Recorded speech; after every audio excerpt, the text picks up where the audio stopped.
Welcome to McAfee Coliseum for Game 3 of the 4-game series between the Red Sox and the Oakland Athletics.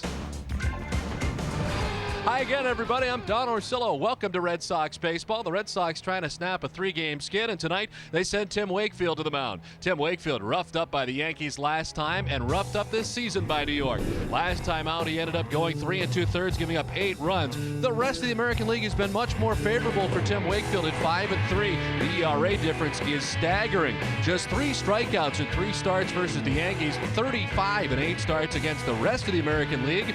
The good news, he's 9-4 lifetime against the Athletics and 5-2 here at McAfee Coliseum, a place the Red Sox have had a tough time. Welcome in Jerry Remy, and Jerry, last night another tough time, a very frustrating evening for the Red Sox. Oh, frustrating that's the word, Don, because it was, Lenny Donato did not throw many strikes in that game, but got a lot of outs. He also walked a lot of guys and then got a lot of double plays. So it was a very frustrating evening for the Red Sox. And lately they have had their problems against left-handed pitching. For a while, things were going very well against lefties, but you can see recently over the last 5 games when a left-hander has started the game, the record at 2-3. Only 3 home runs hit against the left-handers and only 13 extra base hits. Lugo and Crisp, a couple of guys, key members of that lineup, hitting under 240 against left-handed pitching. Now, they're going to quickly change that because they've got one tonight in Joe Kennedy. Now, he has struggled recently, Kennedy has, but he's very tough on lefties. So the Red Sox have loaded that lineup up tonight with right-handers. And to add to that, Don, you're going to go to Arizona, and 2 of the 3 starting pitchers you're going to see down there, including Randy Johnson, are left-handed. So this little act against lefties is going to change and change quickly, hopefully starting tonight against Kennedy. We'll see how they fare against Joe Kennedy. He'll take the ball as the Red Sox and A's play Game 3 of the series. First pitch is next. When it comes to repairs, VIP always tells you up front what's wrong, when it'll be fixed, and we'll do it for less. At VIP, we shoot straight, always. We'll never leave you in the dark. Our qualified techs will tell you what your car needs and what it doesn't in plain English. Our full 1-year nationwide warranty on parts and labor means we stand behind everything we do. And we'll always let you know exactly when your repairs will be done. When you need service, head to VIP. A little love goes a long way. If you owe over $10,000 to the IRS or state, call American Tax Relief for a free consultation. We've helped thousands of Americans settle their tax debt for a fraction of what they owed. Once we hired American Tax Relief, the IRS stopped contacting us. That was an immediate relief. And they settled our tax debt for a fraction of what we owed. If you owe over $10,000 to the IRS or state, we can help you settle for less, maybe a lot less. Call 800-294-1563 for your free consultation. Your resume looks solid. 10 years experience, huh? That's correct. Impressive. And do you have references? Millions. Nice. Well, I'd say you've got all the qualifications we're looking for. Does everyone agree? Looks good to me. So I can make all the calls I want? Sweet. With 10 years of experience and over 2 million customers, Comcast is ready to be your phone company. Sign up for Comcast Digital Voice with unlimited nationwide calling. Plus, add Comcast high-speed internet and get both for just $69 per month for 1 year. So call today. Captioning provided by Finagle Bagel, Boston's best sandwich, soup, salad, and of course Bagel Cafe, with 20 locations in Eastern Mass.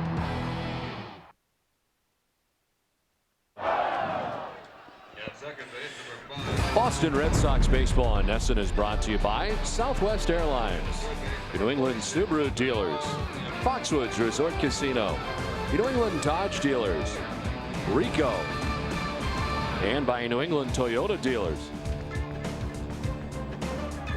And good evening once again, everybody. A beautiful night tonight from McAfee Coliseum in Oakland as the Red Sox and A's play Game 3 of this 4-game series.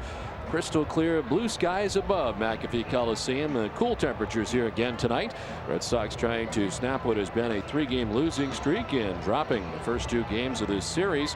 Red Sox tonight ready to go, and it'll be a night that we'll see the Red Sox have Lugo, Pedroia, and Ortiz off the top right out of the gate tonight against Joe Kennedy, a guy that they had faced in the past, of course, a former member of the Tampa Bay Devil Rays, and a guy who tonight will be trying to snap his own problems, coming in at 1-4. And you got to figure, Jerry, that this frustration will come to an end sooner or later for the Red Sox. Last night very tough to take.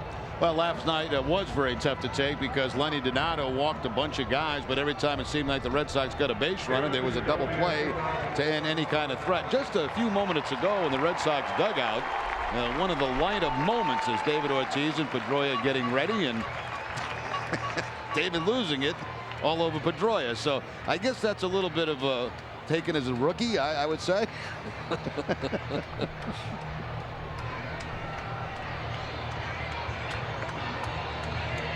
Well, the Oakland A's have taken the field, so let's check out the Red Sox starting lineup brought to you by your New England Dodge dealers.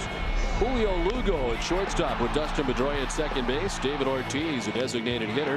Manny Ramirez in left field. Kevin Youkilis at first base. Mike Lowell third base. Willie Mopena in right field with Doug Mirabelli doing the catching, batting eighth. And Coco Crisp in center field, bats ninth. The starting pitcher is brought to you by Panasonic, and tonight for the Oakland Athletics, it's Joe Kennedy. Well, Joe Kennedy 1-4 on the season. That win coming against Kansas City, that was back on May 10th. Since that time, 2 no decisions and 2 losses for Kennedy. Actually, last time out pitched very well. Not involved in a decision against Minnesota, but went 8 innings in that game, giving up 6 hits and 1 earned run. He is very tough against left-handed hitters. Against the Red Sox in his career, 12 games, 8 starts, a record of 1-2 with a 4.59 ERA. The Oakland defense is brought to you by the New England Ford dealers. They're 6th in the league with 34 errors in 57 games. Eric Chavez at third base with his 6 gold gloves. Bobby Crosby, the shortstop. Mark Ellis at second, and Dan Johnson at first. Left to right, Shannon Stewart. Nick Swisher gets to start in center tonight, and Travis Buck in right. And Jason Kendall once again doing the catching for Kennedy. Leo Lugo ready to go, and the first pitch of this one from Kennedy is in there for strike 1. Leo Lugo starting the night hitting at .225. With 3 homers and 33 runs batted in.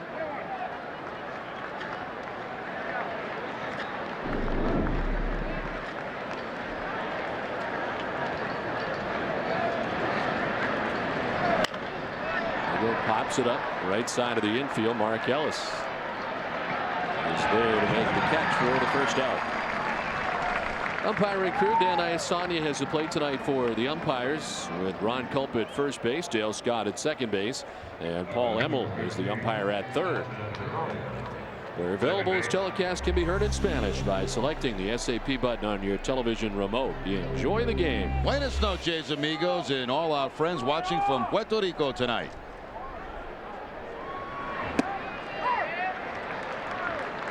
Dustin Pedroia had his 14-game hitting streak come to an end here last night.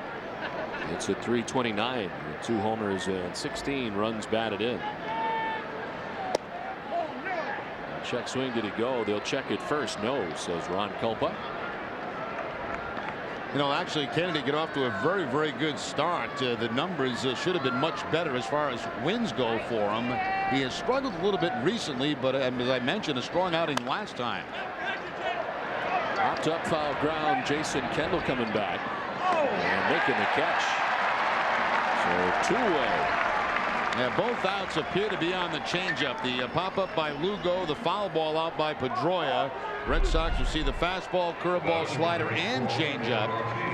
And this one straight up. Plus a lot of room here behind home plate, and Kendall able to make the catch before he gets to the screen.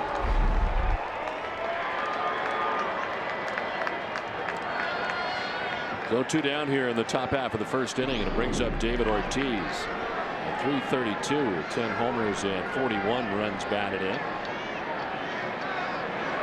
It's safely now in the last 6 games. He's 10 for his last 21, and having a pretty good series here against the A's so far. 4 for 8. A couple of doubles and a home run. You know, we mentioned Kennedy being tough on left-handers. On the season, lefties only hitting .122, and over the last 6 starts, they're only 2 for 31, .065. So a tremendous discrepancy there against lefties versus righties.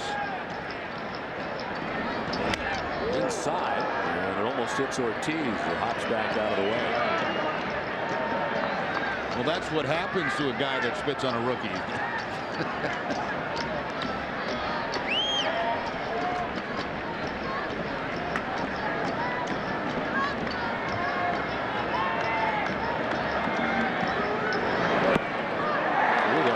A half-hearted swing kind of changed his mind in the middle. And that's the slider from Kennedy. Getting Ortiz, I think it's very tough to pick up. You know, he's pretty much over the top, and it's a late breaking slider from Kennedy.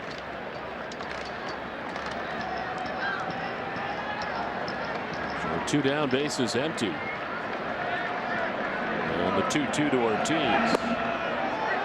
Missing outside, looked like Alessandro was going to pop back and go up with his strike 3 call, but he does not.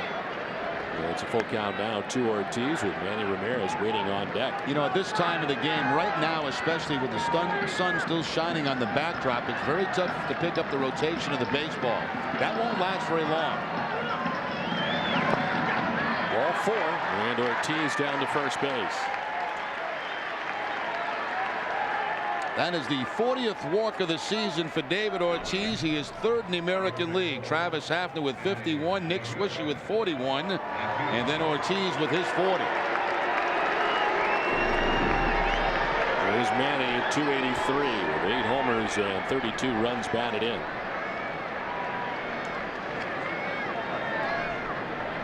He had a 7-game hitting streak come to an end last night. And is 1 for 7 so far in the series.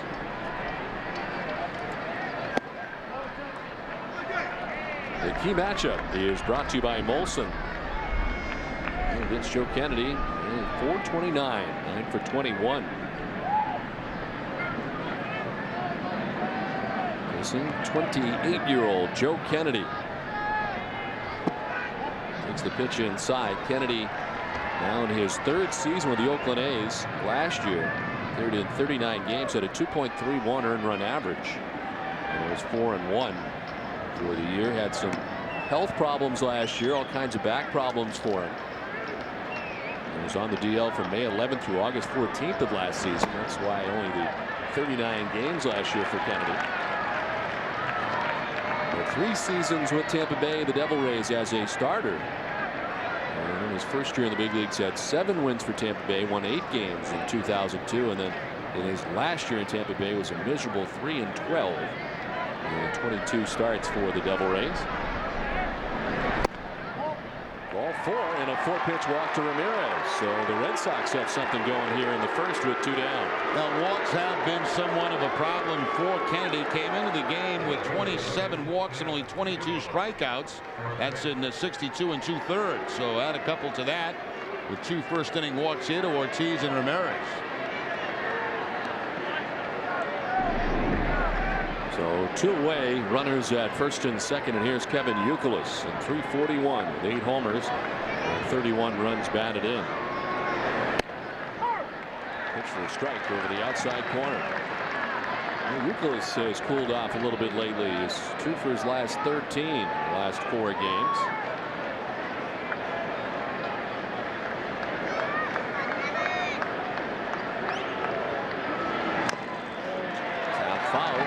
It's 0-2 to Youkilis. A lot of changeups early in this game in the first inning. Changeups to Lugo, changeups to Pedroia. Now he gets Youkilis to foul off the changeup to run that count to 0-2. Youkilis hitting at .298 against left-handed pitching. 2 of the 8 home runs that Youkilis have off lefties. It's the breaking ball. And it's 1-2.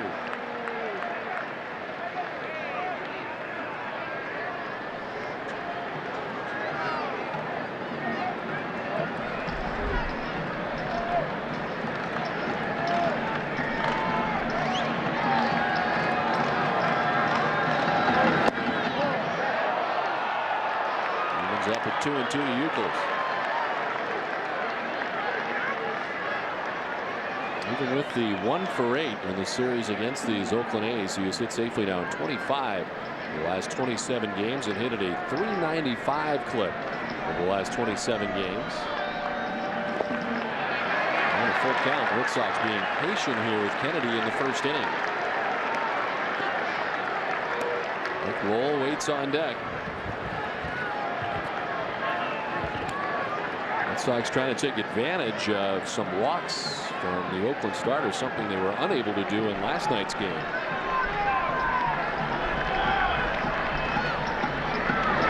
Youkilis swings and misses, and Kennedy gets out of the jam by striking out Youkilis.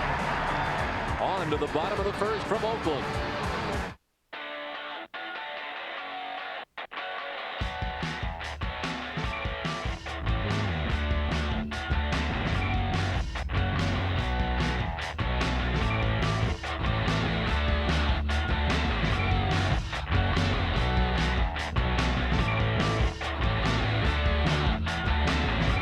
These low fares to your favorite vacation destinations start at just $59. Book yours at southwest.com.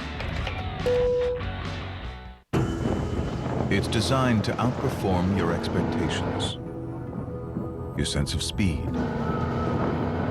your idea of luxury. And last of all, designed to outperform all your other choices.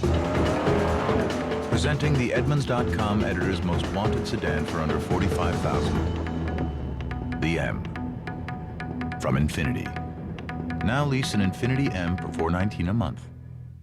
Is it time to replace that old lawnmower? If so, here are some tips from Briggs & Stratton on how to select the right mower for your lawn. First, the engine is the most important part of your lawnmower. Look for a reliable engine that starts easily and has the power you need. When comparing engines, the higher the torque rating, the more powerful the engine. Whether you have a small flat yard or a large yard with uneven terrain, select a push mower for more exercise or a self-propelled mower with the engine and features you need. For more information, visit briggsandstratton.com.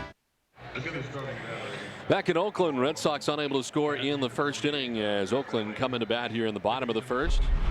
The Oakland A's lineup is brought to you by Rico. Leading it off for the A's, Travis Buck in right field, Mark Ellis at second base, Nick Swisher in center field, Eric Chavez at third base, Dan Johnson at first base. Shannon Stewart back in there tonight. He's in left with Jack Cuss doing the designated hitting tonight. It is Bobby Crosby at shortstop and Jason Kendall doing the catching, batting ninth. Starting pitcher is brought to you by Panasonic, and on the mound tonight for the Red Sox is Tim Wakefield. Yeah, trying to get things turned around. His last 4 starts, he is 1-3 with a 9.13 ERA. Starts off Buck with a fastball. Last time out against the Yankees only lasted 3 2/3, giving up 8 earned runs. First appearance of the year against the A's. Buck has scuffled lately. He's just 2 for his last 14. Overall, 252, 6 homers and 17 runs batted in.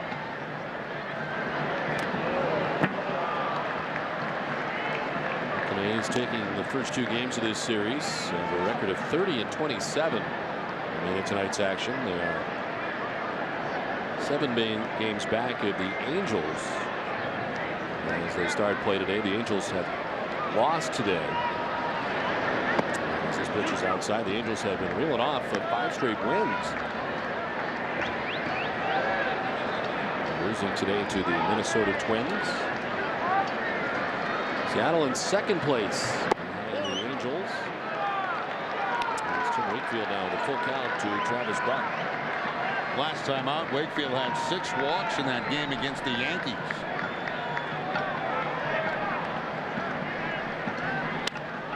In center field, man, that's going to drop in for a base hit.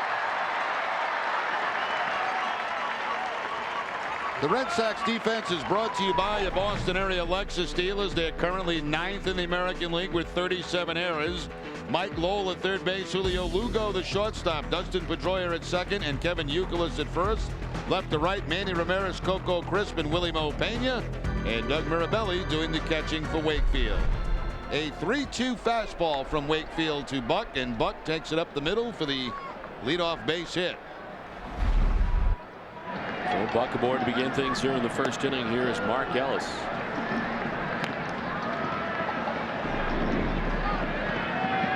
Ellis at 264 with 4 homers and 26 runs batted in.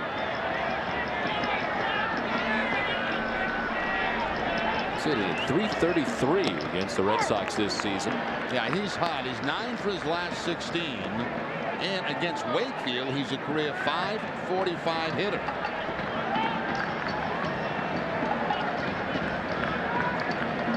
It's the Red Sox here at McAfee Coliseum at 484. As the pitch misses, and it's 2-1. Now, certainly the A's are not a team that run very much, but let's see if they change their approach tonight with Wakefield on the mound. Buck does not have a steal on the season. He's been caught 1 time.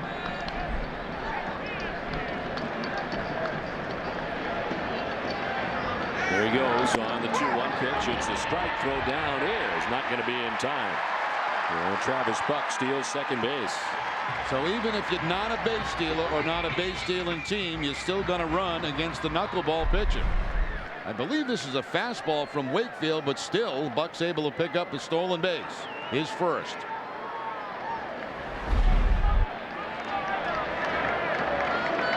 The pitch was a strike to Ellis. So the 2-2 pitch. And a swing and a miss. Ellis strikes out. First strikeout of the night for Tim Wakefield.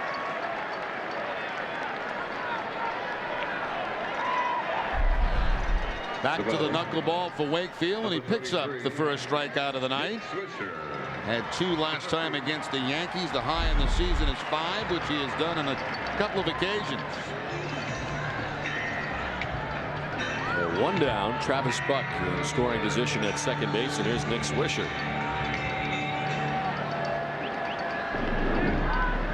Swisher at .298, 9 homers and 34 runs batted in.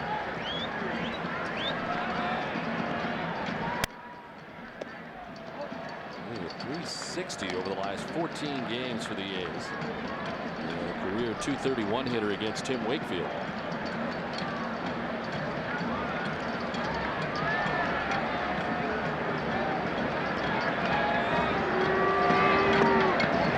Inside 2-0. Bradley was in the original lineup tonight for the Oakland Athletics. He has been activated recently from the disabled list, having some calf problems. He's pulled out of the lineup tonight, so they had to reshuffle a little bit. Shannon Stewart going into his spot. And Swisher was going to be in center, starts in right field tonight. That's it, strike 1, 2-1.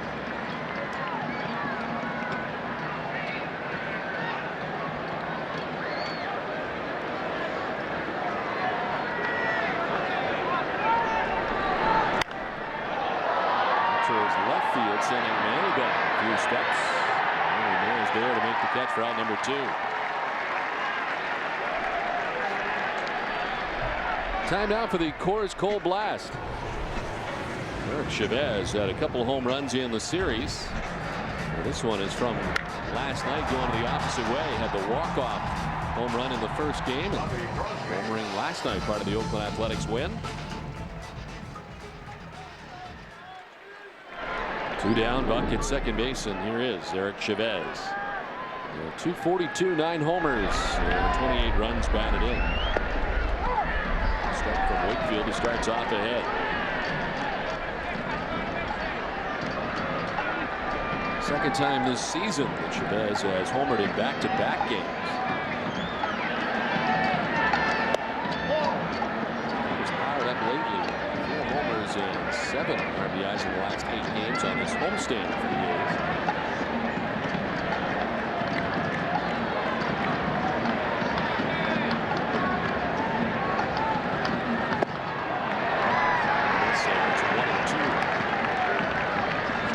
Tonight, but not as cool as last night, and not as windy here at the Coliseum as last night. 59 degrees to begin the ball game tonight. As Chavez strikes out, Wakefield gets out of the jam. Buck left in scoring position. We played 1 from Oakland, no score. With Friendly's Chicken Strips Baskets, sharing has never been so easy. Try our Honey Barbecue Chicken Strips Basket. Tender chicken served sweet and tangy. Or our Kickin' Buffalo Chicken Strips with a cool side of blue cheese. Stop in and try any of our Chicken Strips Baskets. And chill out with an iced latte made with a bold blend of Sumatra coffee, mixed with fresh light cream and finished with a sweet mocha drizzle in a variety of flavors. This summer, grab a bite and chill at Friendly's. So come on, get in, get friendly. When you're on the go, you need the convenience, quality, and pricing that you'll always find at Extra Mart. Convenience. Everything you need is priced right and ready to go. Quality. Extra Mart has their own extra cafe gourmet coffee, delicious Deli Joe sandwiches, and extra fuels gasoline.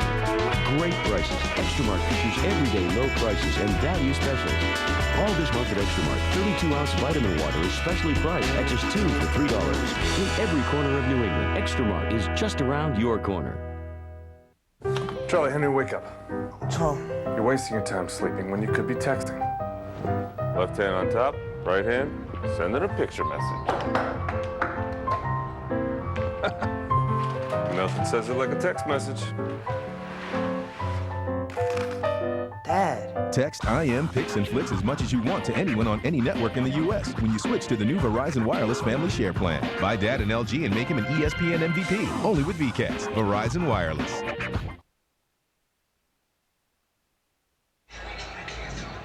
If this week's late starts on the West Coast games have you up past your bedtime, don't worry about missing the action. Just tune into Breakfast with the Sox each morning at 8 for a 1-hour replay of the previous night's game. Have your Breakfast with the Sox tomorrow morning at 8 after the Sox take on the Athletics, only on NESN.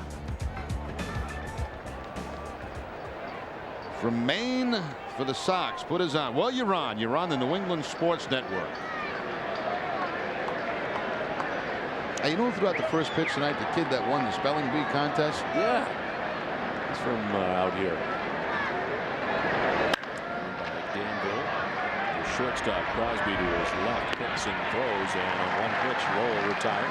I saw him interviewed on the news. I think it was last night after the game. Went back to the hotel, and actually his favorite subject is not spelling. It is math. I guess he's a math wizard.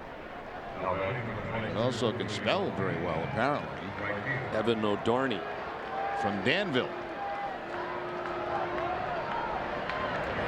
One down for Willie Mo Pena.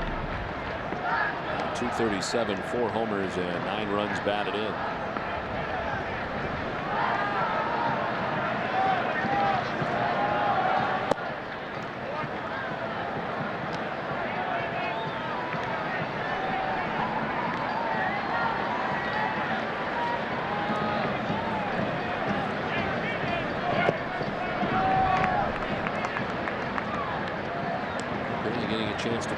Again tonight. A lot more playing time lately. He's 2 for 6 in the series with a home run and a couple of RBIs. As J.D. Drew on the Red Sox bench once again tonight. And you'll probably see Drew tomorrow. They have Joe Blanton, the right-handed pitching, and then again over the weekend, 2 out of 3 pitches will be left-handed against Arizona. So you may see some more of Willie Mo Pena over the weekend against the Diamondbacks. Tough part of it for J.D. Drew is that his batting average is actually better this season against lefties than it is against right-handers. I think at 227 against lefties, 222 against right-handers. This has been banged up. Pitch inside to Pena. And it's a full count now.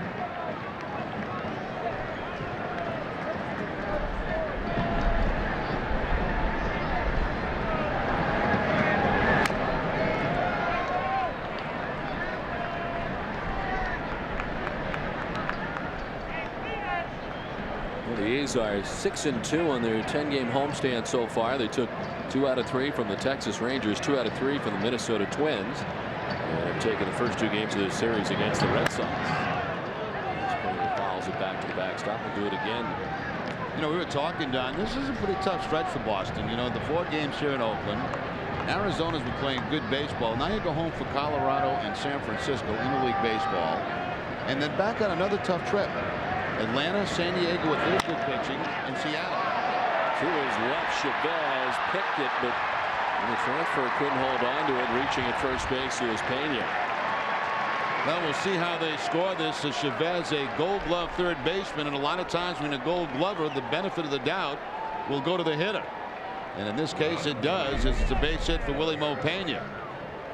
And we've seen Chavez make that play many times. He just couldn't get the handle of the baseball when he got back to his feet. Never got it securely in the glove, as you can see, and then once he tries to make the transfer, couldn't get the grip on it. There's Doug Mirabelli. Stops it foul off to the right. Second appearance of the series for Mirabelli. Started the first game of the series after the long trip for the Red Sox. It's at 180, 2 homers and 4 runs batted in. Has 2 hits in his last 29 at bats. Goes down quickly, 0-2. Now, so far, the changeup has by far been the best pitch for Kennedy. Off balance swing there by Mirabelli on the changeup.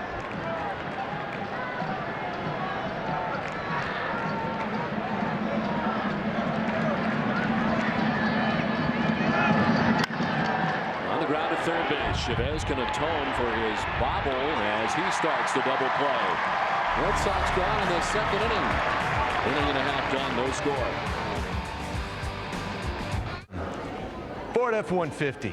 We're sorry. You can't match Dodge Ram 1500's available 345 horsepower Hemi V8. And Chevy, Toyota, we're sorry Ram Mega Cab is bigger and roomier than your Silverado and Tundra. And since Ram is the longest lasting, most durable family of full-size trucks, we'll be apologizing to the competition for a long, long time. Biggest, baddest, boldest. See the New England Dodge dealers for a test drive today.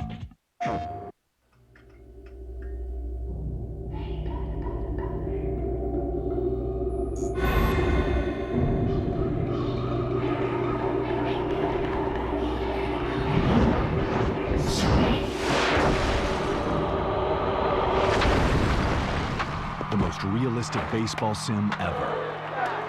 MLB 07 The Show, only on PlayStation. Rated E for everyone.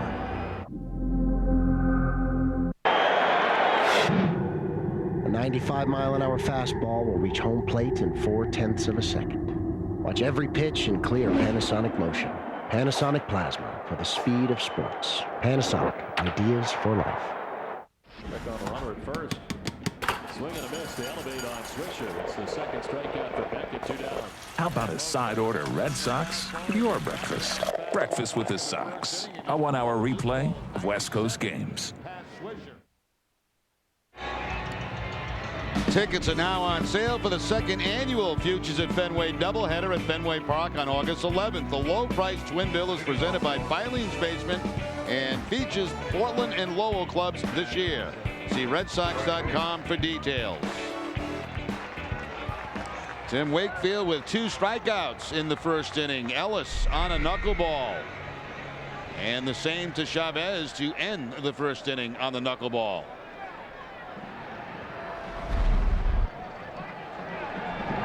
And Johnson to lead it off for the A's here in the bottom of the second inning. First pitch from Wakefield in there for a strike. Johnson hitting at .292, 5 homers and 22 runs batted in. 2 for his last 16. And batting 5th due to the change in the lineup tonight. Obviously he's been comfortable. Hey, you mentioned, Don, that Bradley scratched again, and they're having a tough time keeping him in the lineup, aren't they? They sure are. He's on the disabled list, just activated recently, and he's been running the last couple of days trying to get himself ready. He was eligible to come in last night and did not, and scratched from the lineup tonight.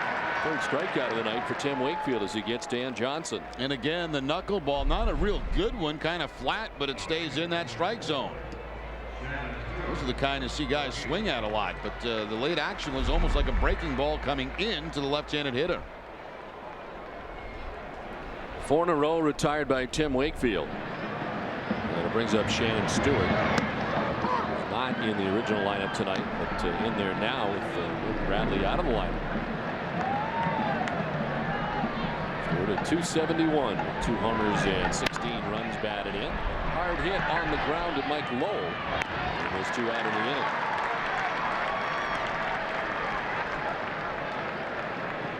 Covidien is a proud sponsor of the Boston Red Sox and the Red Sox Foundation, helping to raise money for life-saving cancer research. Covidien.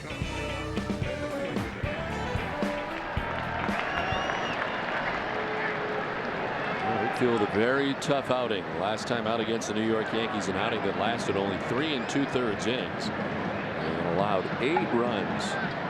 Charged with a total of 6 runs in the 4th inning.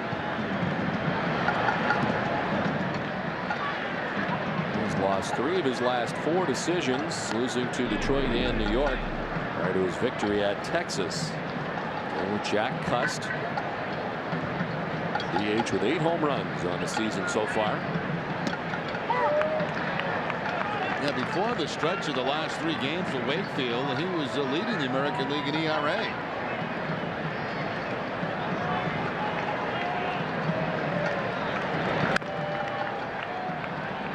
2 strikes to Cust. We always talk about the lack of run support for Tim Wakefield. It seems that's been the case over the last couple of seasons, but In his last 10 losses beginning June 15th of last year, the Red Sox have scored a total of 8 runs while he's been in the game. On the ground right side. Roya picks it up, and it's a quick and tidy 1-2-3 second for Tim Wakefield. 3 play 2 from Oakland, no score. Welcome to Foxwoods. Can I take those for you? Everybody break down. Everybody get loose now. Everyone has a wild side. Let yours out at Foxwoods. Everybody break out. Everybody get loose now. Everybody break out. Would you like these back? No, we're good. Everybody break out. Meet your wild side at Foxwoods. I've got it. We've got it. We've got it. Got what?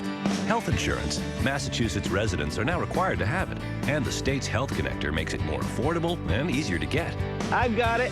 Me too. Call or go to our website to compare plans, get information, and choose the right plan for you. Get preventive care and medical and financial protection. I'm getting it. I've used it. We've got it. Get health insurance now through the state's Health Connector. Things we've learned that we hardly ever use. How to tie a barrel knot. The periodic table of elements. The Macarena. How about something we can actually use? Like the fact that a recent test shows Diet Pepsi has more cola taste than Diet Coke. That's information you can use 2 or 3 times a day. Diet Pepsi has more cola taste. Try a refreshing Diet Pepsi today. Now available at Cumberland Farms. The San Francisco Giants will play their first ever series at Fenway Park next week, and you have a chance to witness this historic occasion from the Green Monster seats. The Red Sox Foundation is auctioning off Green Monster ticket packages for the Saturday, June 16th game that include your chance to watch batting practice from the Monster seats, complimentary food and beverages, and much more. To enter for your chance to win and benefit the Red Sox Foundation, visit redsox.com and click Foundation Ticket Auction link. Top half of the 3rd inning, and Coco Crisp leading it off for the Red Sox. You know, Don, sometimes when we're in visiting cities, we get calls from other radio stations, and this morning I did an interview on the flagship station for the San Francisco Giants, and of course the big story, they're coming to Fenway Park next weekend to play the Boston Red Sox. WNBR, and they were asking about the reception for Bonds, and you know we've seen many receptions for a lot of players throughout the years, and I said to them that I thought that he was going to get razzed pretty good in Boston. Would you agree with that? Yeah, I would agree with that. Yeah. You know, and I said they're also going to get a chance to see one of the greatest players of all time, and Barry Bonds. There's no question about that. To the backhand is Crosby, long throw, dug out at first base nicely by Johnson for the out. And the speedy Crisp running, and Crosby gets it. And nice play by Crosby. No time to waste. He had to go a long way to the backhand to make this play. Then that sidearm throw to first base, and a nice pick at the other end by Johnson. Were they surprised to hear that he was going to get razzed at Fenway? No, I don't think so. You know, it's a huge story out here, obviously. You know, he has slowed down on that home run pace. And, of course, everybody's anxious to see where it's going to be. You know, one of the gentlemen I was talking to, and I apologize, I don't know his name, but he's a big Red Sox fan. And he's very familiar with Boston. And he kind of felt the same way I did, that, you know, it's going to be a long weekend for Patty in Boston. Well, you wonder, you know, we were talking about as soon as we saw the schedule, the Giants were coming and the possibility that could happen in Boston. But I really always kind of felt like he wouldn't do it in Boston. He would wait and do it in San Francisco, even if he was close. And he may not be. And by the time the Giants come in, because as you mentioned, he is slowed, 9 shy now where he needs to be. I think he had to sit out a couple of games with shin splints. I think last night kept him out of the lineup against Arizona. Roya tried to hold up, but does offer. Says Dan Iasanya.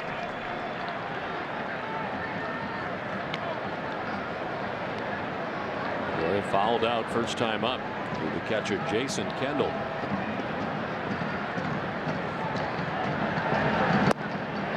Swing and a miss. Roya goes lunging after that. Second strikeout for Kennedy. 2.5 done. No score from Oakland.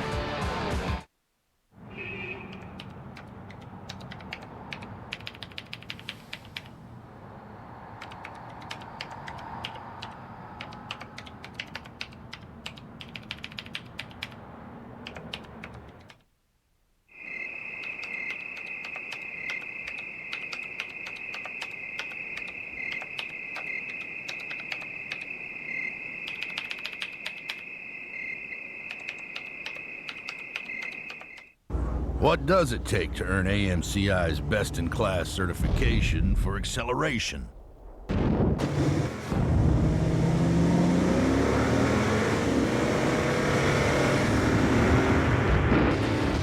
Raw horsepower.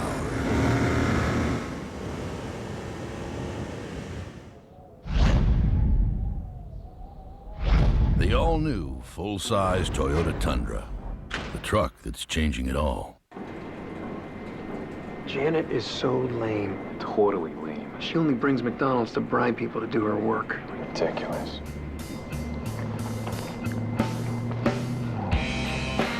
Probably get started on advance invoices, huh?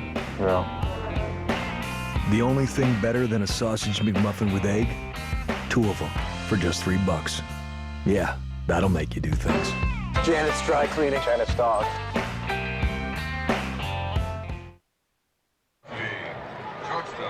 Back in Oakland and just back from her run across the Golden Gate Bridge is Tina Cervasio.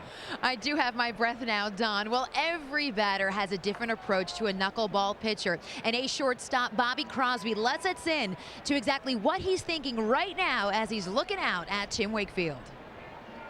I try to hit the ball the opposite way. You know, you try to stay on as much as you can, and you know, you got to get the ball up. If it's down, you know, it's probably going to stay down to go farther down. If it's up, you know, you might be able to hit it. Crosby, however, not a ton of experience versus Wakefield. 0 for 2 in his career. Hey, Tina, thank you very much. I guess if it's high, let it fly, the theory of Crosby, and I guess everybody else. Well, you know what, Don? I think if you interviewed 10 guys, you'd probably get 10 different approaches on how to hit the knuckleball, and I don't think any of them, you know, really work. It's I used to try to go early in the count against guys that I face. Because I felt like they were just trying to get one over for a strike, move up in the box, move close to the plate. And you got to wait as long as possible, just like the catcher has to wait. On the ground on left side, Lowell. There's the good hop, and there's one away. Now, how about Tina Cervasio? Yeah. Now, I was kidding with her between breaks. I didn't see her in the Health Club. She's always in the Health Club. Going for a jog over the Golden Gate Bridge. Now, I would have an absolute panic attack. You would. At the top of that thing. You can't drive across. I can't drive across the thing. I thought of you, Jerry, because of course in one hand I have my cell phone because you never know if there's breaking news with the Red Sox, of course. The other hand, I have my camera, and as I got to the peak of the bridge, I'll tell you in a second. Oh, you can tell me now. Okay, I'll tell you right now. As I got to the peak of the bridge, I started taking pictures. I mean, it's a beautiful view. Today was absolutely clear, picture-perfect weather, taking pictures of the views of San Francisco. But then I looked down, and I realized that I was at the peak of the Golden Gate Bridge, and the panic attack set in. So I sprinted to the other side and sprinted back. So at least it gave intensity to my workout. Well, it had to be windy up there, too, today, right? It wasn't as windy as it's been the last few days. I was a little nervous about the wind, but I'll tell you what, the railings, not that hot. No, not at all. Well, Tina, next time you do it, Jerry is a pharmacy of medical stuff that will help you out with that kind of thing. Now towards left center, over is Crisp to make the catch. As Kendall will make his way back to the bag at first with 2 down.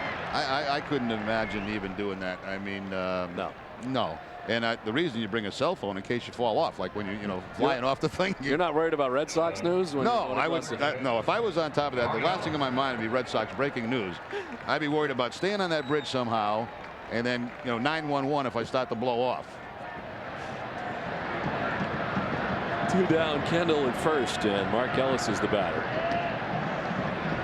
I know what it's like for you to be in a car going over that thing. I really cannot even picture you even. Well, actually, we go over the Bay Bridge. Yeah, but even that is scary enough.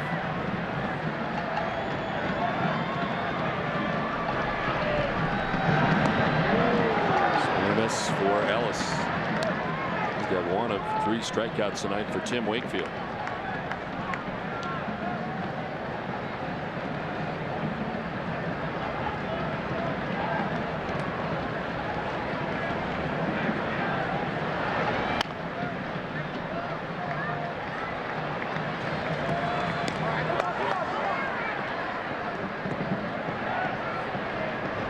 Field's allowed 2 hits tonight. Travis Buck with a single in the first. Jason Kendall with a single in this inning. Held on by Youkilis.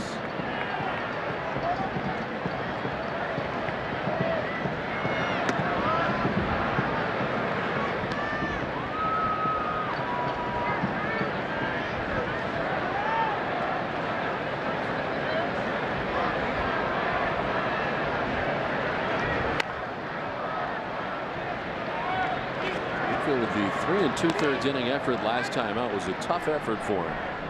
But he finished the outing with exactly 2,500 innings pitched in his career. One of only 11 active major leaguers to reach that milestone.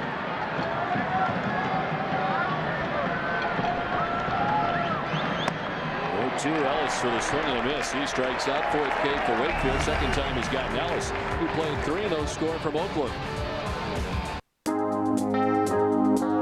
On average, people run 11 minutes late. But with TD Bank North's more convenient hours, it doesn't matter. Banking that's faster, easier, hassle-free. We're TD Bank North. Introducing the all-new Chevy Silverado. Best when you buy it. Best when you own it. Best in the long run. This is our best truck ever. The all-new Chevy Silverado. And now, get 0% APR on any 07 Silverado half-ton, or get $1,500 total cash back on every Silverado. Come in today for the #1 selling trucks in Maine. Bangor Municipal Golf Course is a 27-hole championship course that will challenge golfers of all abilities and features great practice facilities. Learning to improve your golf game has never been easier. With PGA pros available for private and group lessons, our restaurant and lounge is a great place to relax. And our full-service pro shop is fully stocked for the most popular name brands and equipment, with custom fitting and repair services available. If you're looking for the total golf experience, schedule your tee time today at Bangor Municipal Golf Course. On average, people run 11 minutes late. But with TD Bank North's more convenient hours, it doesn't matter. Banking that's faster, easier, hassle-free. We're TD Bank North. Boston Red Sox baseball on Nesson is brought to you by your local Lincoln Mercury dealers. Olympia Sports, the official sporting goods retailer of the New England Sports Network. And by Dunkin' Donuts. Back at McAfee Coliseum in Oakland. Red Sox and the Oakland A's. And Red Sox fans everywhere here tonight. All series here in Oakland. You know, I've got some great ideas for Red Sox Nation. I really do. I mean, it's so big that I've been thinking about some things for Red Sox Nation. You want to expound, or are you just going to leave us hanging? I'm going to leave you hanging for a while. David Ortiz leads it off and takes the strike. I mean, everywhere we go, right? Why wouldn't you have like a chapter in all these different places? Obviously, all for New England, but like the Oakland chapter, the LA chapter, sending planes out there, have like a vice president of that section of the country and have gatherings and get-togethers. You know, it's amazing. I mean, everywhere we go, there's tons of Red Sox people. I think Red Sox Nation could explode if we did something like that. Even bigger than it is now? Oh, much bigger. I'd blow it away.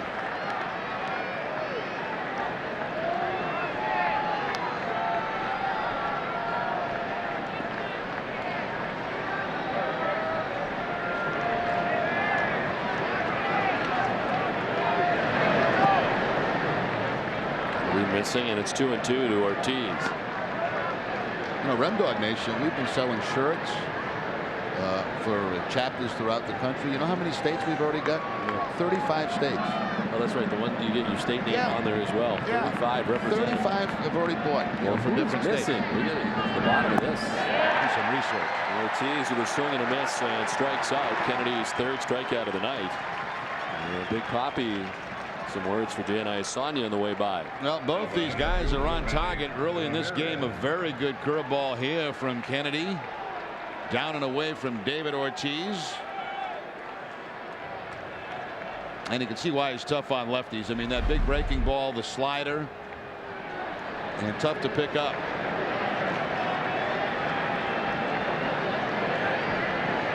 One down for Manny, who walked his first time up. Drops it left side and through. Well placed in between Chavez and Crosby on the left side. And the Red Sox second hit of the night.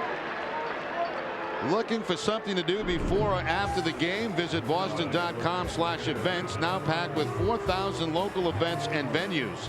Liven up your calendar at boston.com/events.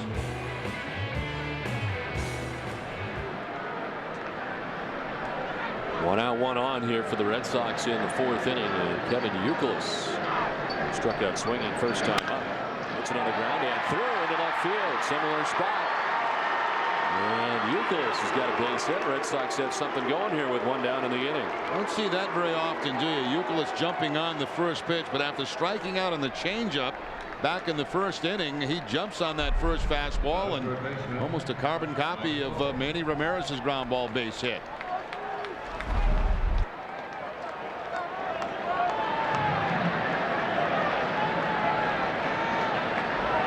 10% of the time does Youkilis swing at the first pitch. Mike Lowell swung at the first pitch. First time he was up. Grounded out to shortstop. This time he takes strike one.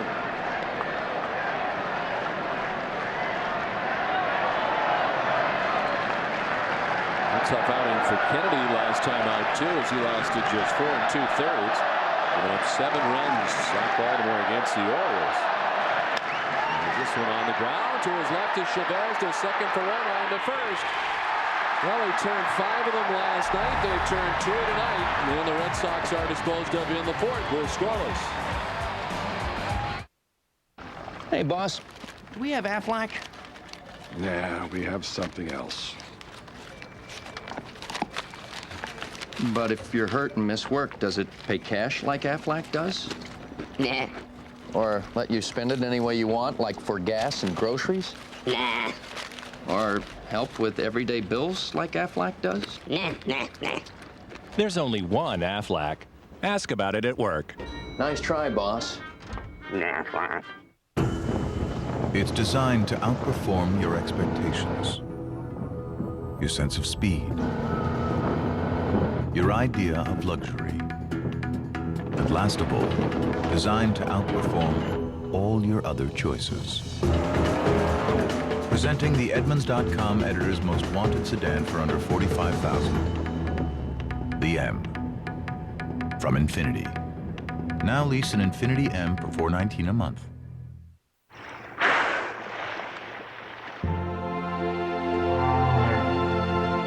What if whales watched where they were going? They don't. That's why Irving does. We moved the shipping lane to avoid endangered right whales. Working with the New England Aquarium to find a safe solution. Giving nature the right of way. That's my what if. Remember then, if you need medical care while at Fenway, visit the Beth Israel Deaconess First Aid Station behind Section 12. Beth Israel Deaconess Medical Center is the official hospital of the Boston Red Sox. They like their flags here in Oakland, don't they? Yeah, they do. And double plays, Don, have absolutely killed the Red Sox over the last couple of nights. The second one tonight of 5-4-3. Mirabelli hit into one. Now Lowell, both on the breaking ball. So the double plays have become an annoyance to the Red Sox in this series. It's on here to the last half of the fourth inning. Nick Swisher, Eric Chavez, and Dan Johnson. As Tim Wakefield tonight has 4 strikeouts through the first 3 innings. He has allowed 2 hits. Swisher flying to center field his first time up.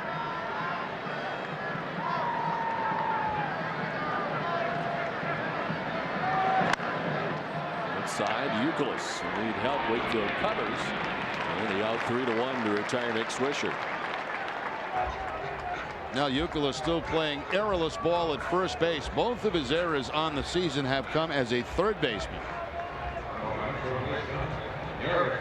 His name popped up in Francona's press conference today about the possibility of being on the All-Star team this year. Certainly All-Star type numbers for Youkilis, but because his no DH this year, David Ortiz, who is leading the voting. Does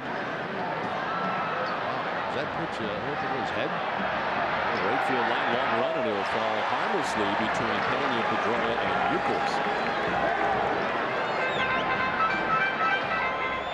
Anyway, Youkilis is going to have to find some way to get on that club. Of course, he can be voted on. That remember that last guy of every year, like we have seen Jason Varitek and Johnny Damon a few years back. I'm a little confused now. I know you have the fan vote. Yeah. And then what happens after that? After that, the players actually vote. That's one thing Terry Francona was talking. He could get on there and a player vote as a possibility. And then, of course, the last, this one off the bag and into right field down the line. There's Chavez thinking two. Pena will pick it up, and Chavez has got two. Well, Chavez has been hot in this series, and there's a good indication. A ground ball that hits the first base bag and just pops right over the head of Youkilis for the 2-base hit. Chavez now 6 for his last 13 is right there in position to make the play was Youkilis, and you can see his head just drop once the ball hit that bag. Chavez continues to have a great series. And scoring position with one down. The A's had Travis Buck at second base in the first and could not score. Here's Dan Johnson. This one gets away to the backstop, and to third base goes Chavez.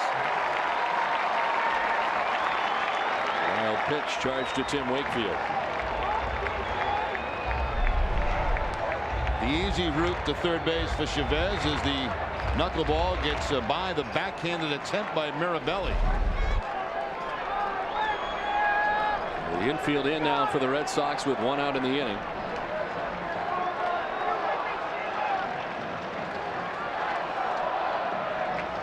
Well, Johnson taking a strike over the outside corner, 1-1.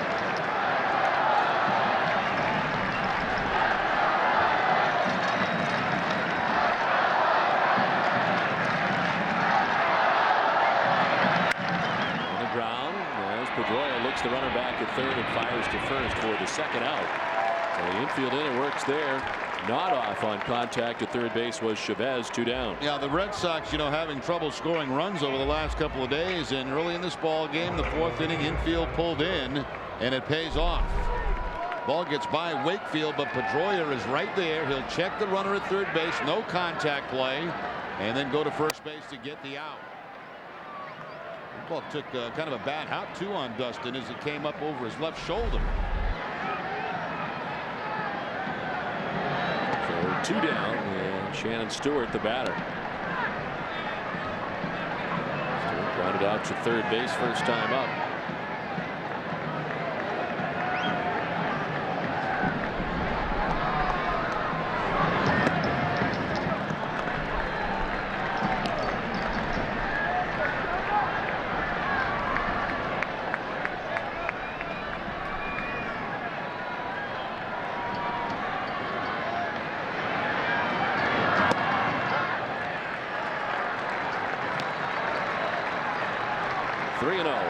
To Stewart with Chavez at third base and 2 down here in the 4th.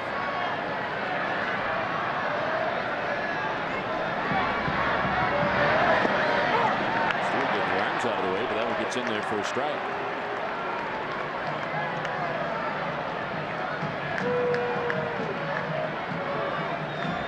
Chavez doubled with 1 out of the inning, now at third base on the wild pitch. 2 down in the inning. It's on the ground down the third base line, but foul.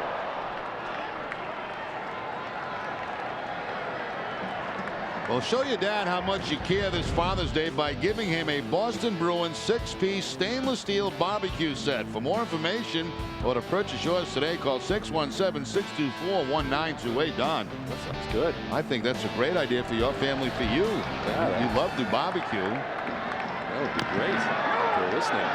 That's a nice 6-piece stainless steel barbecue set. That's pretty impressive. That's big lead. So I think the Ocello family should consider that for Dad on Father's Day. Currently, I have a 1-piece barbecue set. Do you? Yes. You'll have 5 extra pieces. 5 more pieces. Yeah.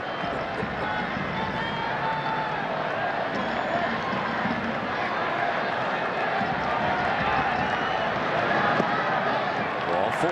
Stewart down to first base with the first walk of the night given up by Tim Wakefield. It's first and third now, 2 down, and Jack Cust's coming up. Cust in his big swing.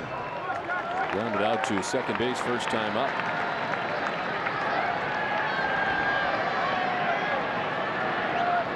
Cust with 8 home runs so far this season. And we'll see if Stewart takes off at first base. He has 4 steals on the season. has not been caught.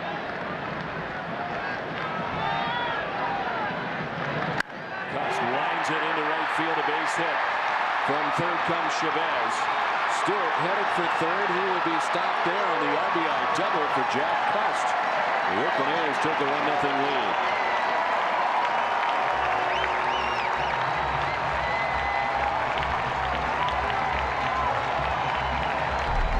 Cust came into the game 2 for 5 against Wakefield, and again that knuckleball stayed about belt high, and Cust with the hard line drive down to the 330 mark.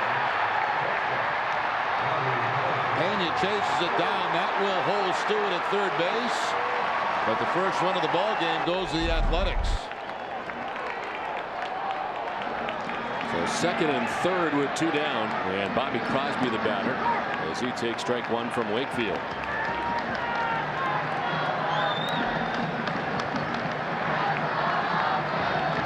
Crosby has struggled over the last 10 games, hitting 6 for 39. Outside evens the count now at 1-1.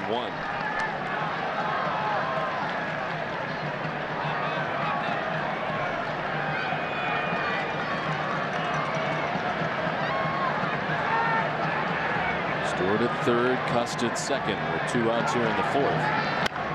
On the ground, foul outside of third base.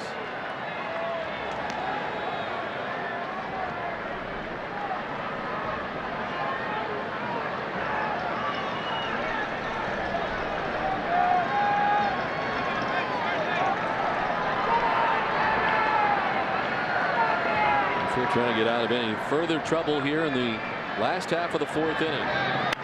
Crosby lines it into left center field. From third comes Stewart. Cust is behind him. It is a 2-run single for Bobby Crosby and a 3-0 Athletics lead. All of it coming with 2 outs in the inning. And the last 2 hits, both knuckleballs and both kind of flat for Tim Wakefield. The flat one to Cust, and now this one to Crosby, as you see, doesn't do very much. It just stays flat up in the zone, and Crosby into center field. So all this action with 2 outs.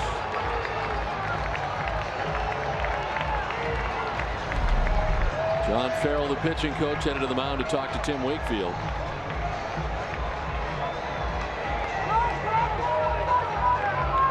There's no action in the Red Sox pen. This has happened quickly, which seems always the case with Tim Wakefield. When it goes awry, it goes very quickly.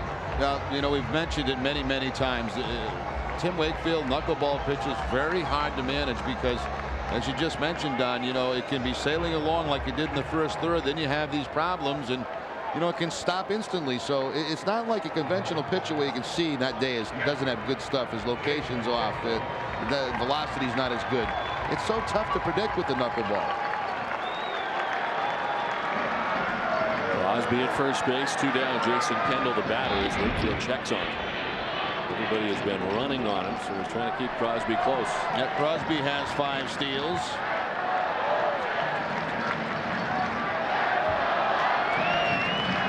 Travis Buck already with a stolen base in this game, the first of the year. The Oakland A's right fielder.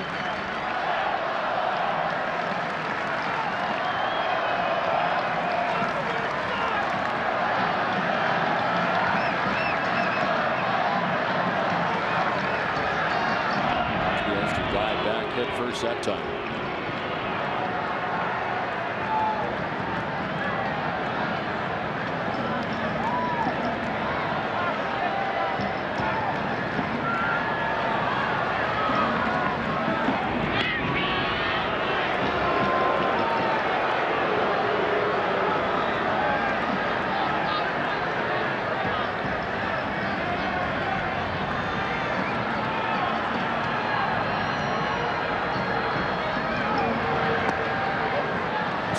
Kendall. Field, a lot of runs for the first 3 innings, but 3 runs so far here in the bottom of the 4th for the Oakland A's.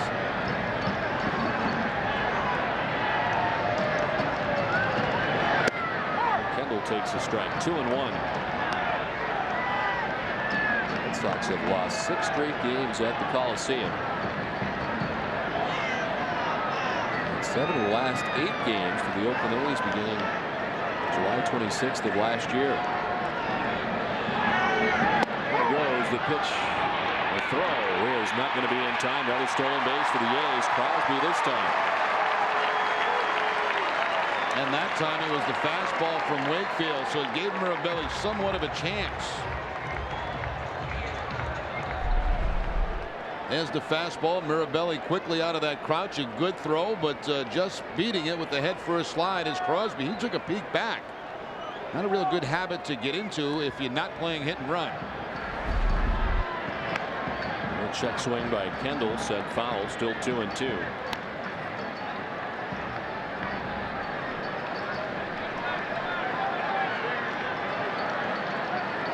25 pitch inning so far for Tim Wakefield.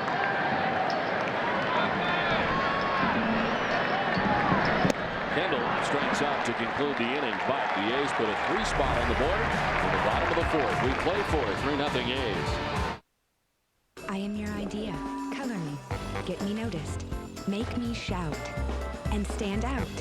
Give me Rico color that always works. I am your idea. Make me brighter. Make me shine. I am your idea. Get me in there. Make it happen. In flying colors. It's you and me, and here we go. With Rico. Seriously, 4 feet by 5 feet. Well, apparently not, because I'm looking right at it. Geico. 15 minutes could save you 15% or more on car insurance. Are you serious? Just give it a try. Role play. What's your name? He doesn't say anything because he's a doll. Geico.com. So easy, a caveman can do it. We're America's largest refiner, and some of the vehicles we fuel don't travel on roads. For those that do, we make some of the cleanest gasoline on the planet, and every drop is performance guaranteed. And our employees contribute over 200,000 hours a year in our communities. We know you probably don't think about these things when you think of Valero. That's okay, just as long as when you do think of us, you think of this. Valero, the energy to take you anywhere. Well, this pitch sequence is brought to you by the Commonwealth Health Connector. Cover your bases, connect to health. And it's the at-bat to Crosby. Stops with a knuckleball for a strike. That moves in, a knuckleball that goes away. 1-1. A foul ball on a knuckler, and then up the middle on a high knuckleball to drive in 2 runs. So 4 pitches, all knucklers. The result on the high knuckleball, the base hit to drive in 2 runs. So it's on to the top half of the 5th inning. And Willie Mo Pena, Doug Mirabelli, and Coco Crisp featured in the inning. Kennedy has a lead now as the A's get 3 for him in the bottom of the 4th inning. Pena reached on an infield hit first time up. Red Sox have been blank so far tonight. They were blank last night. Shut out for the 4th time on the season. Matching the White Sox and A's for second most in the American League. 1 fewer shutout than the Minnesota Twins. Shut out 5 times. Red Sox were shut out 8 times all year last year. And did not get to shut out for the 4th time last year until August 25th at Seattle. And it was the 2nd time the Red Sox have been held scoreless on the road this season. The other time was April 6th at Texas. 2-0 loss.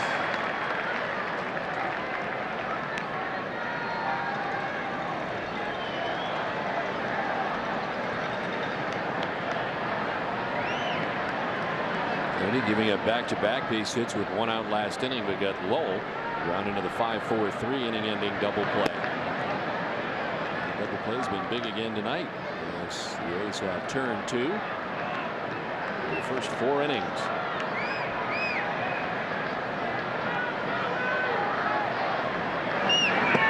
Pena strikes out. And it's the 4th strikeout for Kennedy.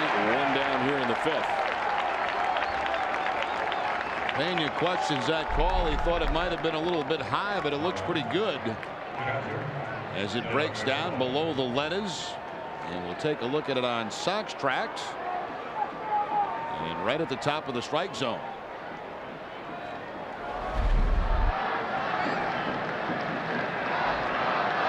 One down for Doug Mirabelli. Into the 5-4-3 double play.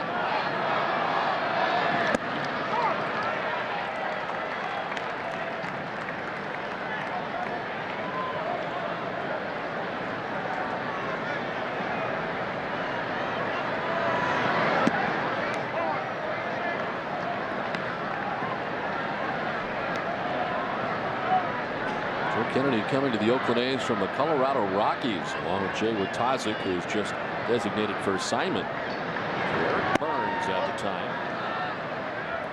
July 13th of 2005. And the third year for Kennedy here in Oakland with the A's.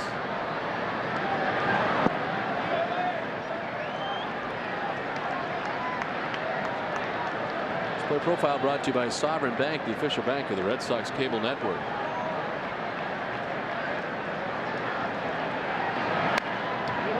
Sending it foul to the backstop, and it's a full count. Originally a Tampa Bay Devil Rays 8th round pick back in 1998.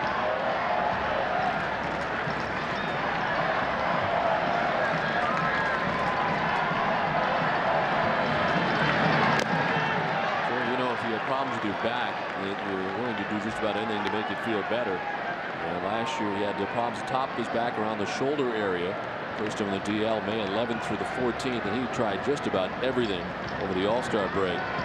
3 MRI exams, acupuncture, laser treatment, ultrasound, cortisone, electric stimulation in an effort to try to identify and ease the source of the discomfort, and they just couldn't do it. This went on for the better part of 2 months last year. The A's head trainer able to find a solution for him. He's got a little bit of chiropractor work on it as this went into center field, and Mirabelli is aboard with 1 out. Now that's a full range of treatment that he got, isn't it? Tried just about everything. And what was it finally, a chiropractor? Yes, it was a chiropractor that got the job done in the end, as recommended by the A's head trainer.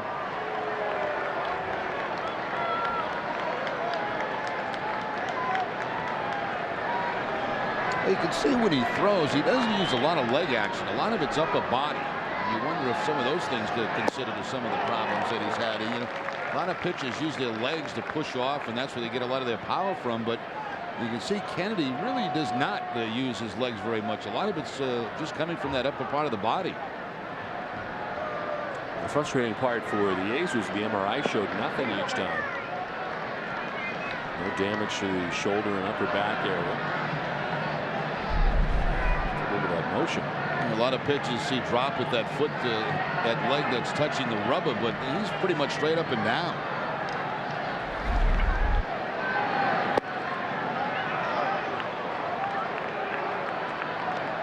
And he thought he had a strike there, but did not call by Dan Iasanga, the home plate umpire.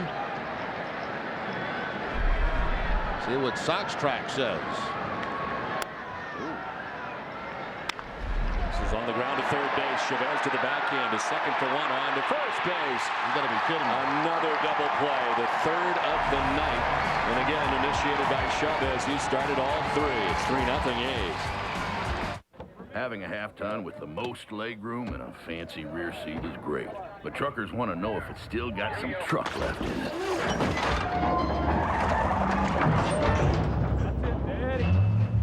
We'll put it this way. If it'll draw bar pull 6,400 pounds of dead weight, towing 10,100 pounds is a walk in the park. Hello, Dolly. Available on the all-new Tundra Crew Max, the truck that's changing it all.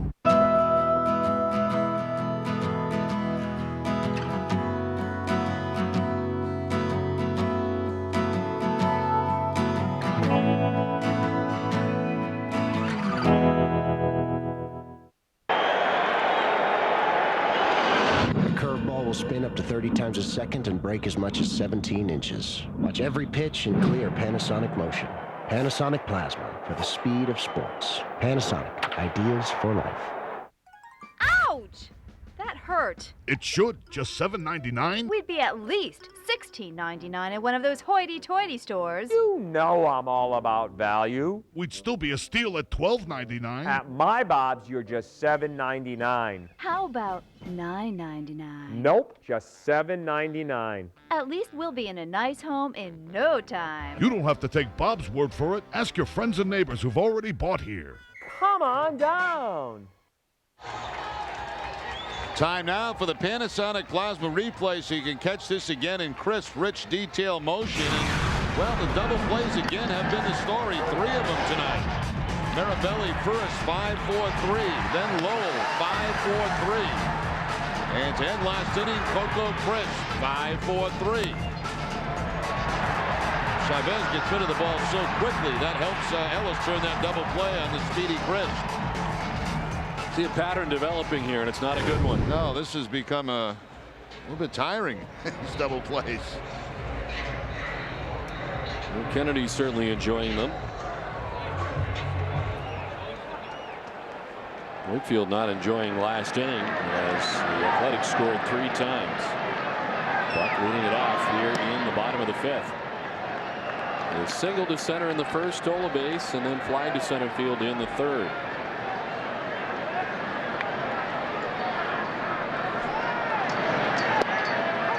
Strike, yeah, it's 1-1.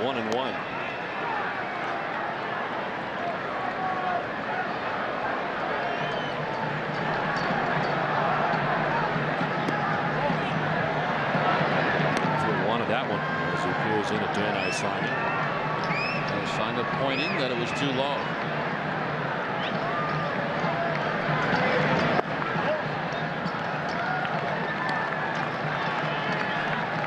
Falling behind 3-1. He's walked 1 batter tonight. That was Shannon Stewart as part of last inning. Left field struck well, sending Manny back into the run, almost to the warning track, and then onto it to make the grab. Let's send it back to Boston and Tom Caron. TC. Thank you, Don. Our New England Toyota dealer game break. John Lackey tried to become the first 10-game winner in the majors. Didn't happen. Nick Punto, a 3-run homer in the 5th. 6 runs off Lackey, 4 earned, and the Angels' 5-game winning streak is snapped. 8-5, Twins win. Guys? Okay, Tom, thanks very much. Here it is 3-0. The Oakland Athletics on top in the bottom of the 5th inning with 1 down. Brings up Mark Ellis. Struck out twice in the game tonight, both times swinging.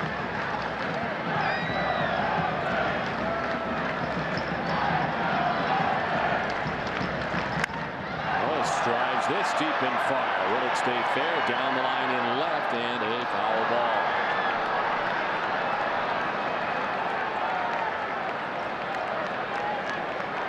Ellis with 4 home runs had the distance that time.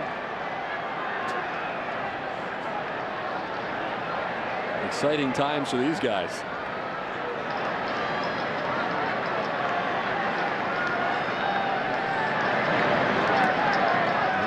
Outside, and it's 1-2 now to Mark Ellis.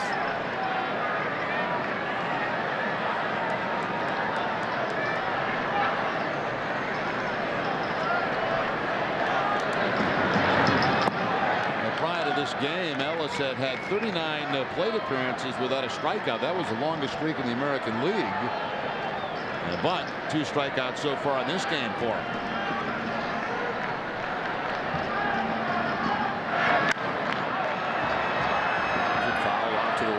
Roll with a long run, but that'll get back into the seats.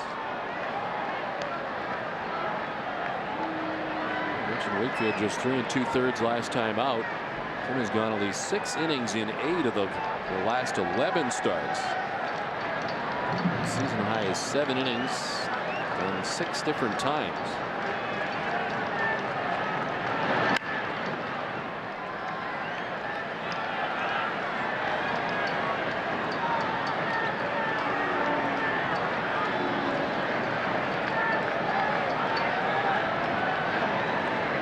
Exactly 7 innings in 4 of his last 6 starts.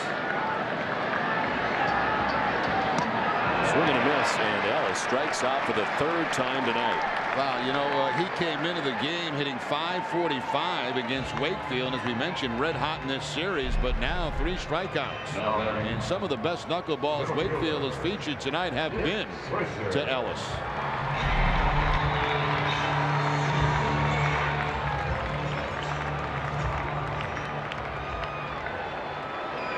We're 2 down here in the 5th, and it brings up Nick Swisher. He's flying to center, grounded out to first base.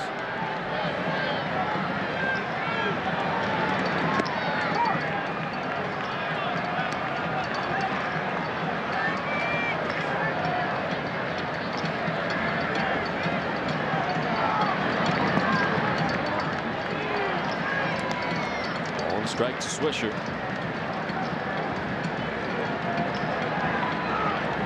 Fielded 78 pitches as he works here with 2 outs in the 5th inning. Swisher down the right field line and a fair ball.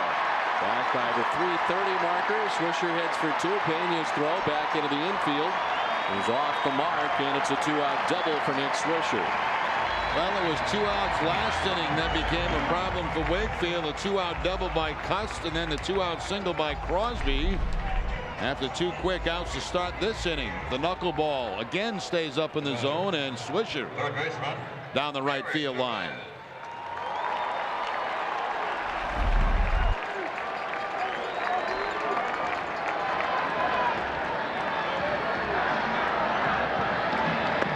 Eric Chavez, who takes ball 1 from Tim Wakefield. Chavez tonight struck out swinging back in the 1st inning. He doubled and scored in the 4th.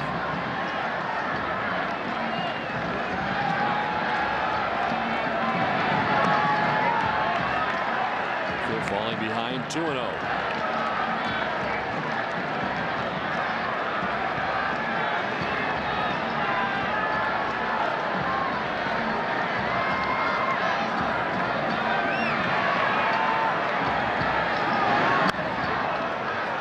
Down below us, and it's 2-1 now to Chavez. This is the only American League game going right now. Everything else in the American League are final. The Yankees have already won their game 5-1. How about Detroit? They continue to score a ton of runs. 10-0 win over Texas today. Well, the West Coast teams playing day games today. In Los Angeles, the Angels played against the Twins. The deep right, but bending its way down the right field line, foul. The league leaders are brought to you by Olympia Sports. The category extra base hits for the Oakland A's, and Eric Chavez at 499. It's behind Mark McGuire and Reggie Jackson. Henderson with 497 extra base hits.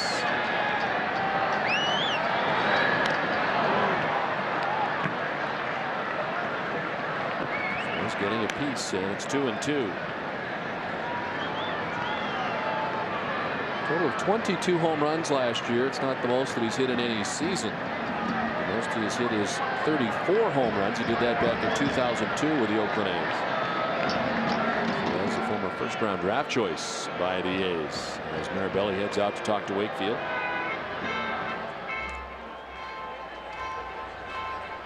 Jerry, you see the approach often, as you mentioned, guys being aggressive.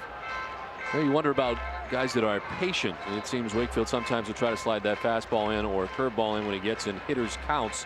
If that would be advantageous for you, if that knuckleball is not dropping in for strikes. But we've seen all kinds of different approaches. Yeah, you know, I've always found that sometimes when you think you're going to get a fastball from a knuckleball pitcher, you're not on it. You know, it's I don't know, it's a mindset. You're thinking about the knuckleball. You're not quite sure when he's going to sneak the fastball in there. And even though it doesn't have great velocity, sometimes you become too anxious on that pitch. Chavez swings and misses and strikes out. That's 7 strikeouts for Tim Wakefield. The A's have a 3-0 lead at the end of 5.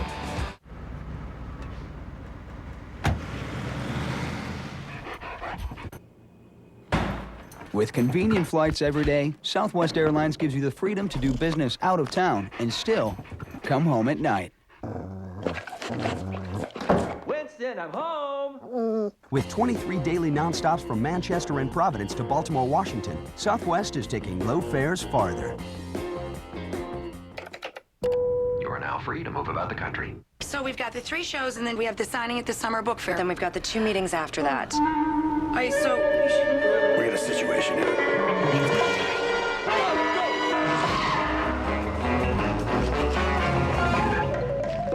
Shopping segment with Rachel. Hey, Rachel, I got you some iced coffees from Dunkin' Donuts. Fantabulous, thanks. Dunkin' Donuts iced coffee keeps Rachel Ray going all summer long. America runs on Dunkin'. Try our 2 new donuts, lemon burst or key lime pie with an iced coffee today. Have you heard about the benefits of a reverse mortgage? If you're a homeowner, 62 years or older, and would like to supplement your monthly income, a reverse mortgage could be the key to living comfortably in retirement. U.S. government-insured reverse mortgages allow seniors to convert the equity in their home into cash without having to move or make monthly loan payments. We offer a free information kit and video explaining everything you need to know about a reverse mortgage. Call 800-300-4519.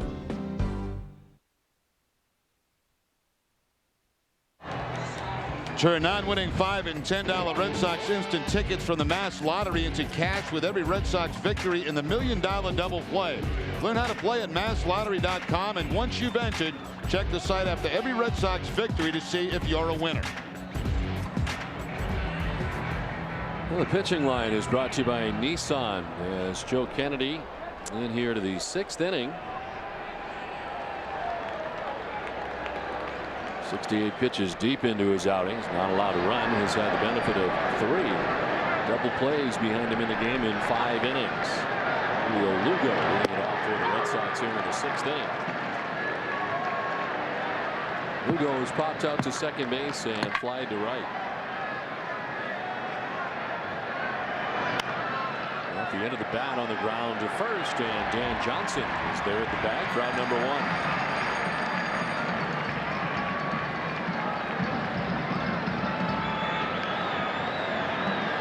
Now batting second baseman Dustin Pedroia. So 1 down, and here's Dustin Pedroia. Who fouled out to the catcher Jason Kendall and struck out swinging. 0 for 2 tonight.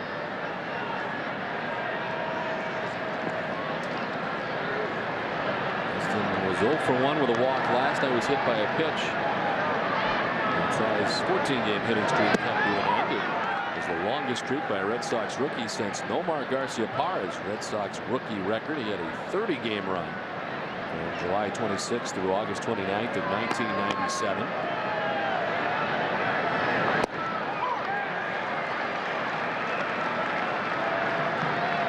Streak was the longest by a Major League rookie this season in 2007. The 14-gamer for Pedroia.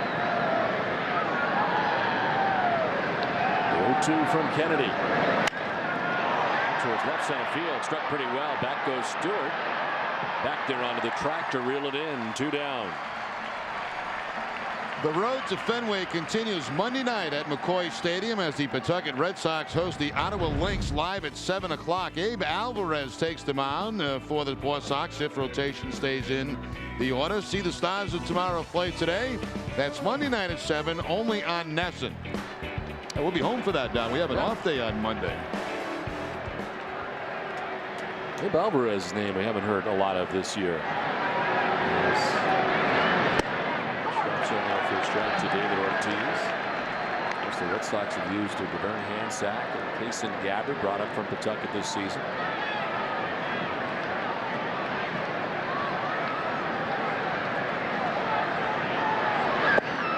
Outside to Ortiz.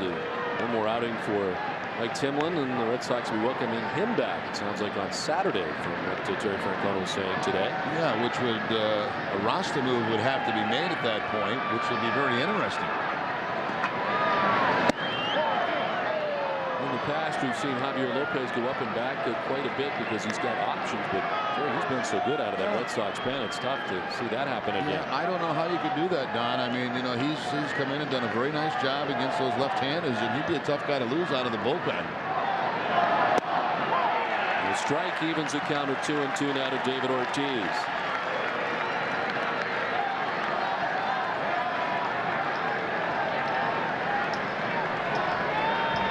Shift on here with Mark Ellis out in short right field. Very deep in right is Travis Buck.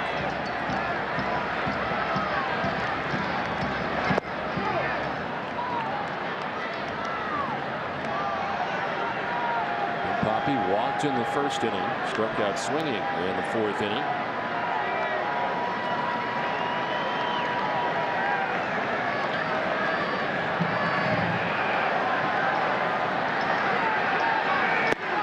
Ortiz goes around and he is hot. Dan Iasanya says he went around, and Ortiz hopped right in his face, never made contact with him, fortunately for the Red Sox. And Francona was out there quickly to get Ortiz out of the way. Iasanya said he went around as Ortiz tried to check his swing, but once you get it going, pretty tough to do, but David thought he did. 5 strikeouts for Kennedy. The Red Sox are down in order in the 6th, 3-0 Oakland. It's spring cleaning time. When it comes to showing your car a little love, VIP knows what works. And that's what we sell, period. At VIP, we stock a full line of products to make your car or truck shine like new. Anybody can sell wax. We sell what works, and we only sell what we'd use on our own cars. From Armor All, Turtle Wax, and Mothers, to a huge selection of specialty products and accessories for the best prices around. When you want to buy something that works, come to VIP. A little love goes a long way. Janet is so lame. Totally lame. She only brings McDonald's to bribe people to do her work. Ridiculous.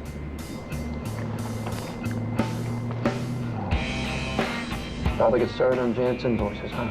Yeah. The only thing better than a sausage McMuffin with egg? 2 of them for just $3. Yeah, that'll make you do things. Janet's dry cleaning. Janet's dog. Charlie, Henry, wake up. You're wasting your time sleeping when you could be texting. Left hand on top, right hand, sending a picture message. Nothing says it like a text message.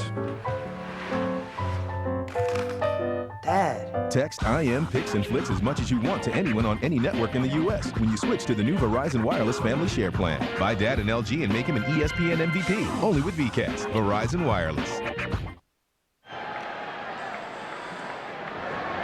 Back in Oakland, it's 3-0 A's. Big Bobby was hot because Iasanya called the strike on a swing, did not ask for help from his third base umpire, Paul Emmel. And Poppy is very lucky he didn't bump him. You know, when he charged back at him, he was clearly upset, and I don't think he did swing.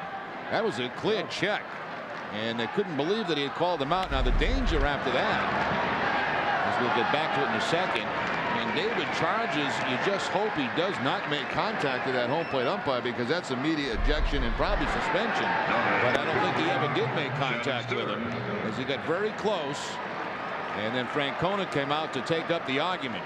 And Francona just wanted to know, why don't you just ask for help?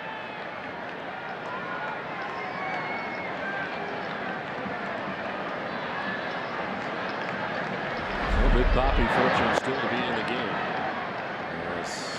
Red Sox another 1-2-3 inning for Joe Kennedy. He scored through the first 6 innings tonight, did not score at all last night. Shannon Stewart the batter, and taking the strike to even the count of 1-1. Yeah, just a light brush there as he was heading back toward the dugout. I wouldn't consider that a bump, but if it would have been a bump, he'd have been thrown out of the ballgame. I was more concerned with the bill of his helmet where it was, but did not get him as by the dive below third base, Stewart reaches. And 1 out.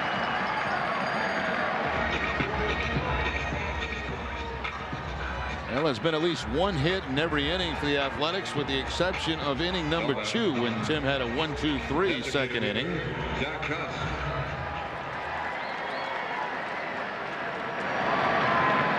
Cust grounded out second base in the second double and scored in the fourth. In a run now, 22 RBIs on the season for Cust. Strike over the outside corner.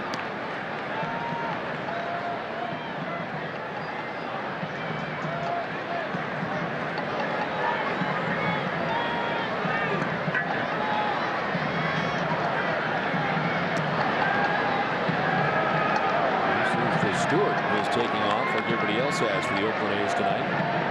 Stolen base for Travis Buck in the first inning. And stolen base for Bobby Crosby in the fourth. There he goes. And a swing and a miss. This one gets away from Marabelli, and at second base is Shannon Stewart. At first I thought it might have been a foul tip, but then the reaction by Mirabelli said no, there was not a foul tip. And Stewart to second base with the steal.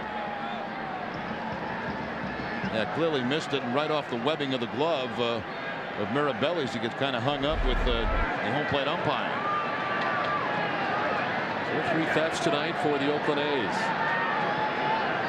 The runner in scoring position for Jack Kuss now is down 0-2.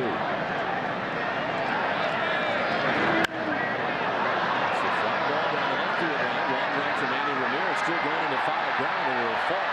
But Lugo, Lowell, and Ramirez all chasing after it down towards that Oakland pen.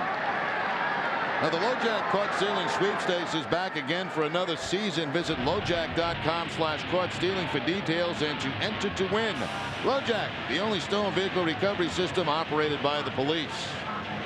They're very tough right now on fly balls because you have that twilight right now, and very difficult to see it. You can't take your eye off the ball. If you do, you're likely not going to pick it up again.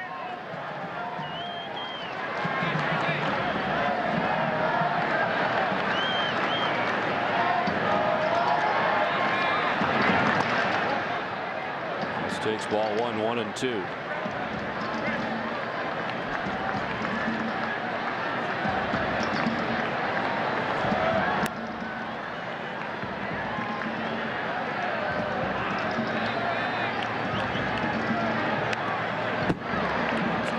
Stay alive. Can strike out or struck out at least once in 23 of the 26 games that he's played in this year. And has walked at least once in 19 of 26 games. Has walked, struck out, or homered in 67% of his plate appearances. Lines it this time to Youkilis, who makes the catch for out number 2. Stewart gets back on the bag at second, 2 down.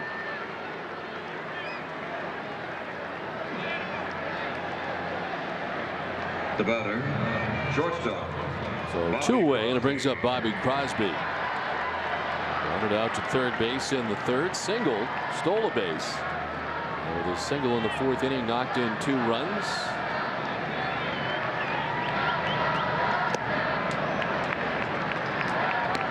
He has 22 and 23. Touring hitter as Snyder is up in the Red Sox pen.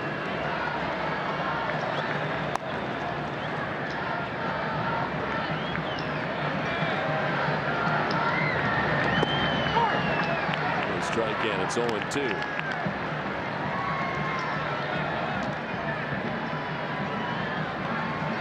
Wakefield at an even 100 tonight. As long as dotting 7 innings, done 6 times. As Crosby goes chasing, and 6 innings tonight from Tim Wakefield so far. They played 6, and it's 3-0 Athletics. On average, people run 11 minutes late. But with TD Bank North's more convenient hours, it doesn't matter. Banking that's faster, easier, hassle-free. We're TD Bank North. Introducing the all-new Chevy Silverado. Best when you buy it. Best when you own it. Best in the long run. This is our best truck ever. The all-new Chevy Silverado. And now, get 0% APR on any 07 Silverado half-ton, or get $1,500 total cash back on every Silverado. Come in today for the #1 selling trucks in Maine. They've got the sharpest pencil in town. Have they just sit around that showroom figuring deals and whittling that old pencil down? They know that if you buy once, you're gonna be back. So instead of buying 1, you're buying 2, and that's a fact. They've got the sharpest pencil in town. So come on down, neighbor. The coffee pot's on. Last year, Daddy surprised me with a tool belt and a sledgehammer. The year before that, he got me a hacksaw and a cutting disc. What is a cutting disc? This year, I'm using some of Daddy's hard-earned to buy gift cards from Martin. Put any amount you want on the card, plus you can use them at any Martin store. And you can recharge them when they run out. That way, whenever I get the urge, I can get whatever it is my little heart desires. Won't Daddy be surprised? On average, people run 11 minutes late. But with TD Bank North's more convenient hours, it doesn't matter. Banking that's faster, easier, hassle-free. We're TD Bank North. Top 3-0 for their starter, Joe Kennedy, as we head to the top half of the 7th inning. Manny Ramirez, Kevin Youkilis, and Mike Roll expected in the inning. And he's been on twice tonight. Lines one into left field, make it 3 times tonight. The 3:30 marker, Stewart gathers it. Manny thinking 2. The throw to second base is not going to be in time. Got himself a leadoff double. Well, Kennedy has been no mystery to Manny Ramirez. Manny coming into the game with a .429 average against Kennedy and adds 2 more hits tonight. The single and now the double. Manny not going with the head for a slide as we've seen recently. The conventional feet for a slide into second base.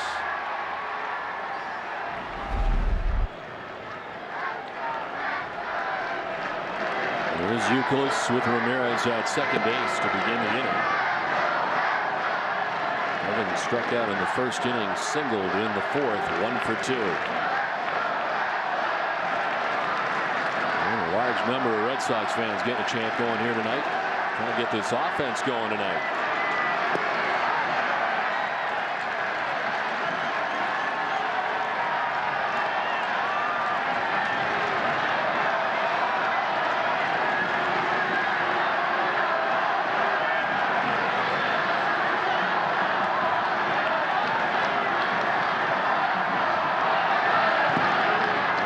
It's 2-1. Red Sox unable to score in the game last night. Shut out for the 4th time this year. And they've now gone 17 consecutive innings without scoring a run.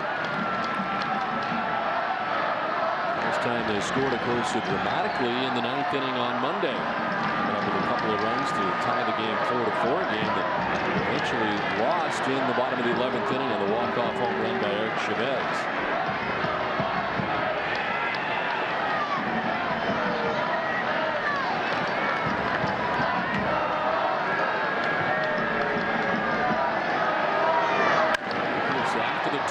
Fouls it off to the right.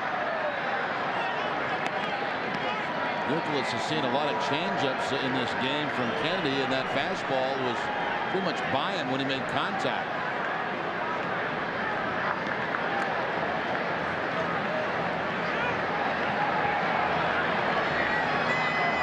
Youkilis hitting safely in 23 straight games, May 5th through June 1st. Drives this out towards center field. Swisher heading back, still going onto the warning track. Can't make the catch. It's off the wall and by him. Manny coming around from second base to plate the Red Sox first run on a triple by Kevin Youkilis.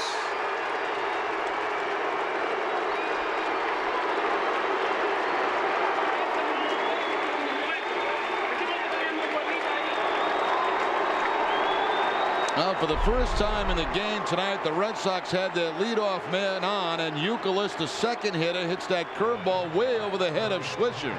He had a long way to go. It bounces up against the wall. Youkilis easily into third base with the triple, and the Red Sox finally get on the board. And that'll get some activity down in the bullpen for the Athletics. Now Mike Roll, who's 0 for 2 in the game tonight. Strike 1 over the outside corner.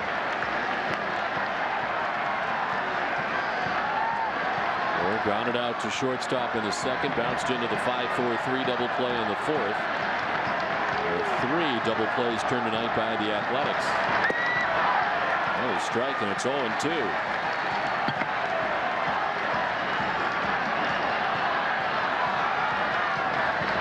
And up in the pen is Colby Lewis.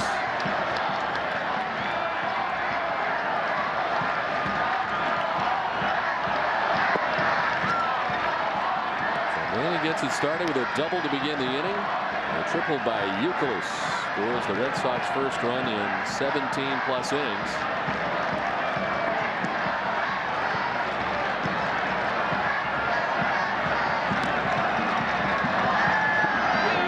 Strikes out. 6th strikeout for Kennedy. And the first out here in the top half of the 7th inning. And a big one, too, to leave that man at third base. Of course, the infield playing back with the 3-1 lead, and no contact by Lowell on the big sweeping breaking ball.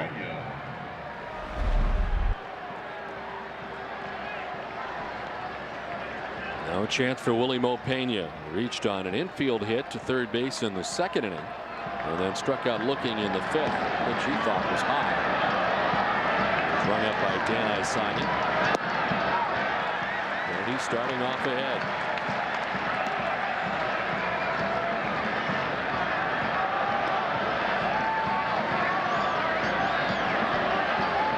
And he pitches so far for Kennedy. Season's high is 110. Chopped right side. Ellis plays the high hop. The run will score as Pena is retired at first base, but in the back door from third is Kevin Youkilis, and it's a 1-run game now. Yeah, infield back again. You just have to make contact. Gets a ground ball somewhere to the infield to get a run. Pena picks up his 10th RBI of the season, and the Red Sox only trail by 1. It's almost time for the 7th inning stretch, brought to you by Jordan's Furniture. For the largest selection and best brand names in furniture and mattresses in New England, visit them in Reading, Natick, Avon, and Nashua. It's not just a store, it's an experience. Red Sox grabbing 2 runs so far here in the top of the 7th. 2 outs, bases empty. Doug Mirabelli is 1 for 2 tonight.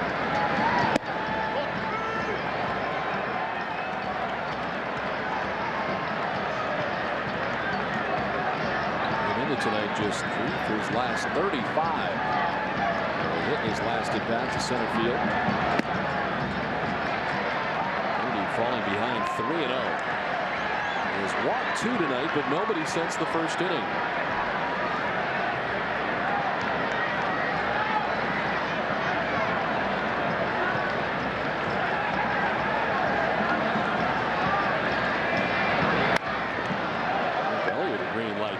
Fouls it off.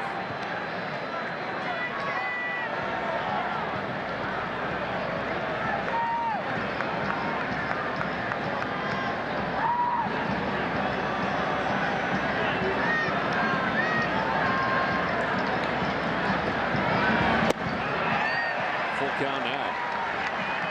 Good swing from Mirabelli.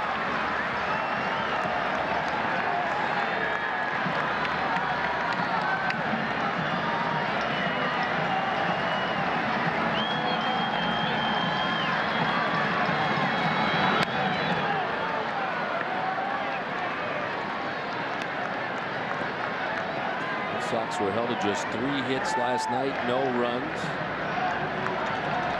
6 hits tonight off Kennedy and get their first 2 runs of the game here in the 7th inning.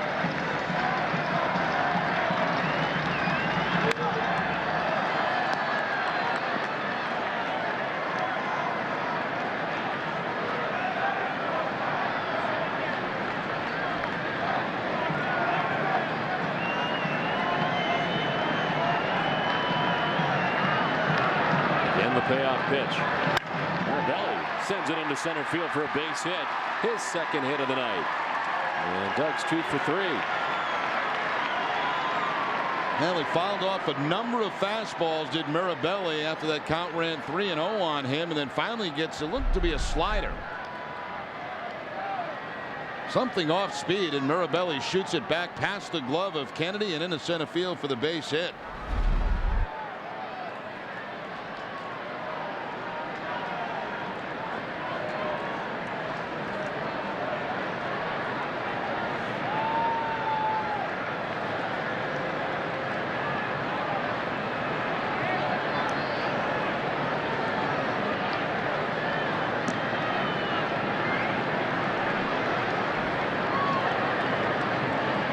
Most pitches in this inning since back in the first inning when Kennedy threw 22 pitches, a couple of easy ones in the third and fourth. And the total of 99 now on the night.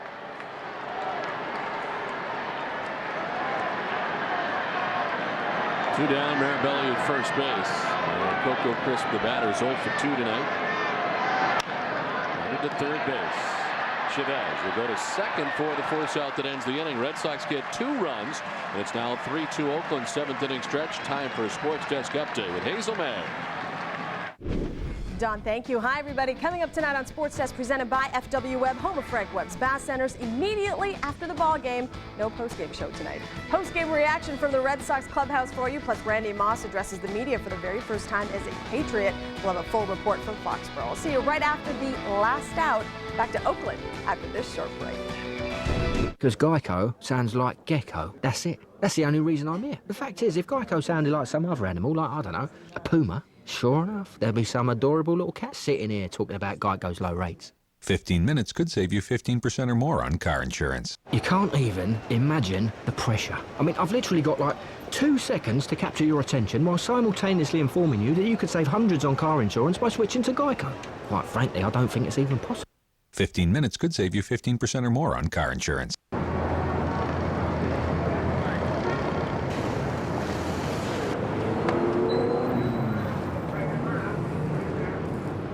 Hey! What? We were waiting here all day. So have I. No. I was here first. That's cardboard cutout. That don't count. You have to go in the back.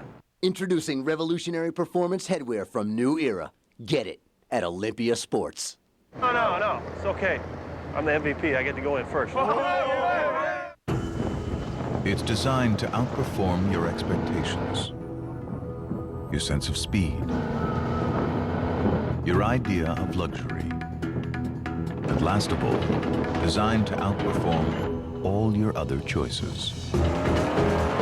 Presenting the Edmunds.com editor's most wanted sedan for under $45,000. The M. From Infiniti. Now lease an Infiniti M for $419 a month. Tomorrow at 2:30, Olympia Sports presents the Boston Globe pregame show with Tom Caron and Ken Maka. They'll preview the finale between Kurt Schilling and Joe Bland. Also, keep a close eye on the Major League Baseball draft. And Terry Francona will face the nation.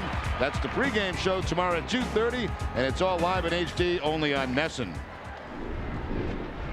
3-2. The Red Sox getting 2 runs in the top half of this inning. And the A's on top now by just a run as Jason Kendall leads it off. Chops one to third. It's a fair ball.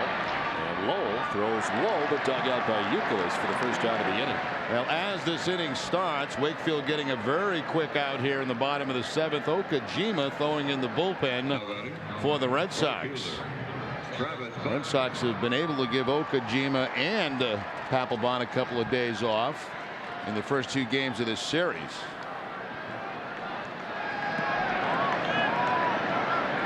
Here's Travis Buck, the top of the A's order. A single, stole a base in the first inning. He's fly to center and then fly to the warning track. Last time up.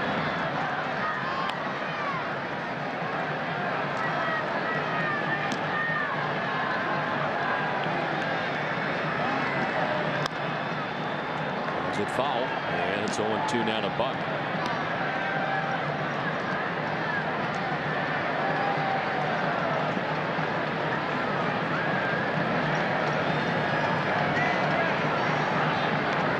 Start of the season, hit 190 in the month of April.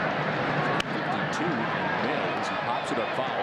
Marabelli. And we'll see that one land on the roof. The Oakland A's dugout out of his reach.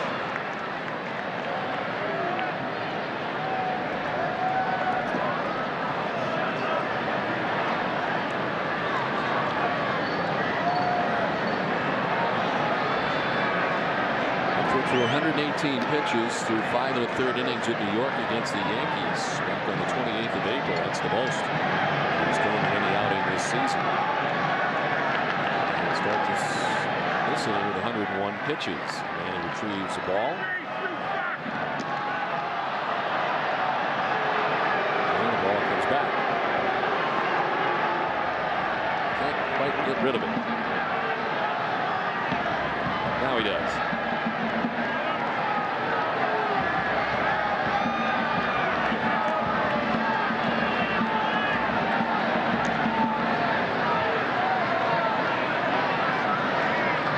Wakefield ahead 0-2.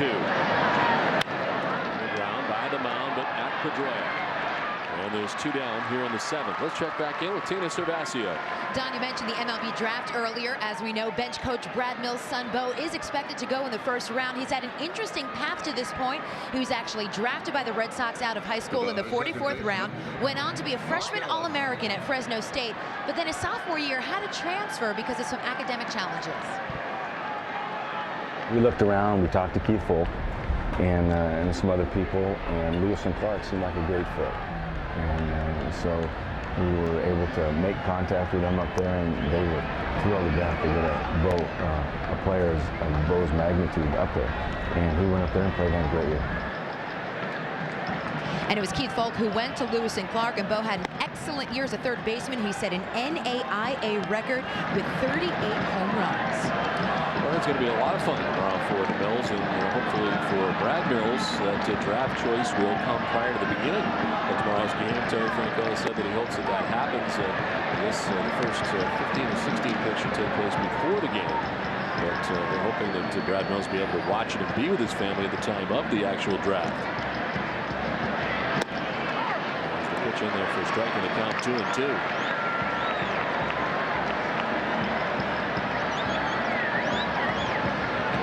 Ellis has struck out 3 times tonight against Tim Wakefield. And gets hit. Kind of leaned into that a little bit. Yeah, Wakefield's going to say made no indication and no attempt to get out of the way of that breaking ball. And Song is not going to agree with it. But you can see, you watch Ellis, he'll just take this right off the shoulder. He kind of leans in, and really, that could have been called. It's one thing not to move, it's another to kind of lean into it. Well, at least he did turn his shoulder in, but that's a borderline call right there.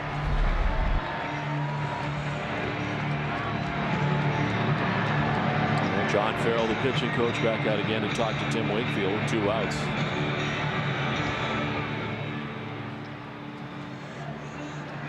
It was interesting because Ellis did 2 things there. He leaned in toward the plate, but then he did tuck his shoulder back in to make it look like he was trying to get out of the way.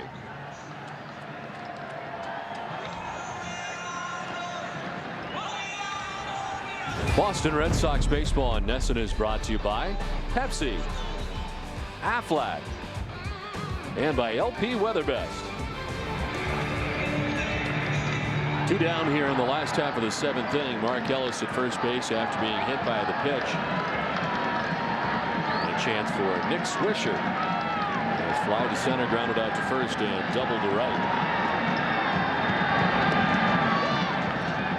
Ellis doing some dancing at first base, but didn't go. Oakland with 3 stolen bases tonight. Buck, Crosby, and Stewart stealing tonight off Tim Wakefield.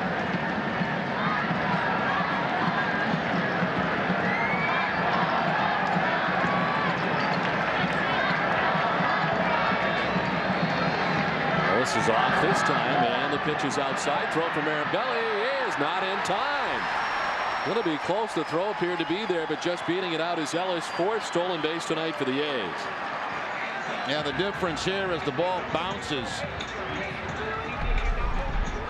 Here's the jump by Ellis, and the ball will skip on the grass. A nice play by Lugo, but clearly the hand in before the tag. Had to come up just a little bit because of the bounce.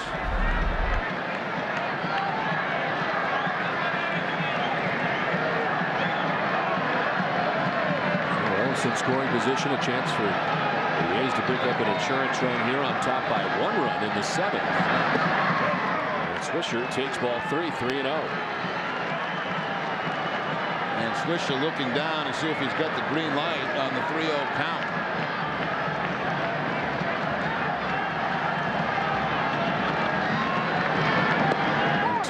Takes the strike. He was headed towards first base, but Sonia calls it a strike. Now Wakefield staying with the knuckleball 3-0, and it might have got a gift here.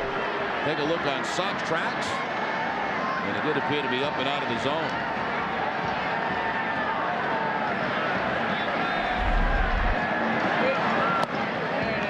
this time. Ball 4 down to first base. Goes Swisher. Well, looks like Francona coming out. That might be it for Wakefield. You've got the lefty Chavez coming up and Okajima ready.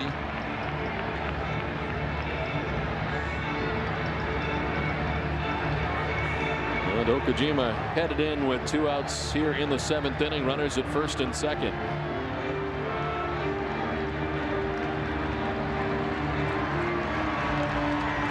Three to 2 Oakland. Back after this. If you owe over $10,000 to the IRS or state, call American Tax Relief for a free consultation. We've helped thousands of Americans settle their tax debt for a fraction of what they owed.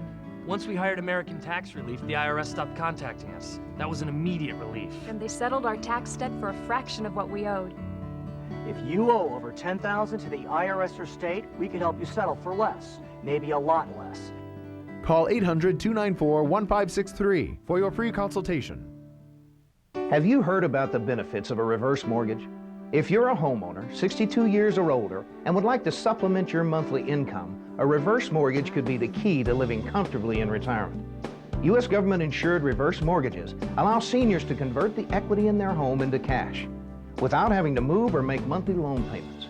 We offer a free information kit and video explaining everything you need to know about a reverse mortgage.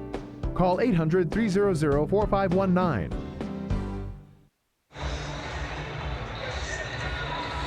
Game summary is brought to you by your local Lincoln Mercury dealers.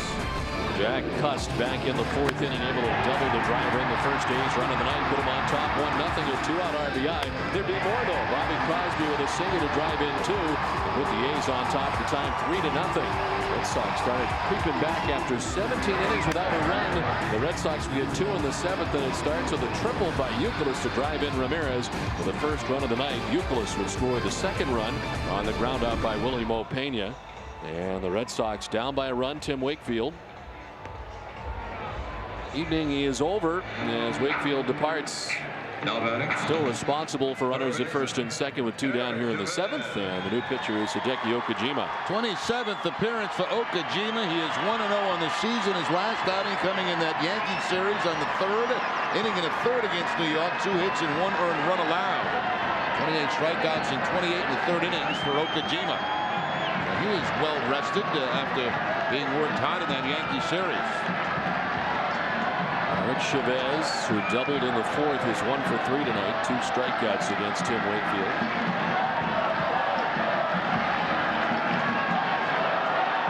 Okajima bluffing as Moose back to the bag at second.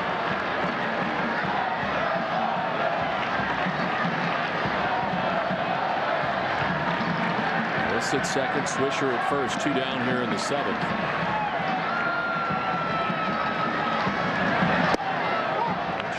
Takes the strike. Chavez has troubles against lefties, but Okajima more of the over-the-top variety. And you kind of get a better look as a left-handed hitter.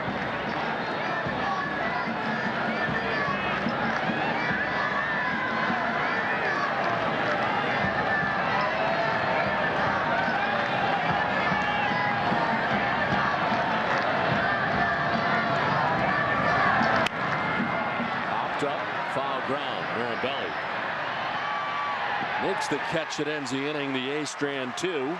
We played 7 from Oakland. The A's on top 3-2. Your flight attendants will be coming through the cabin shortly, offering snacks for sale for $5. Also available, in-flight magazines for $3. If you'd like to rent a pillow or blanket, that'll be $2. You need to use the restroom? That fee's $4.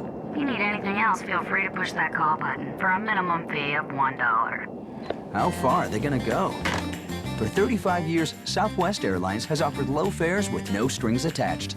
You are now free to move about the country. A splitter looks like a fastball until velocity is lost and the bottom drops out. Watch every pitch in clear Panasonic Motion. Panasonic Plasma for the speed of sports. Panasonic, ideas for life. So, you've been going out, huh? Big parties, music, pretty ladies. Son, we need to talk about protection. Dad, I'm 26. Yeah, I know. But you're never too grown up for your old man to give you one of these. Oh, man. Dad, Thanks. Every Coors Light can has a protective liner to lock in that refreshing frost brewed taste. You can never be too careful. Frost brewed Coors Light, the world's most refreshing beer. Hey, what's the point? Tune in for 10 sports questions and the man with all the answers. Globe 10.0, presented by Verizon. Hosted by Bob Ryan. Premiering Tuesday, June 26th on NESN. That's the point. For the top 9 countdown of all things Sox from the past week, don't miss Granite City Electric Ultimate Red Sox Show with Hazel May. Hazel will look back at the news and events surrounding the Red Sox. Don't miss the Granite City Electric Ultimate Red Sox Show this and every Sunday at 12:30 right before our pregame coverage begins.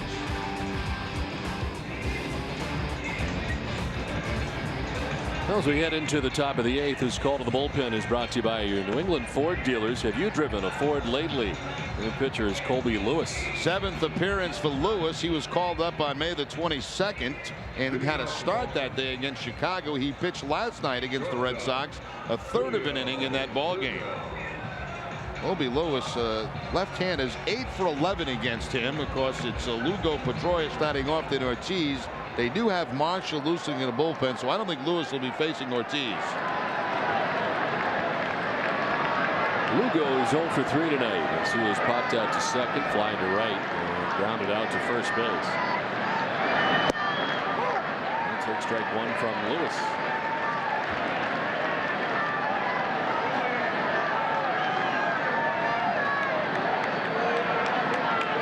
Kennedy did not get into trouble until the 7th inning. He had pitched 6 shutout innings against the Red Sox. It'll help from his friends as defense turned 3 double plays for him in the first 5 innings.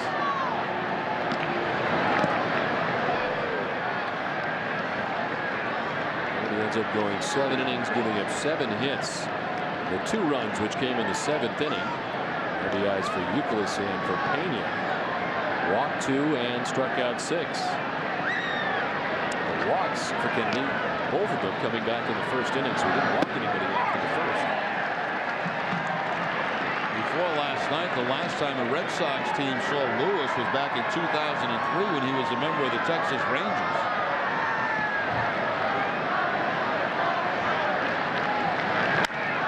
To right field, Travis Buck back a step or 2, and there's 1 down in the 8th.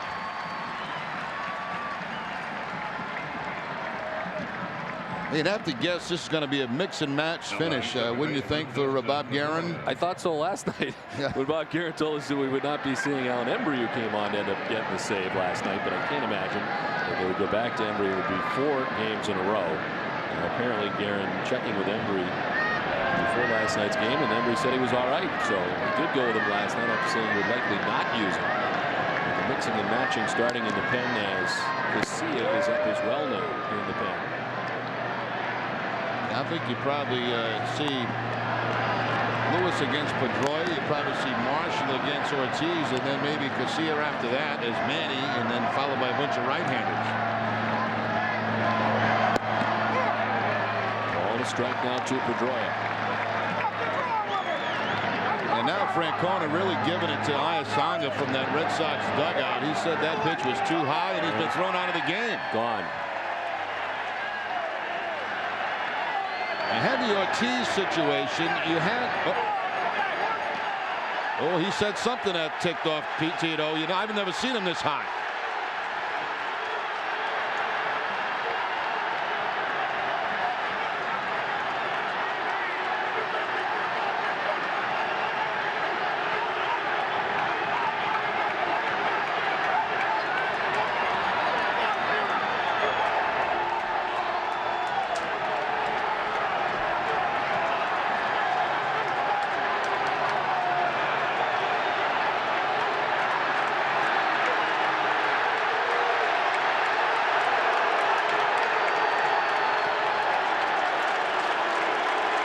That's about as hot as I've ever seen Francona with an umpire, and there are 3 things that come to mind in this game. The check swing that was called on David Ortiz, the lean in by Ellis to get hit by a pitch, and now that last call was the last straw. He thought that ball was high.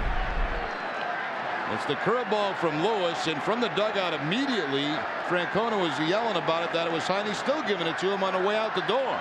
as he heads up the runway. Ayasung has said something to Tito that set him off. He was fired up when he got out there, but then took it to another level once Ayasani said whatever it is that he said. That's how it started, and then was ejected at this point. Once the gum and the chew comes out, that's when it gets serious. And now he's all business. He was so mad he couldn't speak there for a second. Well, he got the words out he wanted to, though. In the end, a few times over. On the ground by the mound, charging is Ellis. His throw in time, and Pedroia is out, number 2 of the 8th. And out comes Garrett, and that's going to be it for Lewis. He did his job by getting 2 outs.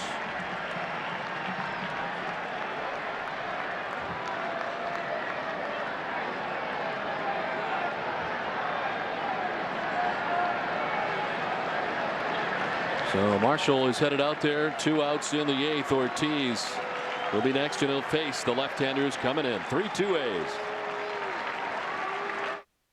My neighbor drove all over town to find the best deal on a cell phone. I just logged on to Let's Talk. They make it easy to compare plans from all major carriers and find cell phone deals that are much cheaper than retail. Like the hot BlackBerry Pearl with music and video player, a $369 value, yours free after mail-in rebate and new calling plan. Let's Talk has the best prices, the best plans, and the most free phones guaranteed.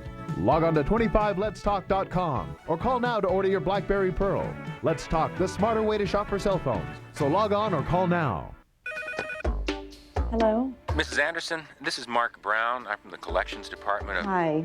Listen, I'm sorry I haven't made my payment yet. I'll get it in as soon as I can. Maybe you should call In Charge. They'll work with you and come up with a solution that's right for you. When life hands you a little more than you can manage, call In Charge Debt Solutions.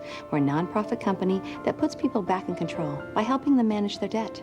We'll stop the collection calls and we'll help lower your interest rates so you'll have one affordable monthly payment. Call In Charge today. 3-2, the Oakland A's on top of the Red Sox. Terry Francona ejected for the first time this season.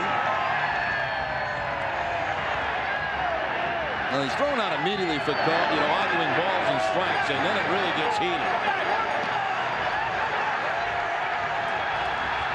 Anytime you really want to say a lot, it's hard to do with that much chewing gum in your mouth. So it's good that he got rid of that. Frees him up for a lot more of this. And this was Terry leaving with more to say.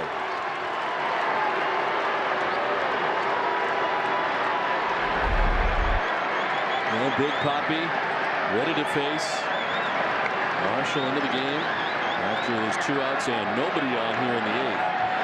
Marshall almost hits him with the first pitch. Yeah, lefties against Marshall, only hitting 179. 2/3 of an inning yesterday against the Red Sox. Bobby Lewis retired both batters that he faced. As Ortiz pops it up, short left, Crosby out and off the glove, can't make the catch.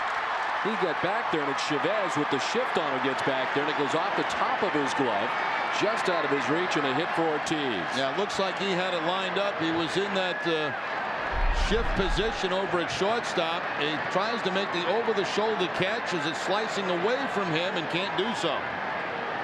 So it's 1 and out for Marshall. In will come Casilla.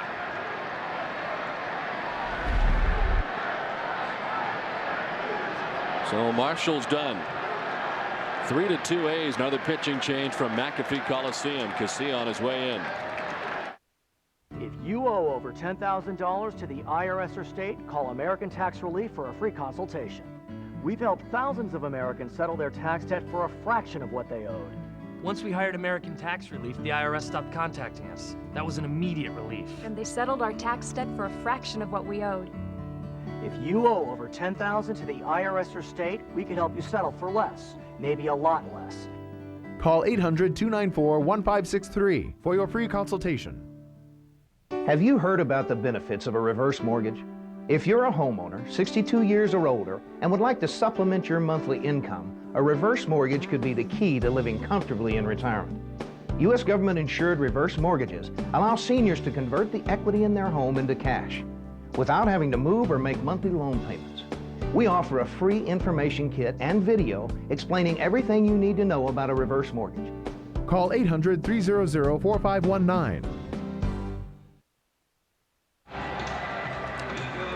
Well, tonight, following Red Sox coverage, stay with Nesson for Sports Desk with Hazel May, presented by FW Webb, home of Frank Webb's Bath Centers.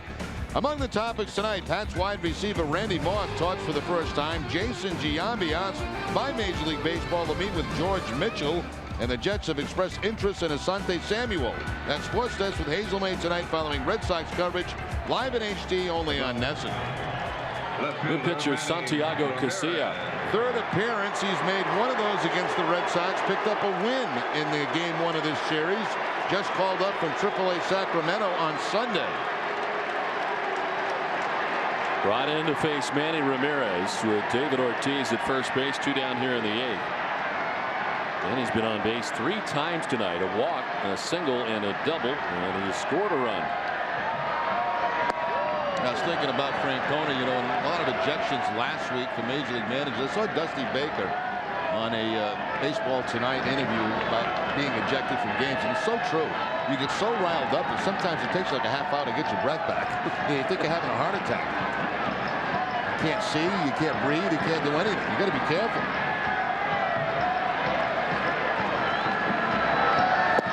Swing and a miss. Manny fooled on the pitch, and it's 1-1. Slider from Casilla. I think that's his best pitch from what we understand. Those we talked to that follow this Oakland ball club. Roy Steele.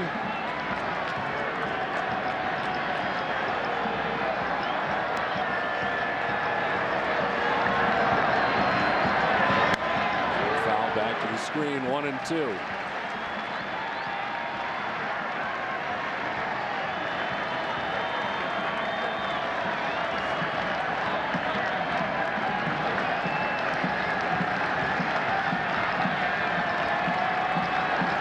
Casilla just 26 years old. And with 2 outs and Ortiz at first base. Red Sox trailing by a run. The 1-2 pitch.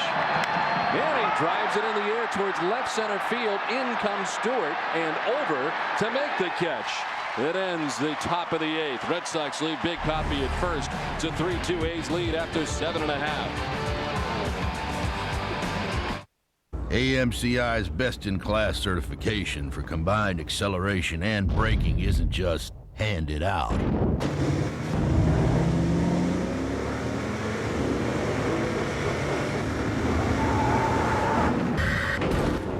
You've got to earn it.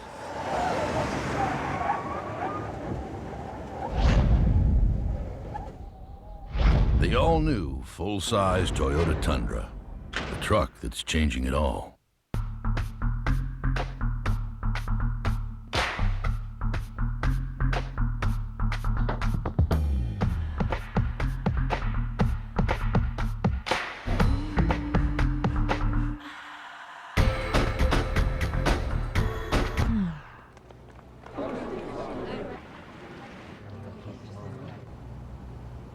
Tonight, do the mojito with the refreshingly cool taste of the Bacardi Mojito.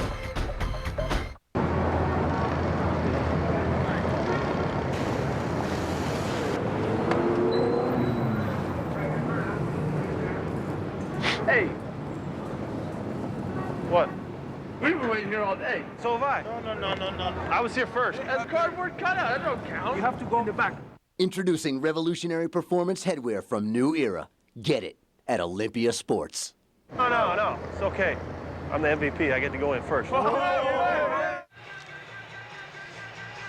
Boston Red Sox baseball on Nesson is brought to you by New England Ford Dealers, Sovereign Bank, the official bank of the Red Sox cable network, Coors Light, the United States Marines, Bacardi, and by Southwest Airlines. It's on to the last half of the 8th, 3-2. The A's on top. Hideki Okajima, who came into the game in relief of Tim Wakefield last inning, and got the final out of the inning, as the A's had runners at first and second and 2 down when Chavez fouled out. The second batter that Okajima has faced since coming in, and it's Dan Johnson to begin things in the bottom of the 8th. After that first pitch, ending it right to Pedroia, and there's one down here in the bottom of the 8th. third time that Johnson has grounded out to Pedroia. Time out for the fan of the game, brought to you by Pepsi. Little guy enjoying the game tonight. Hoping his Red Sox can grab a couple of runs here coming up in the ninth. It'll be Youkilis, Lowell, and Pena who will try. Okajima trying to keep this deficit just one run. Shannon Stewart bats. Grounded out to third, walked and singled. There's a stolen base tonight as well.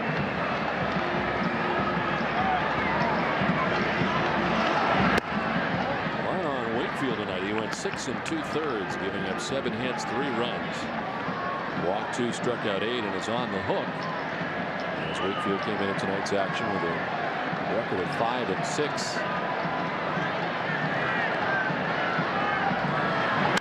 Stewart drives it to deep center. Crisp is headed back. It'll take him to the track, and he will make the catch over the shoulder. Coco Crisp back at the 400 marker.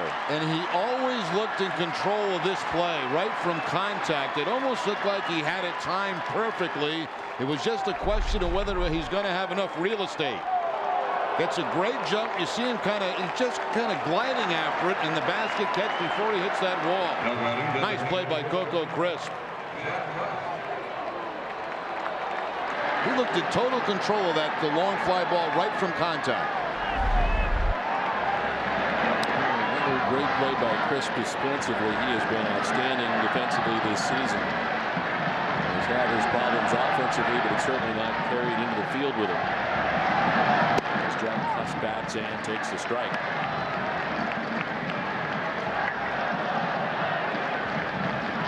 Cuss with a double in the 4th inning. 1 for 3 tonight. He's got an RBI now. 22 on the season.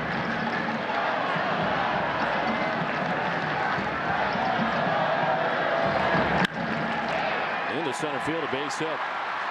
Cuss with his 2nd hit of the night.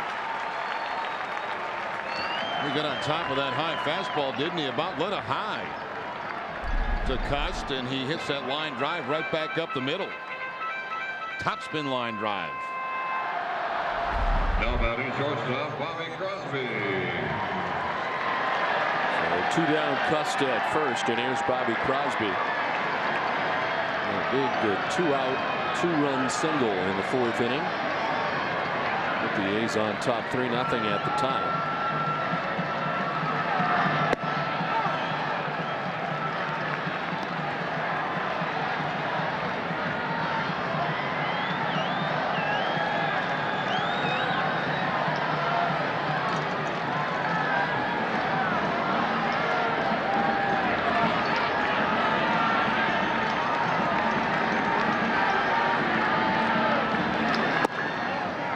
Outside, 1-1 now to Bobby Crosby. Facing Kendall on deck. He's trying to grab some insurance here against Hideki Okajima. Red Sox scored 2 runs in the 9th inning in game 1 of the series.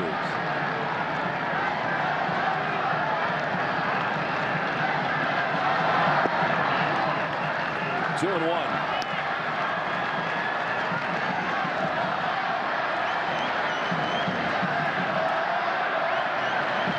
Okajima has allowed runs in 3 of his last 6 appearances.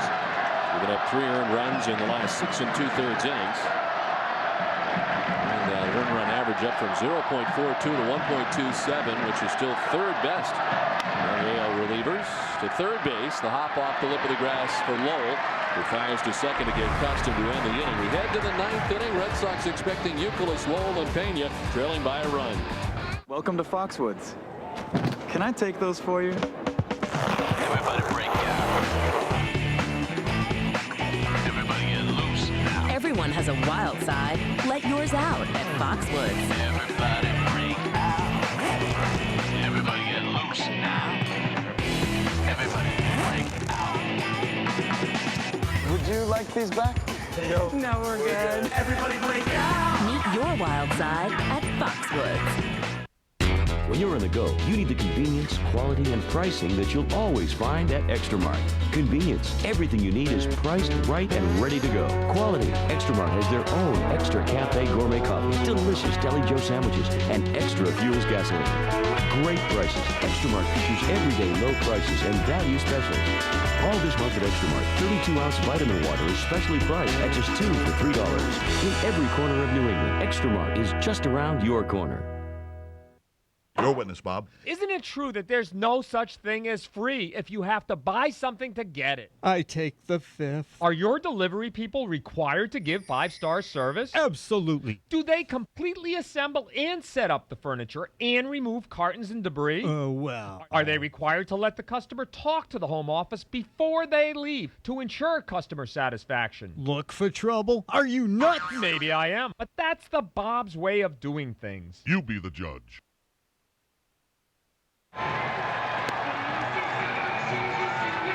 3-2, the Oakland A's on top of the Red Sox. We head to the top of the 9th inning. Santiago Casilla, who got the final out of the 8th, getting Manny Ramirez to fly to left, goes back out there to begin the 9th inning. Some defensive changes for the Athletics. Mark Kotze now in center field for Oakland, and moving from center field to first base is Nick Swisher.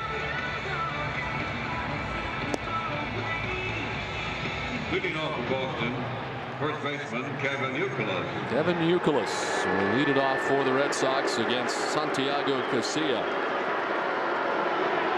couple of hits tonight for Uke after a strikeout in the first inning. He singled to left in the 4th, tripled in the 7th inning to drive in a run, his 32nd RBI of the season. Baseball has come out on the field in center, and Kotze throws it back up into the seats.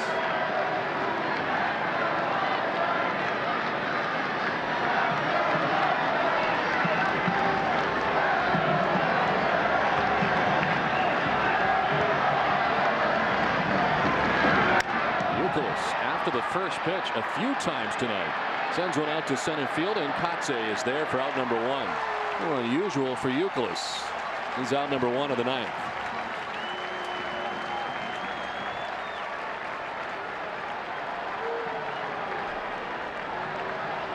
Here's Mike Lowell, who is 0 for 3. Third baseman Mike Lowell.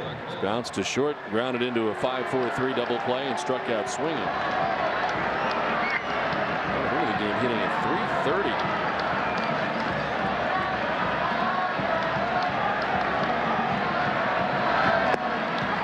Taking strike 1 from Casilla. I remember he worked in 4 straight games and picked up his 5th save of the year. Last night unavailable for Bob Guerin. 1-run games for the A's. As the pitch a strike, and Lowell disagreeing. He's disagreed with a lot of Dan Iasanya's calls tonight. 0-2. Yeah, back-to-back sliders from Casilla to start off Mike Lowell and quickly get ahead 0-2.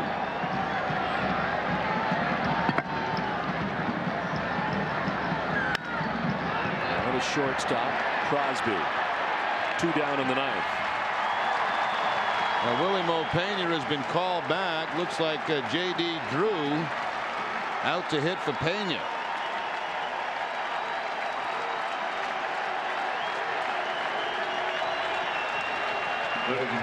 Left-handed options on the bench: Hinsky, Drew, Cora, and Veritek.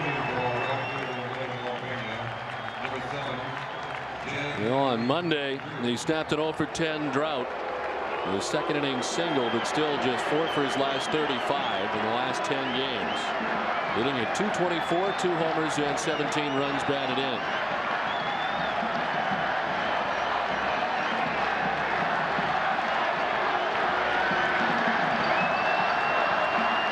0 for 1 as a pinch hitter. They're taking strike 1 from Casilla. Red Sox did not score last night, did not score in the first 6 innings of tonight's game. They trailed by a run with 2 outs here in the 9th after getting 2 runs in the 7th inning. Drew is down 0-2. Change up.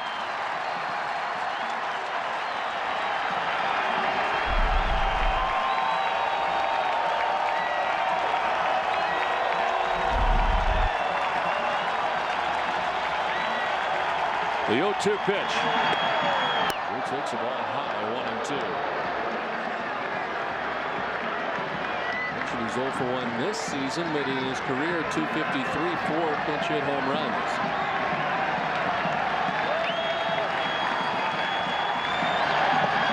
Outside, 2-2.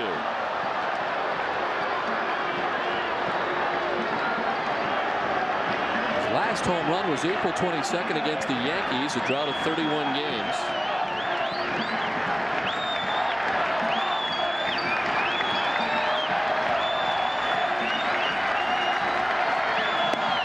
Full count.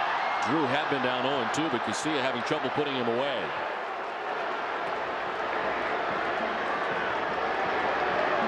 Veritek out on deck for Mirabelli.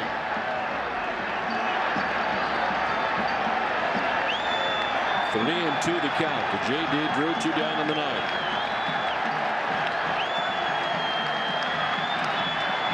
Ball 4, he walks in. So Drew down to first base.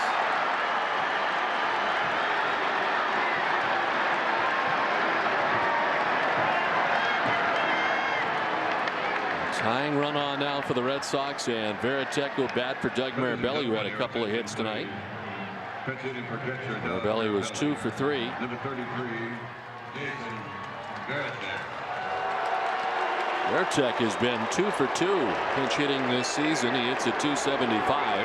6 homers and 28 runs batted in.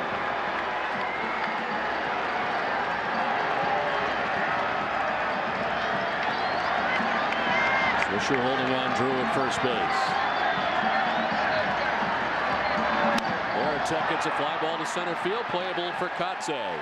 And the A's have taken the first 3 games of this series. Another frustrating night tonight for the Red Sox. Oakland holds on to another 1-run victory for them, their 12th of the season, as they down the Red Sox 3-2. And it's now 6 out of the last 7 lost for the Red Sox. And a tough defeat tonight. The hands of the Oakland A's, and tonight they don't have their closer. It's Casilla who gets the final 4 outs of the game. The A's win it 3-2. Sports Desk presented by FW Webb is right around the corner, so stay with us. Jerry and I will be back here in Oakland right after this. Have you driven a Ford? Want to go somewhere cool? Do something fun? Do it in a Ford Focus. You'll get up to 37 miles per gallon. Plus, Focus comes with 5-year, 100,000-mile powertrain coverage. That's 40,000 more miles than Civic or Corolla. So go ahead, have some fun in a Ford Focus. Right now, get up to $3,000 cash back on Ford Focus. That's up to $3,000. See your local Ford store today. My neighbor drove all over town to find the best deal on a cell phone. I just logged on to Let's Talk. They make it easy to compare plans from all major carriers and find cell phone deals that are much cheaper than retail. Like the hot BlackBerry Pearl with music and video player, a $369 value, yours free after mail-in rebate and new calling plan. Let's Talk has the best prices, the best plans, and the most free phones guaranteed. Log on to 25letstalk.com or call now to order your BlackBerry Pearl. Let's Talk, the smarter way to shop for cell phones. So log on or call now.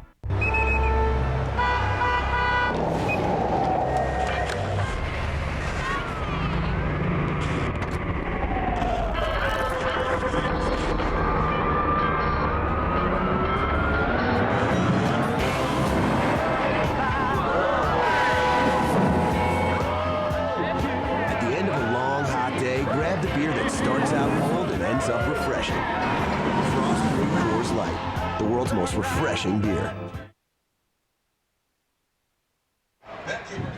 Red Sox lose this one 3-2. The play of the game brought to you by Foxwoods Resort Casino. In the 4th inning, Bobby Crosby with a base hit up the middle of Tim Wakefield. A high knuckleball drives in 2 runs. And at that point made it 3-0. And once the A's hang on 3-2. So the A's have taken the first 3 games of this series. For Jerry Remy and Tina Sebastian, I'm Don Orsillo saying good night from Oakland. Visit NESN.com or New England Sports Live Online. This has been a presentation of NESN, New England's most watched sports network. After the break, join Sports Desk with Hazel May. Good night, everybody.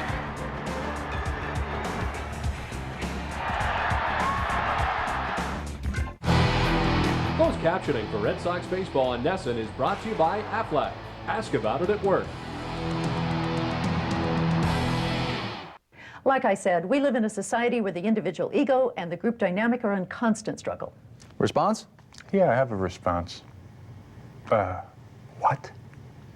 Geico. 15 minutes could save you 15% or more on car insurance. Nobody said this was going to be easy. Now, see, if Geico.com had taken that approach, instead of telling everyone it's so easy a caveman can do it, I wouldn't be having an existential meltdown right now. Geico. 15 minutes could save you 15% or more on car insurance. Hello? Mrs. Anderson, this is Mark Brown. I'm from the collections department of... Hi. Listen, I'm sorry I haven't made my payment yet. I'll get it in as soon as I can. Maybe you should call In Charge. They'll work with you and come up with a solution that's right for you. When life hands you a little more than you can manage, call In Charge Debt Solutions. We're a nonprofit company that puts people back in control by helping them manage their debt. We'll stop the collection calls and we'll help lower your interest rates, so you'll have one affordable monthly payment. Call In Charge today. It's highly refined. It's imported by the barrel. And it's another thing you shouldn't guzzle while driving. Now Dodge goes the distance with our most fuel-efficient lineup ever. Like Charger with 28 highway miles per gallon. Caliber with 32 highway miles per gallon. And the all-new Avenger SE with 30 highway miles per gallon. Maximize your miles with our most fuel-efficient lineup vehicles ever. Now get 0% financing plus $500 bonus cash on Charger and Avenger.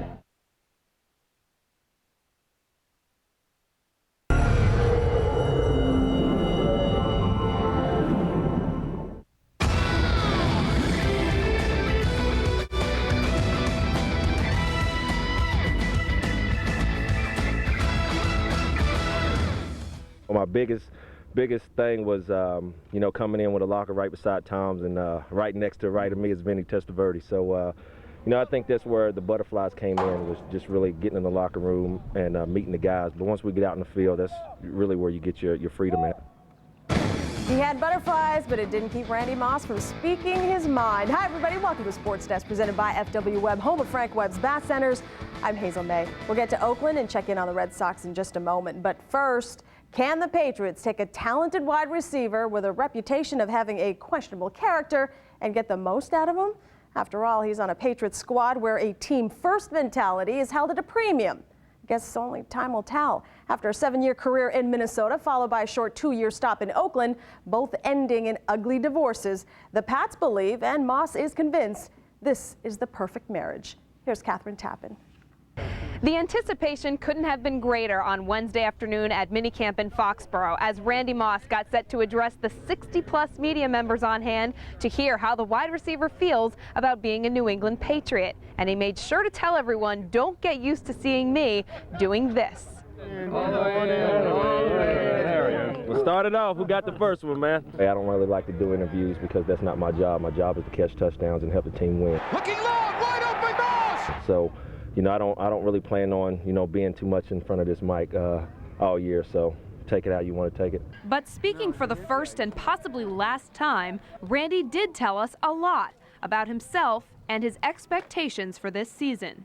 To be honest with you, I don't plan on changing. I just want to go out here and play football. So really anything that you've heard, about me, good or bad, some's a lie, some's true. So, hopefully the true stuff will come out, and hopefully the bad will stay bad back there. So, like I said, I don't plan on changing. I think the guys are getting to know me and understand that, I love to win and, carry myself as a professional athlete. If it's one guy who's getting to know Moss, it's Tom Brady, who made a point to mention that he's not going to presume anything about his new wide receiver. I try not to prejudge teammates or stereotype guys before they get here. I just let the relationship develop as it is, and I've been excited to have him around. He's worked extremely hard. He's in the weight room every day. He's been here working out. He's taken a trip with us to New Orleans. He's been at the golf tournament yesterday. I think it's a great receiver group. Long anticipation of getting here, getting to camp, getting around the guys, and just seeing how this organization is ran, and I'm liking everything that I see, and hopefully I can just fit in. Fitting in shouldn't be a problem, as Moss has already conformed to many Patriot ways, including going with the flow on what number he's going to wear. Sometimes, you can be able to go back and get your number, and sometimes you can't. So they really told me that 6 was the available number that they have back in the equipment room. So I said, just give me a number. I'll make it. And when the media was given one final question for Moss, a reporter asked, did the Patriots take a risk in trading for you? To which the wide receiver responded, man, see, all the questions was good, and he wanted to come. Hey, y'all take it easy. With no immediate plans of hearing Randy Moss talk in the near future, it'll be number 6's actions on the field speaking louder than his words this season. In Foxborough, Catherine Tappan, Nesson Sports Desk. Catherine, this was a good sign in Foxborough Wednesday. After sitting out day 1 of minicamp, running back Lawrence Maroney joined his teammates on the field for day 2. Maroney is, of course, coming off shoulder surgery, so he only took part in some of the individual drills, not any of the team practice. Turning to baseball now, the Red Sox looking to their elder statesman to help put an end to a season-high 3-game losing skid. Now, the last time we saw Tim Wakefield, he took the loss in a 9-5 defeat to the Yankees in what was the shortest outing for a Sox starter this season. David Ortiz, Dustin Pedroia gearing up for the game. Check out Big Papi. Giving Pedroia a little Gatorade shower, and what the heck did the rookie say to the big man? Now, after a hot start to the season, Tim Wakefield has hit the skids in his last 4 starts. The knuckleballer is just 1-3 with an ERA of 9.43. So Wake trying to get back on track, and he's feeling it early. First inning gets Mark Ellis down swinging on the knuckler. Then it's Eric Chavez whipping for strike 3. Wake banning 3 of the first 5 batters he faced. Joe Kennedy on the hill and getting a little help from his friends there. 3rd inning, Coco Crisp, grounder into the hole. Bobby Crosby going to the backhand. And nicely dug out there by Dan Johnson at first. Now that's how to get things done on D, isn't it? To the 4th. Runners on the corners with 2 down, and Jack Cust getting the A's on the board. Cust just ripping a double down the right field line.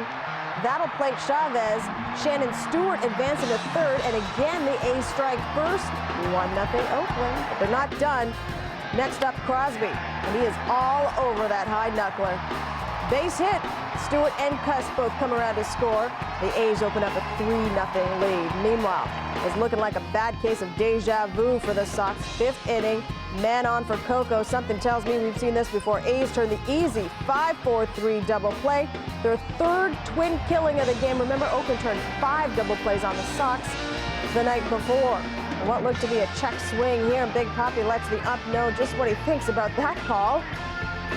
Big Papi right up in Dan Iasogna's grill. No contact made. Luckily, no ejection for the heated Sox slugger. Terry Francona jumping in to plead his case. Meanwhile, Wakefield keeping his team in it. Crosby at the dish, whiffing at the knuckler to end the inning. All in all, not a bad effort by Wake. He goes 6 2/3, allowing just the 3 runs and striking out 8. Now in the 7th, Boston offense finally deciding to wake up. And it's Kevin Youkilis coming through again. Crushing this deep drive to center. Stewart, he's quick but can't get to that one. It'll be extras. Manny Ramirez easily in from 2nd, and Uke ends with his first triple of the season. Talk about a drought. The Sox scored their first run in just over 17 innings. They're on the board, 3-1 ball game, and then up is Willie Mo Pena. Chopper to 2nd. Ellis throws him out, but Willie Mo gets the job done because in comes Youkilis from 3rd, and just like that, Oakland lead now cut down to 1. We go to the 8th, and things get a little nutty here. Dustin Pedroia at the plate, and he will take a questionable strike call from Iasogna. Now, Francona lets him hear it in the dugout, and then a pitch later, the ump gives Tito the heave-ho. So here comes Francona, pretty calm, right? Comes out to get his money's worth, but the ump says something to Francona. Now watch. And Tito just absolutely berserk. Flips out. Now we're going to give you subtitles, and we hope you're not a very good lip reader because this is not a PG-rated conversation. Francona let loose. And even on his way back to the clubhouse, it's Tito's first ejection of the season. Boy, he was pretty hot about whatever happened there, right? Bottom 8, still a 1-run game, and Coco Crisp keeping it that way because Stewart sends one deep to Crisp country. Coco, boy, this is just so routine now. Great over-the-shoulder basket catch, heck of a play. Take another look. Shades of Willie Mays with that grab. Got ourselves a definite perfect 10 nominees. Crisp continues to amaze with the leather. 9th inning, Alan Embry getting the night off, so Santiago Casilla in to close this one out. Pinch hitter Jason Varitek up representing the go-ahead run at the plate, but flies out to center to end it. The A's make it 3 in a row of the Red Sox 3-2 victory. Boston has now lost a season high 4 straight games. That's their longest losing streak since last August. The Sox bats again cold as ice. They managed only 2 runs and 8 hits, spoiling Wakefield's nice performance. They've now still got the best record, though, in the majors, but have lost 6 of their last 7, as I mentioned. Time now to go down the pipe with FW Webb. The Sox and A's conclude their 4-game series Thursday afternoon. NESN's high-def coverage begins 1 hour early with a pregame show at 2:30 p.m. We continue our show after a quick timeout. Still ahead, Asante Samuel is still holding out, but a former coordinator is apparently showing interest in the talented corner. Jason Giambi said he was sorry, but baseball wants him to say more, lots more. What the Yankee slugger has just 2 weeks to do for the commissioner. And can a Stanley Cup winner hail from Southern Cal? It could happen if the Ducks don't quack under pressure. Cool highlights coming up. Webb, home of Frank Webb's Bat Centers. Visit us online at www.frankwebb.com. You think it's not going to happen to you? Well, take it from me, it can. And whether it's a broken bone or appendicitis or cancer, you can't afford to suddenly pay a huge bill. You need health insurance. That's why Massachusetts is now requiring everyone to have it. And they're making it more affordable and easier to get through the state's health connector. Call them or go online. Get information, compare plans, choose the one that's right for you. Hey, don't wait till it's too late. The way things are made these days, it's just plain wrong. I disagree. Did you taste your sandwich? The spices are blended right into the breading. Yes, I see your point. And for only 99 cents. I take back what I said. Introducing the new 99-cent Buffalo Crispy Chicken Sandwich. With a fiery taste, it's built just right. That's right. Ever wonder what it would be like to have a NESN All-Access Pass on game day? Well, here's your chance. The Extra Mart Executive for a Day Sweepstakes. You could spend a game day just like a NESN executive.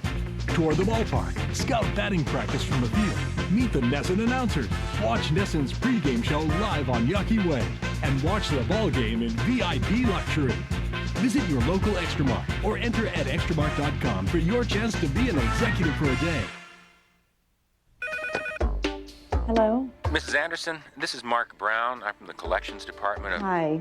Listen, I'm sorry I haven't made my payment yet. I'll get it in as soon as I can. Maybe you should call In Charge. They'll work with you and come up with a solution that's right for you. When life hands you a little more than you can manage, call In Charge Debt Solutions. We're a nonprofit company that puts people back in control by helping them manage their debt. We'll stop the collection calls and we'll help lower your interest rates so you'll have one affordable monthly payment. Call In Charge today. Game 5 between the Senators and the Ducks. In that case lies the Stanley Cup, and the Ducks hoping to clinch here. Chris Pronger, coming off his 1-game suspension, gets nailed behind the net by Andrew Vermette. Now, he played only 3 minutes in the first period. Still in the first 1-0 Ducks, Rob Niedermeyer. Look at this nifty little move in front, and then he scores.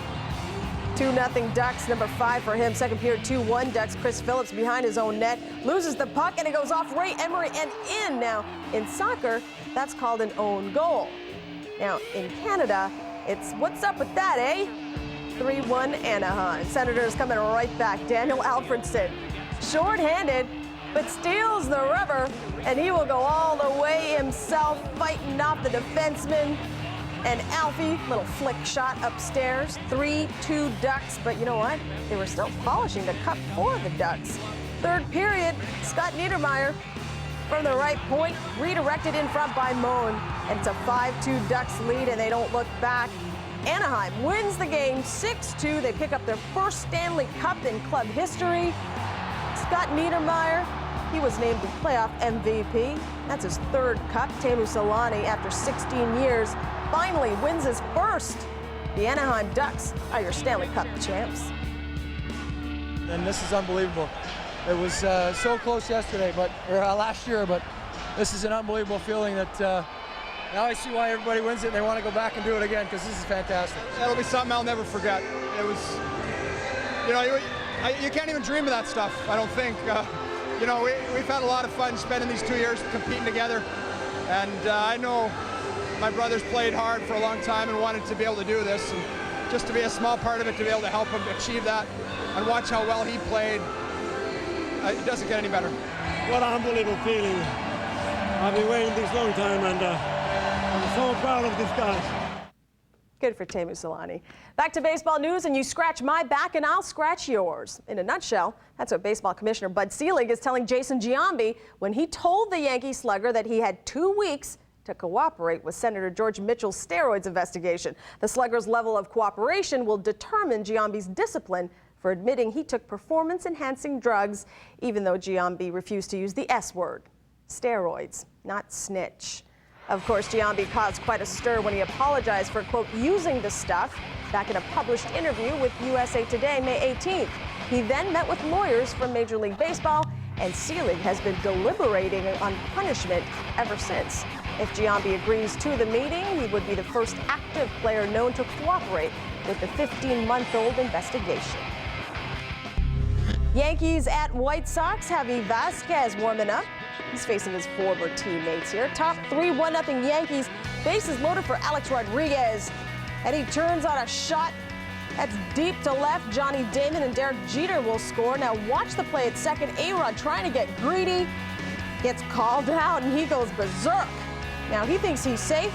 The ump says, no, you're not. And the umps usually win the argument. Yankees up 3-0. 4-1 Yankees in the 8th. That would be Bobby Abreu, his 3rd homer of the season. That'll do it. Yankees go on to win this one 5-1. In preparation for his Saturday debut against the Pirates, Roger Clemens threw a total of 62 pitches, none with velocity, in a workout Wednesday at the Yankee Spring Training Complex in Tampa. Now, he also took part in fielding drills as well and showed no signs of that fatigue groin problem that scrapped his original return date to the rotation last Monday in Chicago. Lots more sports stats coming your way, including Don and Jerry's thoughts on Game 3 between the Sox and the A's. We'll hear from LeBron James and his take on all the hype surrounding his Cavs and the NBA Finals. And it may not be as glitzy as the NFL draft, but this year's baseball draft is a pretty special event for these young fellas and a member of the Sox coaching staff. We'll explain after this. Well, here's another happy consumer filling her gas tank. Yeah, it's crazy. Well, what are you gonna do, sell your car? Actually, I just refinanced my car. That really cut my payment. You can do that? You can if you call DCU. DCU? I do everything there now. Keep your car, but trade your loan. Call DCU for a refinancing estimate. So why don't you call DCU? You do have a car, right? Yeah, several. So, how you been, man? Good. I just got back from Vegas. Oh, yeah? What'd you do? I saw some shows. Shows? Yeah, I saw the producers. I like shows.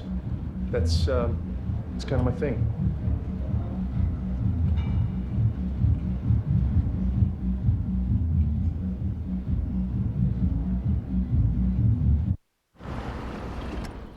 Are you the cable guy? Actually, I'm a Verizon Fios tech. I bring fiber optics right to your door on 3 different spectrums of light. You got your 1310, your 1490, and the 1550. The light is so clean, it's plus 20 dB hot. It's true qualm.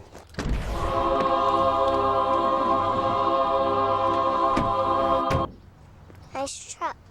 Verizon Fios, the most advanced fiber optic network straight to your home. If you owe over $10,000 to the IRS or state, call American Tax Relief for a free consultation. We've helped thousands of Americans settle their tax debt for a fraction of what they owed. Once we hired American Tax Relief, the IRS stopped contacting us. That was an immediate relief. And they settled our tax debt for a fraction of what we owed. If you owe over $10,000 to the IRS or state, we can help you settle for less, maybe a lot less. Call 800-294-1563 for your free consultation. Let Nesson wrap up your busy sports weekend in just 35 minutes every Sunday night with Sports Desk Lights Out, presented by FW Web. Catch it Sunday nights at 11:25. The weekend isn't over until it's lights out. In case you missed it earlier in the show, the Red Sox lost to the A's 3-2 Wednesday night. Their frustration boiled over in the 8th inning when Terry Francona was ejected by home plate Dan Iasagna. Well, I know it's frozen right now, but I promise you it was a doozy of an argument. They were going nose to nose. You don't see Tito lose his control and lose his cool that often. It was his first ejection of the year. Afterwards, he spoke with NESN's Tina Cervasio. Team Wakefield, Terry, really only ran into trouble that one inning. What did you see from Wake on the mound? Well, it's a shame because he throws the ball so well. And we got Chavez hit the bag, got a chance to be 2 outs and nobody on, and instead we got a runner at second. And then we give up the 2 out, hit to Crosby, because he tried to get out of it. He actually pitched, he's pitched very well. We're just, this week we're not scoring runs in bunches. They're pitching us very tough, and it ended up being too much. But he gathered himself and stayed in there and pitched great.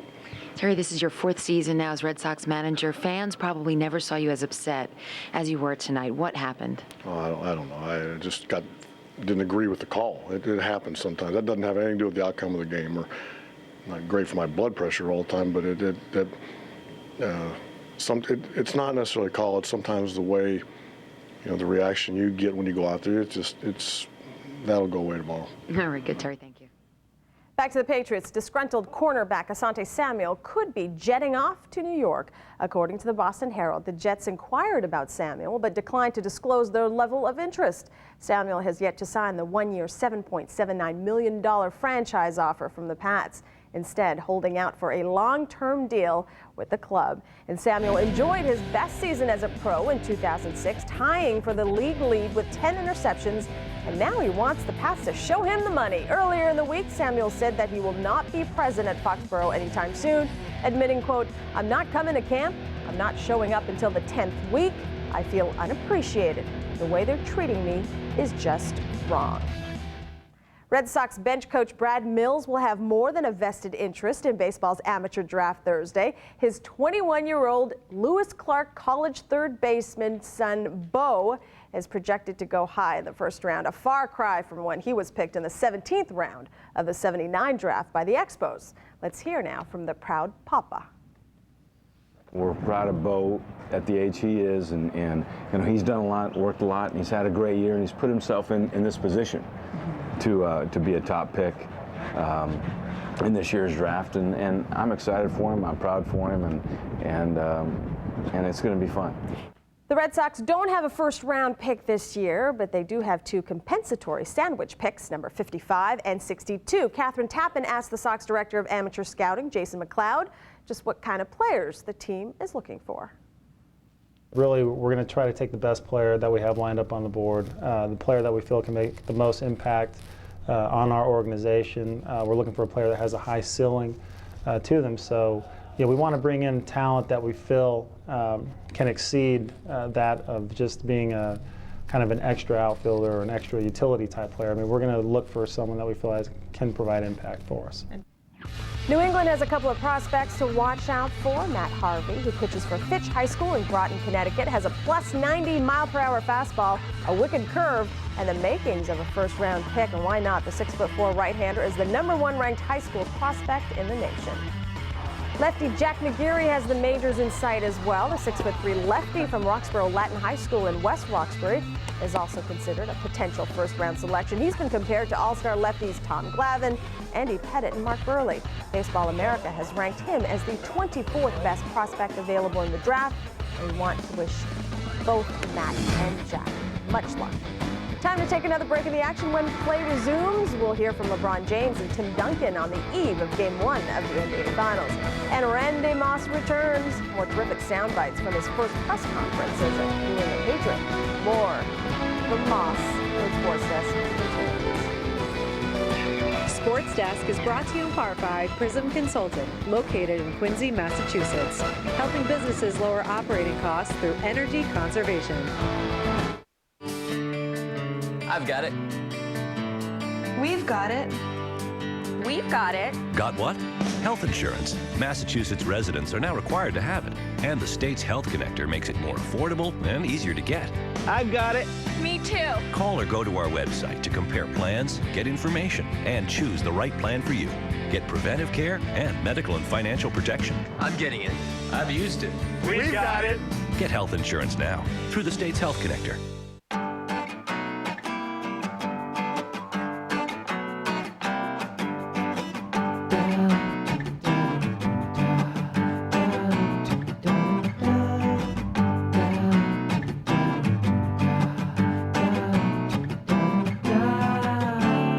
With so much to do in Massachusetts, one fun thing leads right into the next. Visit massvacation.com for a complete list of getaways. Massachusetts. Make it yours. I'm running with that guy from that band you used to like. Huh? He invited me to come see him perform tonight. Gary, I'm going out! Girls, tell me something. Are these pants a bit tight? My throat's closing up. It's like anaphylactic. It's fine. It's just a 3-minute song. Hugh Grant, Drew Barrymore. Music and lyrics. I've been sleeping with a clown above my bed. Clown is not right. Why would you have a clown in your bed? Let me tell you, it would not be the first time. Tune to Channel 1 to watch this movie now. Time Warner Cable.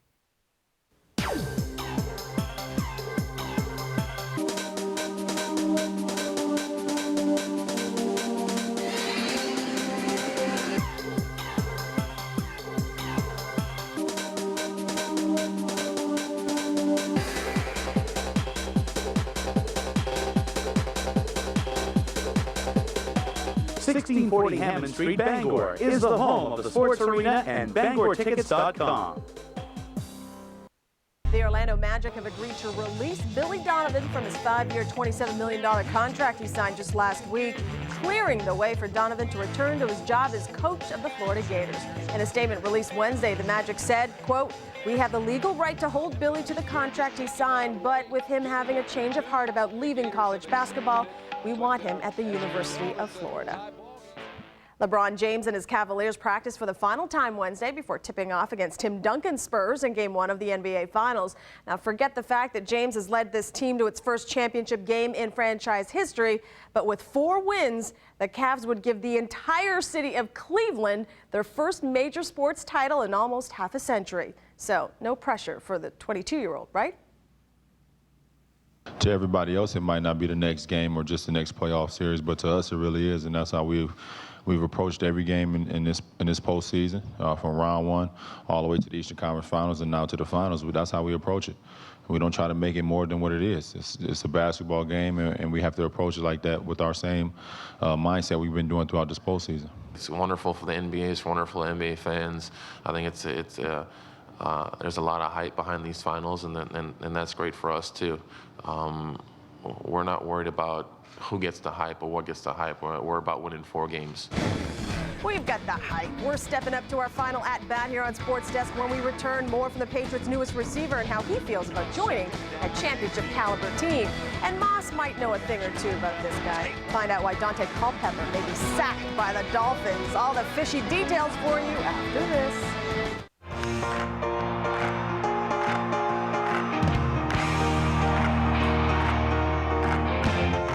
Headed for New Hampshire.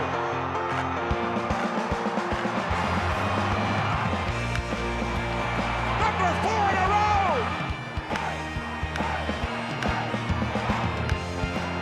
They're playing home run derby early this year at Fenway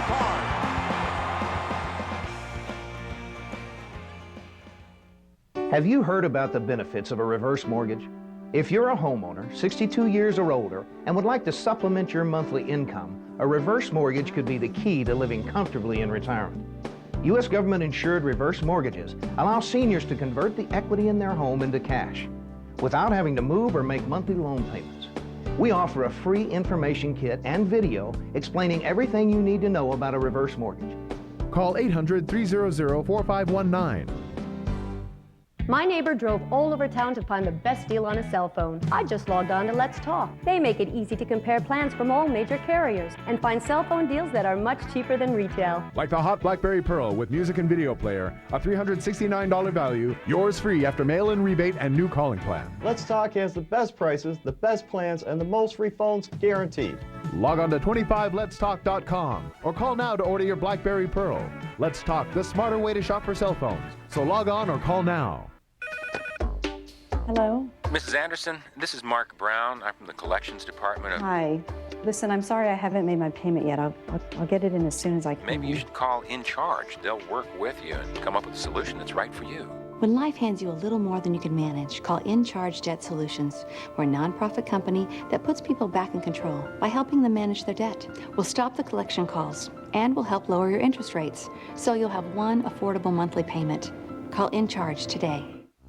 Once again, the Red Sox lose their 4th straight game, this time 3-2 to Oakland. Tim Wakefield was solid, giving up 3 runs over 6 2/3 while striking out a season-high 8 batters. Let's hear from Wake after the game. Yeah, I don't, I make a good pitch to get 2 outs and run on 3rd, and then I think Jack Cust had a pretty good pitch for a double. And then I got Crosby 1-2, and I tried to throw a hard one buried in the dirt, and I left it up and hit the single, and that was the end of it. Unfortunately, it happens. You make one bad pitch and it costs you the game, but I felt a lot better out there today compared to my last start, and was able to throw a lot of strikes and had a lot of movement on the ball tonight. And unfortunately, Kennedy pitched better than I did. What were the differences in how you felt between that start and this start? I just worked on some things in the pen with Doug and got my mechanics back to where they need to be. Felt like I was, I wasn't controlling the strike zone as well as I normally do, and I think it's just a mechanical thing on my end. I need to be a little taller, be a little more firm through my arms. I mean, stuff that people probably don't understand, but I was able to make the adjustment from last start to this start, and unfortunately, Kennedy pitched better than I did today. 2 weeks ago. More football news now that Trent Green is in the fold and penciled in as a Dolphin starter QB. The team has informed Dante Culpepper if they would like to trade him. Culpepper says he's not interested in leaving Miami. The former Viking is due to make $5.5 million this season after playing in only 4 games a year ago due to right knee problems. And back to an old friend of Culpepper's, his former #1 target, Randy Moss, who apparently has a clean slate in New England now. The sometimes temperamental Moss has been anything but at Patriots camp. However, don't expect him to change completely. Getting back to making plays and showing my versatility, and that's what I meant by the old Randy Moss. And early in my career, I was showing a lot of that, and late in my career, it sort of got away from me. So now that, I'm sort of enthused and energetic to be in the position that I'm in, that, I want to bring the old Randy Moss, and that's, go and get it deep and making plays, one-handed catches, all the above. I'm not going to sit here and lie and say I don't want a ring, but, this organization, has 3, and the players know how hard they have to work to get back to that point. So, all I'm here to do is just to work hard every day and just come out, and hopefully I can just give something. We showed you Terry Francona's ejection a few times earlier in the show. Well, Big Papi, David Ortiz, had a run-in with the same home plate ump earlier in the program. Let's hear what he had to say. Things that happen in the game, You get a bad call, you get a little frustrated, especially when you're trying to win a game. But it happens. We're all humans, man. The umpires are human. We are human. We get frustrated. But I guess that's in a minute thing. I totally forgot about it, man. That's a bad, I just went out there and tried to do what I had to do. Not like you keep that on mind. Hopefully, they're the same way. And that'll do it for this edition of Sports Desk. For the entire crew behind the scenes, thanks for hanging out with us. The Sox play a day game tomorrow afternoon. We'll look for you tomorrow night at 10. See you then. Sox appeal. Do you have it? Log on and find out. You're watching NESN, and we now join our regularly scheduled programming, already in progress. Mr. Powers on the Red Sox. And gentlemen, is this the first hiccup of the season here for the Red Sox? They lose to, did I get this right? Lenny DiNardo and Alan Embry were part of it for the A's last night in a 2-0 win over Daisuke and the Sox. The Sox have lost 5 of 6. Yeah, it definitely is a hiccup, and one that I think we all anticipated would happen at some point. I'm just curious to see how long it lasts, because I've for one have been saying that these hiccups probably won't last very long, given their pitching and their bullpen and some of their hitters in their lineup. So let's see how long it goes. It's always tough to kind of correct yourself on the West Coast, because of some of the travel and all that. And from Oakland, of course, they're going to Arizona, which is a very good team in that division. So I'm just curious to see how long it lasts. Any concern here because the Red Sox are struggling a little bit right now? John, I look at it Monday night, they battled in that game and they played well. Eric Chavez hits a walk-off home run, and then game 2 of the series, 2-0 game, and they grounded into 5 double plays. I mean, things just haven't lined up as perfectly as they had in the first 2 months of the season. Well, I think also you were looking at a late game here over the weekend, an all-night flight over there. I mean, literally, those guys didn't know which country that they were in by the time they got there. So I wouldn't make too much of the last couple of games. What I'd be more concerned with looking down the road is almost no offensive production out of the outfield. You've got some pitching issues that are starting to show up, not hugely, but clearly Okajima is coming back to earth a bit. But still, I mean, I'd much rather be in their situation than in the Yankee situation. Well, the lead is 9 games, but Absolutely. like Nick said, I mean, I agree completely. This team is built in the way they're constructed. As long as there's not multiple injuries at the same time, they have too much talent. It will guard against any extended period where they're really going to be in a deep slump. Yeah, and John made a great point in bringing up J.D. Drew and Julio Lugo in particular, because they've flown under the radar up until now. But now that the team is losing a little bit, now these guys, we're going to start paying a little more attention to these guys now. And J.D. Drew being your number 5 hitter and a guy that you actually pinch hit for. Well, now that's a great point. Let's get right to that, because the game takes place out on the West Coast well after midnight, 9th inning of a close game. Terry Francona pulls J.D. Drew, pinch hits for his $70 million man, not his, but the team's $70 million man with Jason Varitek. Credit here to Francona because it worked out and the Red Sox tied it up, but your reaction to Drew being pinch hit for? My reaction was good for Terry Francona that he can pull a $14 million player out of the lineup and bring a pinch hitter for him, but it's too bad for the Red Sox because this guy's got to get going. I mean, I know that JD has a hamstring concern right now, and I just wonder if there's something else. Is it that shoulder that hung up that deal in the offseason? He's not really driving the ball. He's not really showing a whole lot of power. Did not play Tuesday. Probably won't play on Wednesday, facing a couple of left-handers. I mean, I think, all right, perhaps there's something there with the injuries and not feeling well. However, I think it's just a guy who is just underperforming to a great degree, and it has been hidden here. It has been covered up over the first 2 months of the season. They're getting to the point now where if he comes back and he starts swinging the bat all right, he's going to have to continue that in that 5-hole, or he's going to have to be bumped down in the batting order. Well, he will, and I think what has helped him at least is that the lead's been so big that Tito's got the chance to give him a mental health day, sit him against certain guys. If that lead gets smaller, you won't have that. This guy's got to play, and I think it puts huge pressure on everybody because they paid, we think, a lot of people think, over market for this guy. Well, is there a question, too, is if he can handle it here? I mean, he's played in some big markets before, most recently L.A. I mean, is the pressure something that would get to a guy like J.D. Drew? Do we know in the little we've had a chance to see him here, Nick? I think not. I think for me it was always the opposite of that, because he's a guy who kind of lets everything roll off his back. He's not a guy that internalizes a lot of things and doesn't really care what people think of him. He doesn't care if people boo him. That's the way he's always been. So that would shock me that if Boston was getting to him. It could be the league, the change of leagues, the first time in the American League, not seeing as many fastballs as he once did. The thing that strikes me about him, and I kind of always knew it about him, was that he's a very passive hitter. And by passive, I mean he does look at a lot of pitches and looks at a lot of called third strikes.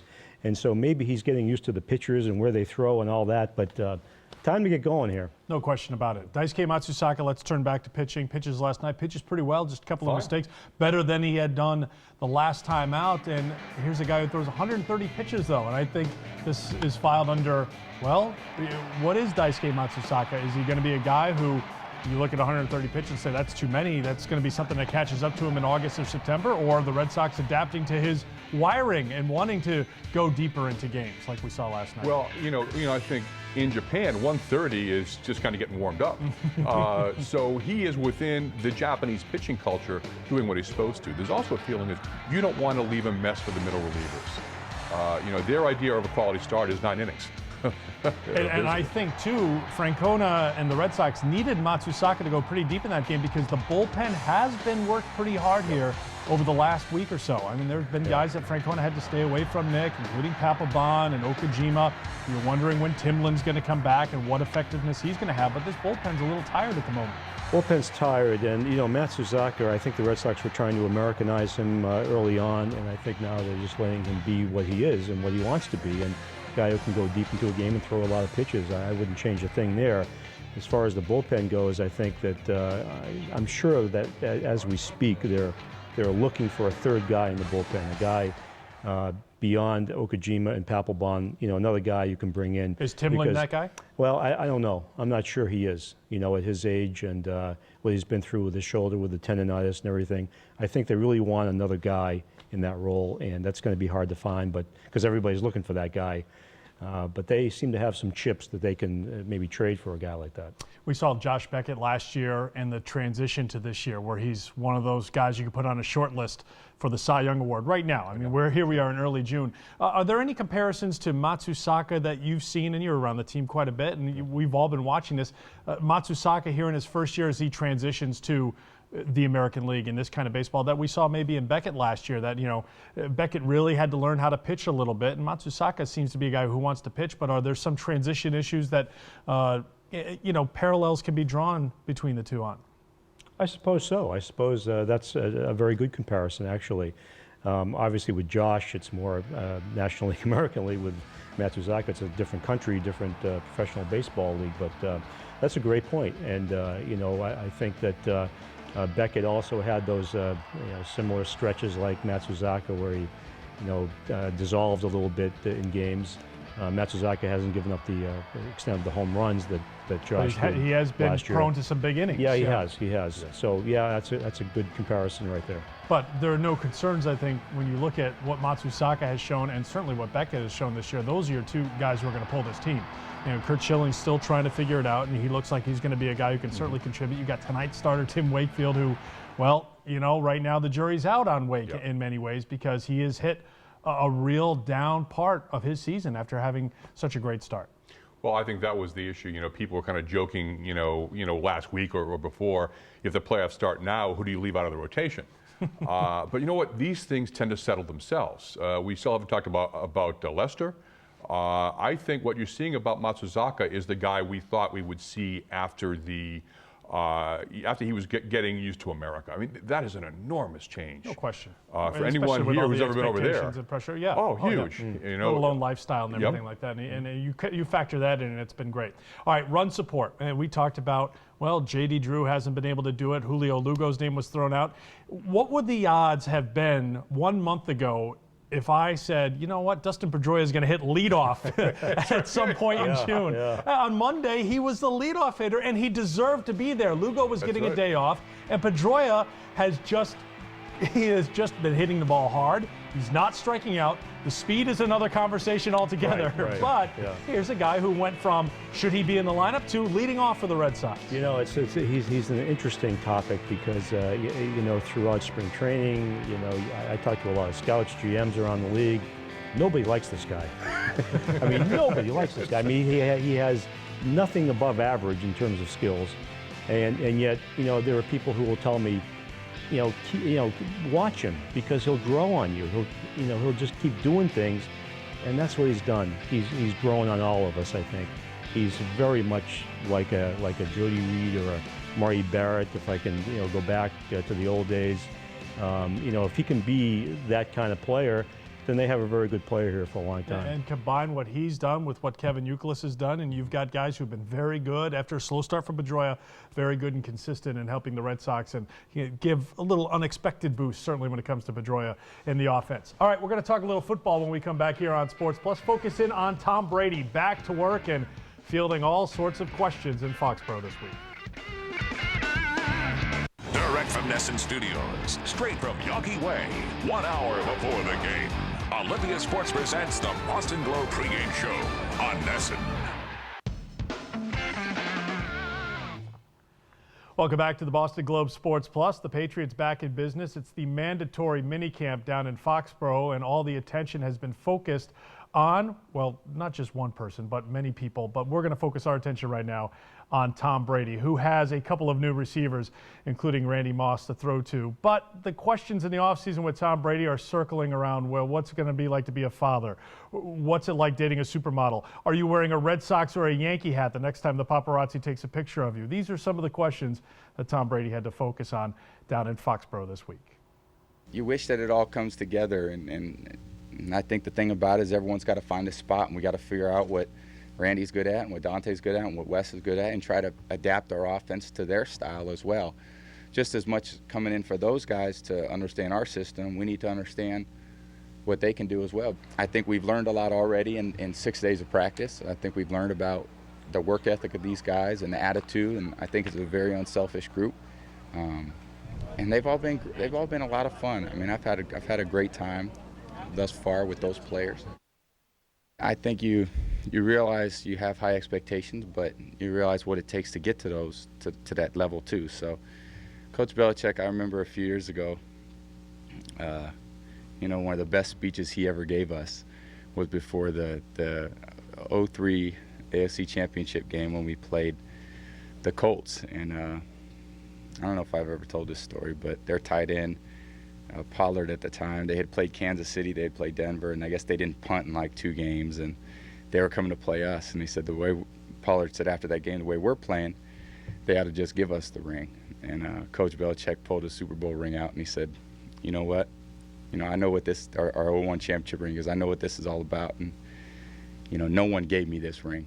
I earned this every step of the way. And I think the players on this team are ready to earn whatever we get, and we'll see how that turns out. But really, talk is cheap. I mean, it means nothing. And no matter what anyone says or what we say or we think, it doesn't matter until we go out there and we line up and see what we're made of. But I know this: the expectations are high, externally, internally. Coach Belichick puts different expectations on us to come to work every day and do your job.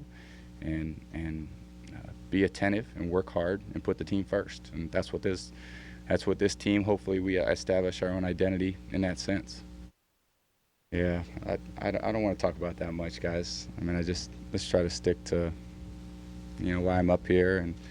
And, life changes for everybody. So there's different things that everybody deals with in their life.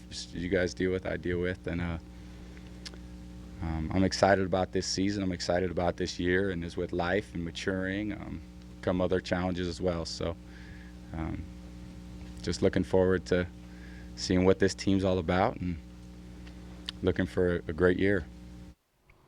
Thoughts from Tom Brady yesterday at Foxborough. All right, he didn't answer any questions about the Red Sox or Yankee hats, so we'll stay away from that. And we'll stay away from a lot of, I think, the personal things. However, I think it goes to a bigger point, and listening to the way he carries himself, and it's always been this way, but now he's a 30-year-old and getting up there in age a little bit in many ways, but there's the leader of your team. There's the guy, who's the front man for the team, but also the leader, and there's no question the respect level that people have for him who are putting on the helmets and the pads right along with them. Well, you can tell the respect they have for him by the fact that they went out and signed 5 receivers, because I'm sure he must have said something, to them at the end of the season, like, hey, can we get somebody to throw to here? And they sure did. They went overboard in that respect. But it's funny, I ran into Charlie Weiss in Chicago a couple of days ago, and I said to him, have you talked to your boy? And he said, no. I said, all I do is read about him in the newspaper. In the front section, not the back, not the sports section, But, there are obviously a lot of things that are going to be on his plate. But here's a guy who has shown that, John, he can always handle what's put in front of him, whether it's on the football field. And now we're going to find out how he handles things off the football field to see if it gets involved. But he's got a good team to work with. I mean, that's going to take care of itself with that receiving core he has to work with. Oh, yeah. I mean, he seems much more happy. And I think one thing that the club is happy is he could have gone public with his unhappiness about the whole receiver thing. He didn't do it. He's built up a reservoir of goodwill with his teammates, with the front office, and with the media. Trust me, if this were a different guy who had gotten his girlfriend pregnant, it might not be, but Tom has always tried to keep his public and private life separate. This will be the real test of the year. Can he keep doing it? Especially if the team isn't playing well, does it become an issue? And the other thing is, after the baby's born, how he handles that. Well, yeah, you know? but he's going to have paparazzi on him, and that's his the problem. Girlfriend and his the mother of his baby, constantly. You know, from here on out, this is going to be in the news all the time. Comes with the territory, though. You win 3 Super Bowl rings. You go to the Pro Bowl 4 times. You're on a team that, you know, like we said, you're the front man for this team, the best organization in football right now. That's going to be part of it. I mean, a lot of attention is going to be on him. Oh yeah, you know, on so he's him got to shoulder and the the coach too. I mean, we've seen the New York Post with Belichick and his girlfriends and and all that. So it's going to be both of them all the time. You know? It's just unusual that it comes this late. You know, he's won all the rings, and now it comes now.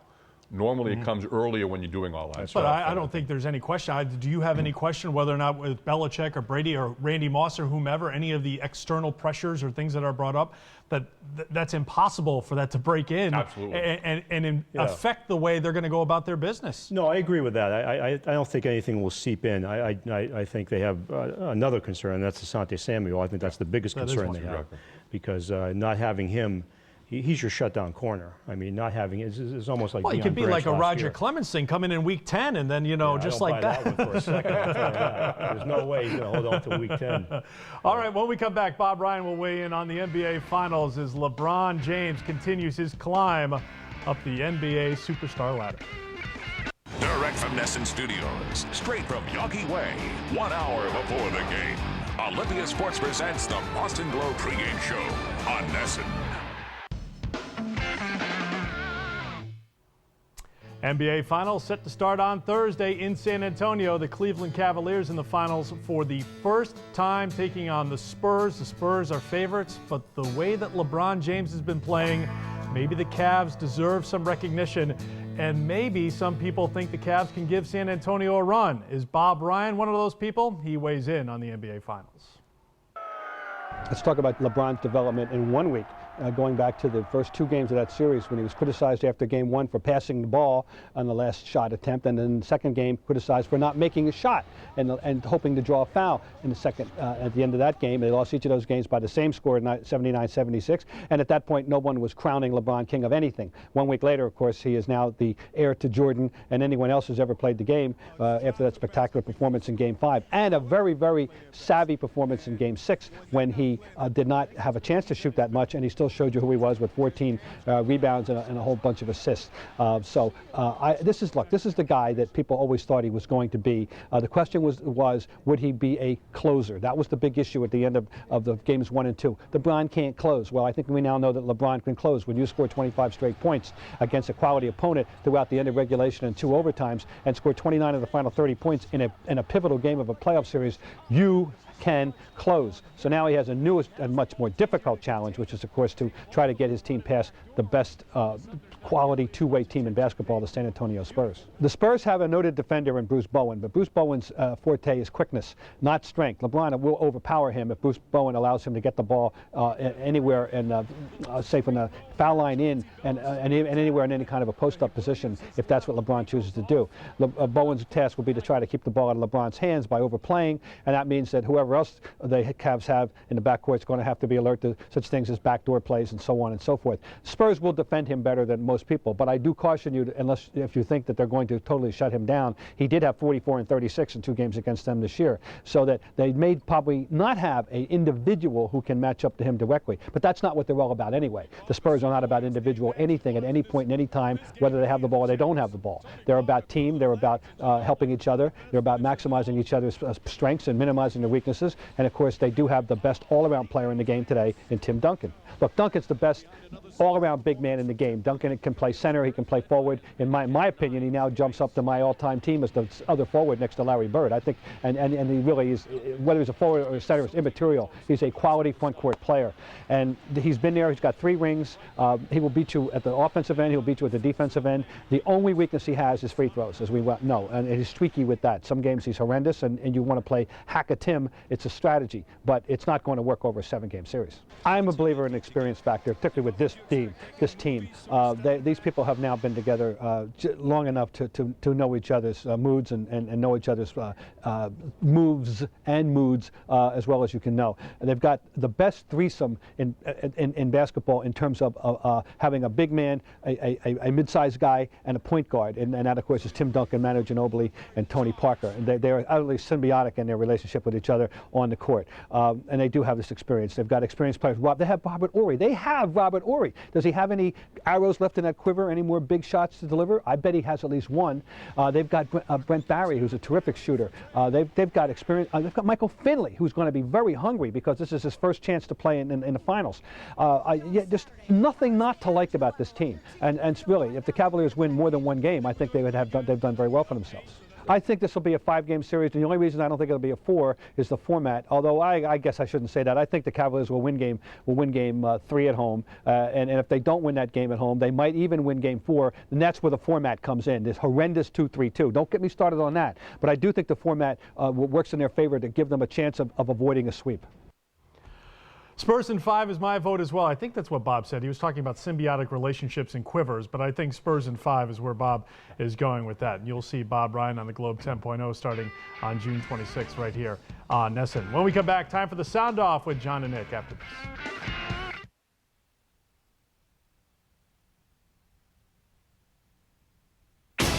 What happens when over 20 world-class engineers and Italian designers come together to create the perfect home and gardening tool? You get the most amazing grass trimmer you'll ever use. Introducing the Works GT. The Works GT is actually 2 machines in one. The Works GT easily converts from a powerful grass trimmer to a precision inline edger. With the Works GT, you'll have a well-groomed, perfectly manicured lawn year after year.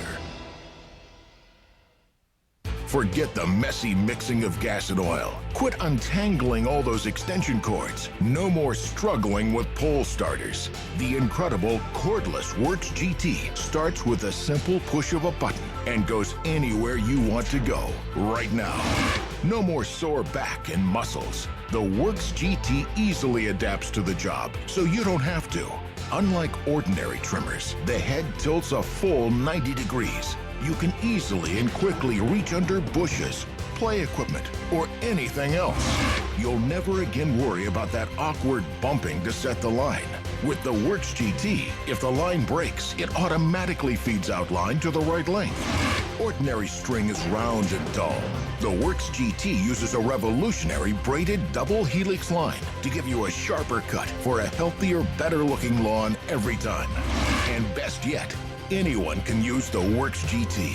At only 7 pounds, the Works GT is lightweight and easy to use. And that's not all. With the Works GT, you won't need to buy a second machine for edging.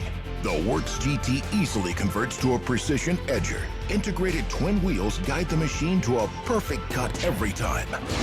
You've had accidents in the past. With a fold-away flower guard, your flowers and plants are protected from damage.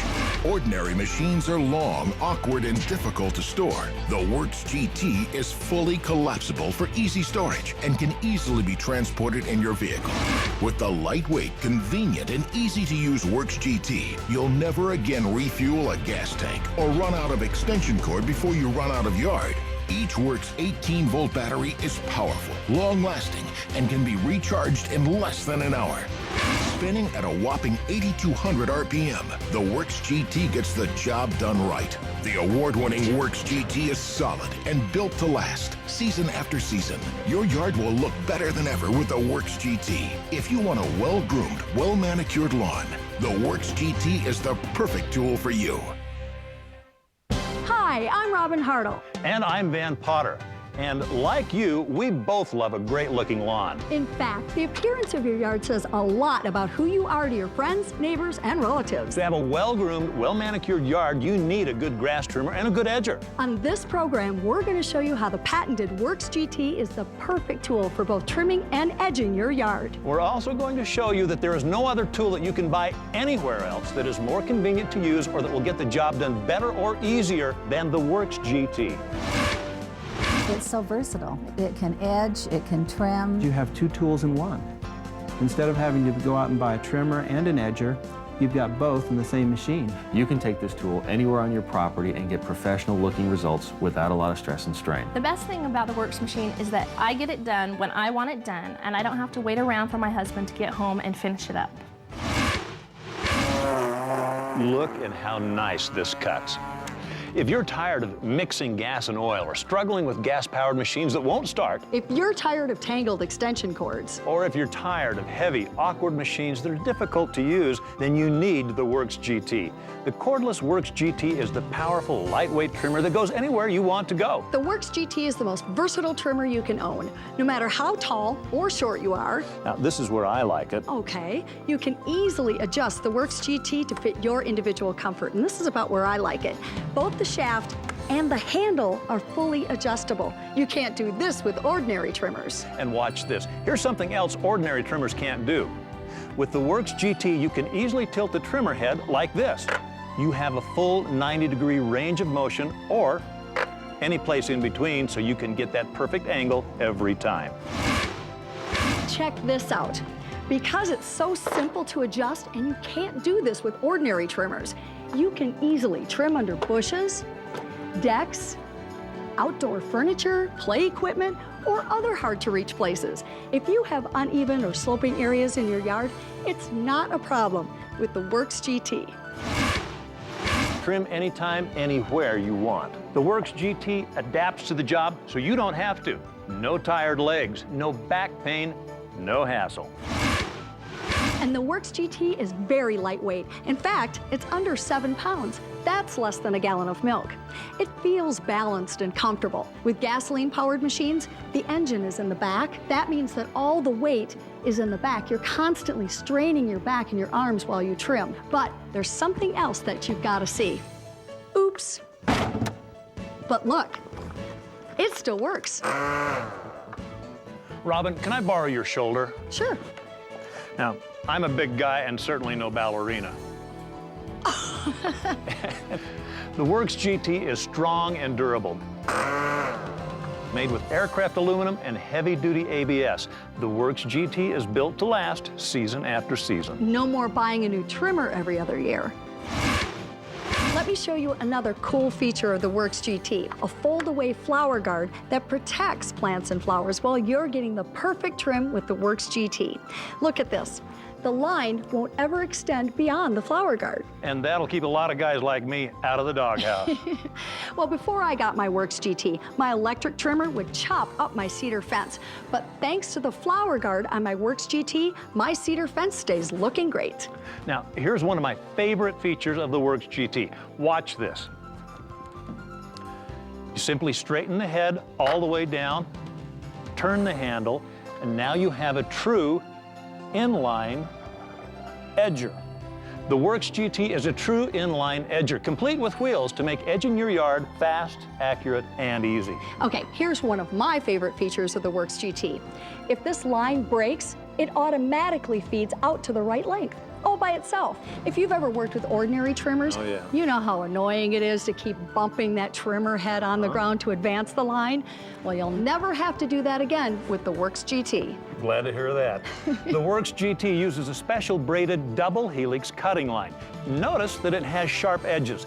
This means that it cuts better than your ordinary round line. This double helix line gives the Works GT another advantage over ordinary trimmers. With the Works GT, you get a perfect cut for a better looking, healthier lawn every time. The quality of work that the Works GT produces is second to none.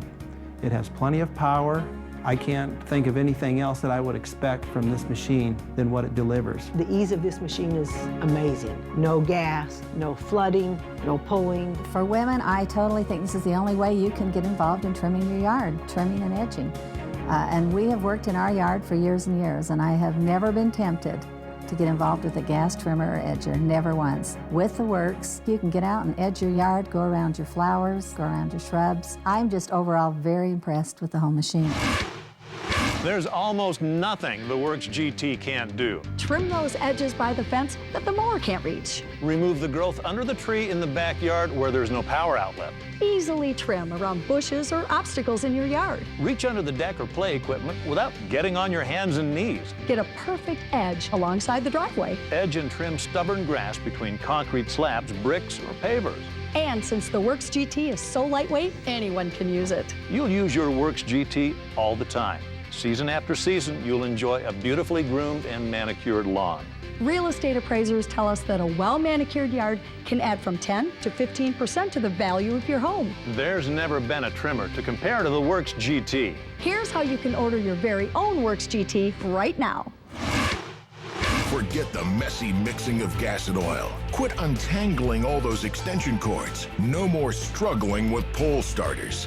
The incredible cordless Works GT starts with a simple push of a button and goes anywhere you want to go right now. No more sore back and muscles. The Works GT easily adapts to the job, so you don't have to. Unlike ordinary trimmers, the head tilts a full 90 degrees. You can easily and quickly reach under bushes, play equipment, or anything else. You'll never again worry about that awkward bumping to set the line. With the Works GT, if the line breaks, it automatically feeds out line to the right length. Ordinary string is round and dull. The Works GT uses a revolutionary braided double helix line to give you a sharper cut for a healthier, better-looking lawn every time. And best yet, anyone can use the Works GT. At only 7 pounds, the Works GT is lightweight and easy to use. And that's not all. With the Works GT, you won't need to buy a second machine for edging. The Works GT easily converts to a precision edger. Integrated twin wheels guide the machine to a perfect cut every time. You've had accidents in the past. With a fold-away flower guard, your flowers and plants are protected from damage. Ordinary machines are long, awkward, and difficult to store. The Works GT is fully collapsible for easy storage and can easily be transported in your vehicle.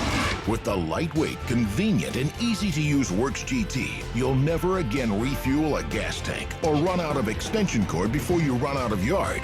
Each Works 18-volt battery is powerful, long-lasting, and can be recharged in less than an hour.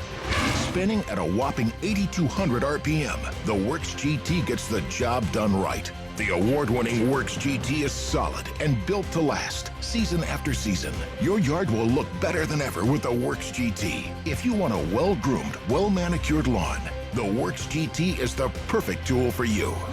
You could expect to easily pay at least $200 for a quality grass trimmer and edger, but you won't pay anywhere near that for the Works GT. If you call now, you get the 2-in-1 Works grass trimmer and edger for just 3 easy payments of only $33.33. That's an incredible offer. You get twice the machine at half the cost. And by calling now, you also get a free Works GT wall mount organizer, so your trimmer, charger, and battery are always conveniently accessible.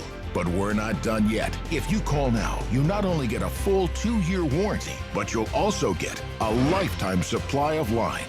That's right, a free lifetime supply of the proprietary double helix cutting line for everyone who calls right now. All you pay is the shipping. So don't wait. Call now. You won't find a value like this in any store. We guarantee you'll love your Works GT, or we'll refund your money back. No questions asked. Call the number on your screen right now. We've been talking about the Works GT, the best grass trimmer on the market today. We've seen that the Works GT is more than a trimmer. It's also a true inline edger. Watch this.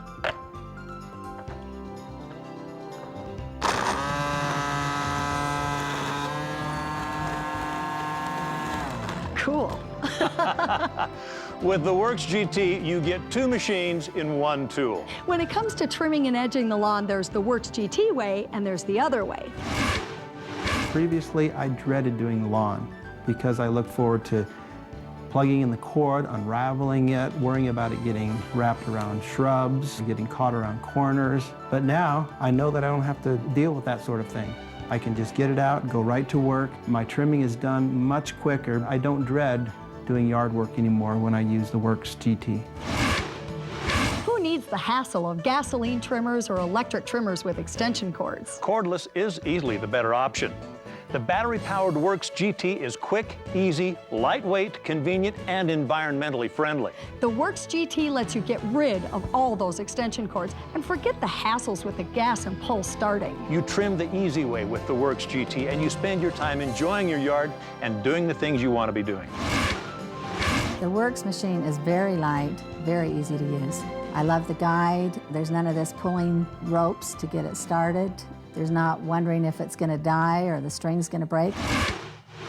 We want to tell you that the Works GT is as good as or better than we say it is. In fact, the Works GT received the coveted Popular Mechanics Editor's Choice Award at the National Home and Garden Show last year. And it's not just Popular Mechanics. Magazines and trade journals everywhere are touting the features and performance of the Works GT. The Works GT is a quality product. In fact, it's developed and manufactured by one of the largest garden tool manufacturers in the world. The Works GT is backed by a whole line of quality Works products, including hedge trimmers and lawnmowers. If you want a beautifully groomed, well-manicured yard, reach for the Works GT. I worked with different tool companies throughout the years, testing tools, doing satellite media tours for tools, basically doing product demonstration for a lot of different tools, everything from saws to trimmers to sanders. So I've seen the high end and I've seen the low end. The Works GT, the first thing I noticed when I held it in my hands is the position of the handles. It's balanced. You can stand in a comfortable position and use the tool to its fullest extent. It's obvious that someone has put a lot of thought into the way this tool was designed. The Works GT is made of materials that are going to withstand the test of time. The aluminum, the nylon reinforced ABS, they're all put together in such a way it doesn't feel flimsy. It feels very solid. You can tell a quality piece of equipment by the way that the parts move in relation to each other. If there's a lot of slop in two moving parts, obviously somebody didn't put a lot of time in that. The Works GT seems to have had a lot of time put into the engineering and the manufacturing process because the locking detents work so well. They feel tight. If I had to sum it all up, you're getting two tools in one. You're getting a great trimmer, you're getting a great edger, both battery powered, and you're getting this all in a package that's lightweight, that's ergonomic, and is very simple to use. The Works GT is the best cordless trimmer available, no debate. In fact, Robin, with the Works GT, you won't untangle cords, you won't mess with mixing fuel, and you won't have the smell, the noise, the smoke, and all that hassle. And that's a good thing. When you consider the convenience, the ease of use, and the scores of benefits, the environmentally friendly Works GT is simply the best trimmer, period. Once you try the Works GT, you'll be sold for life. The Works GT is a tool you'll use year after year. Every time you look at your yard, you'll be glad you called today and bought your own Works GT. Call now for a great offer on this outstanding tool. What happens when over 20 world-class engineers and Italian designers come together to create the perfect home and gardening tool? You get the most amazing grass trimmer you'll ever use. Introducing the Works GT. The Works GT is actually two machines in one. The Works GT easily converts from a powerful grass trimmer to a precision inline edger. With the Works GT, you'll have a well-groomed, perfectly manicured lawn year after year. Forget the messy mixing of gas and oil. Quit untangling all those extension cords. No more struggling with pole starters. The incredible cordless Works GT starts with a simple push of a button and goes anywhere you want to go right now. No more sore back and muscles. The Works GT easily adapts to the job, so you don't have to. Unlike ordinary trimmers, the head tilts a full 90 degrees. You can easily and quickly reach under bushes, play equipment, or anything else. You'll never again worry about that awkward bumping to set the line. With the Works GT, if the line breaks, it automatically feeds out line to the right length. Ordinary string is round and dull. The Works GT uses a revolutionary braided double helix line to give you a sharper cut for a healthier, better-looking lawn every time. And best yet, anyone can use the Works GT. At only 7 pounds, the Works GT is lightweight and easy to use. And that's not all. With the Works GT, you won't need to buy a second machine for edging. The Works GT easily converts to a precision edger. Integrated twin wheels guide the machine to a perfect cut every time. You've had accidents in the past. With a fold-away flower guard, your flowers and plants are protected from damage. With the lightweight, convenient, and easy-to-use Works GT, you'll never again refuel a gas tank or run out of extension cord before you run out of yard. Each Works 18-volt battery is powerful, long-lasting, and can be recharged in less than an hour. Spinning at a whopping 8,200 RPM, the Works GT gets the job done right. The award-winning Works GT is solid and built to last, season after season. Your yard will look better than ever with the Works GT. If you want a well-groomed, well-manicured lawn, the Works GT is the perfect tool for you. You could expect to easily pay at least $200 for a quality grass trimmer and edger, but you won't pay anywhere near that for the Works GT. If you call now, you get the 2-in-1 Works grass trimmer and edger for just 3 easy payments of only $33.33. That's an incredible offer. You get twice the machine at half the cost. And by calling now, you also get a free Works GT wall mount organizer, so your trimmer, charger, and battery are always conveniently accessible. But we're not done yet. If you call now, you not only get a full 2-year warranty, but you'll also get a lifetime supply of line. That's right, a free lifetime supply of the proprietary double helix cutting line for everyone who calls right now. All you pay is the shipping. So don't wait. Call now. You won't find a value like this in any store. We guarantee you'll love your Works GT, or we'll refund your money back. No questions asked. Call the number on your screen right now. Most of us have had bad experiences with other trimmers. We've spilled gas, we've breathed in the fumes, and some of us have even woken up a few neighbors early in the morning. That won't happen with the battery-powered Works GT. It's powerful but quiet, and that's something your neighbors will appreciate. And Robin, not only is it quiet and powerful, it's also the most versatile, most environmentally friendly grass trimmer on the market today. I have tested and used a lot of battery-powered tools in the past, and I think one of the stigmas, especially in the line trimmer category, has been that the tool simply can't live up to the hype. It's simply not strong enough to do the job for the time it takes to do the job. With the Works GT, I think that stigma and that mold has been broken. This tool is lightweight, it's strong, it actually does live up to the test. You can get the job done faster with a lot less hassle. The Works GT is versatile. The shaft and the handle are fully adjustable. Unlike ordinary trimmers, the Works GT adjusts to any job, so you don't have to. And with the 90-degree adjustable head, it's easy to reach the grass under the bushes, decks, and other difficult places to reach. What guy hasn't chopped off a few of his wife's expensive flowers? The foldable spacer guard will help keep you out of the doghouse. There's no constant bumping to advance the line. With the Works GT, if the line breaks, it automatically feeds out to the right length. And don't forget, the Works GT is 2 machines in one. It's both a trimmer and an edger. With 2 simple motions, you can change your trimmer into an edger. With the Works GT, you have everything you need to beautifully trim and edge your yard. You can even use this edger to get the stubborn grass in between concrete slabs, bricks, or pavers. You can't do this with ordinary metal blade edgers. Whether you're a dedicated yard care enthusiast or a homeowner just wanting to get the lawn work done, you'll love using the award-winning Works GT 18-volt trimmer and edger. We recently attended a trade show to give some folks a first-hand look at the Works GT. No, it's very lightweight. I mow the lawn every week. We have a big yard, but when it comes to trimming, I have to wait till my husband gets home because I can't deal with the gas trimmer. And this is great because I can do the edging on the sidewalk and everything, and it's lightweight. It's battery operated, so I don't have to worry about gasoline. I don't have to fool with mixing oil and gas. I can just stick the battery on and I'm ready to go. It's adjustable so that you can use it to get under bushes. It's really light. I like that. Well, first I like that it's lightweight. You know, it's not very heavy, and it's so versatile. You can change things so easily. That's what I like. You don't have to hold it in a weird angle all the way up, you know, to trim. So this is more versatile, save them time, I think. I do most of the mowing because I'm home during the day, and by the time I'm done mowing, I don't want to weed eat. This could be fun. Is there anything like this out there right now? There's nothing like this out there. I want one.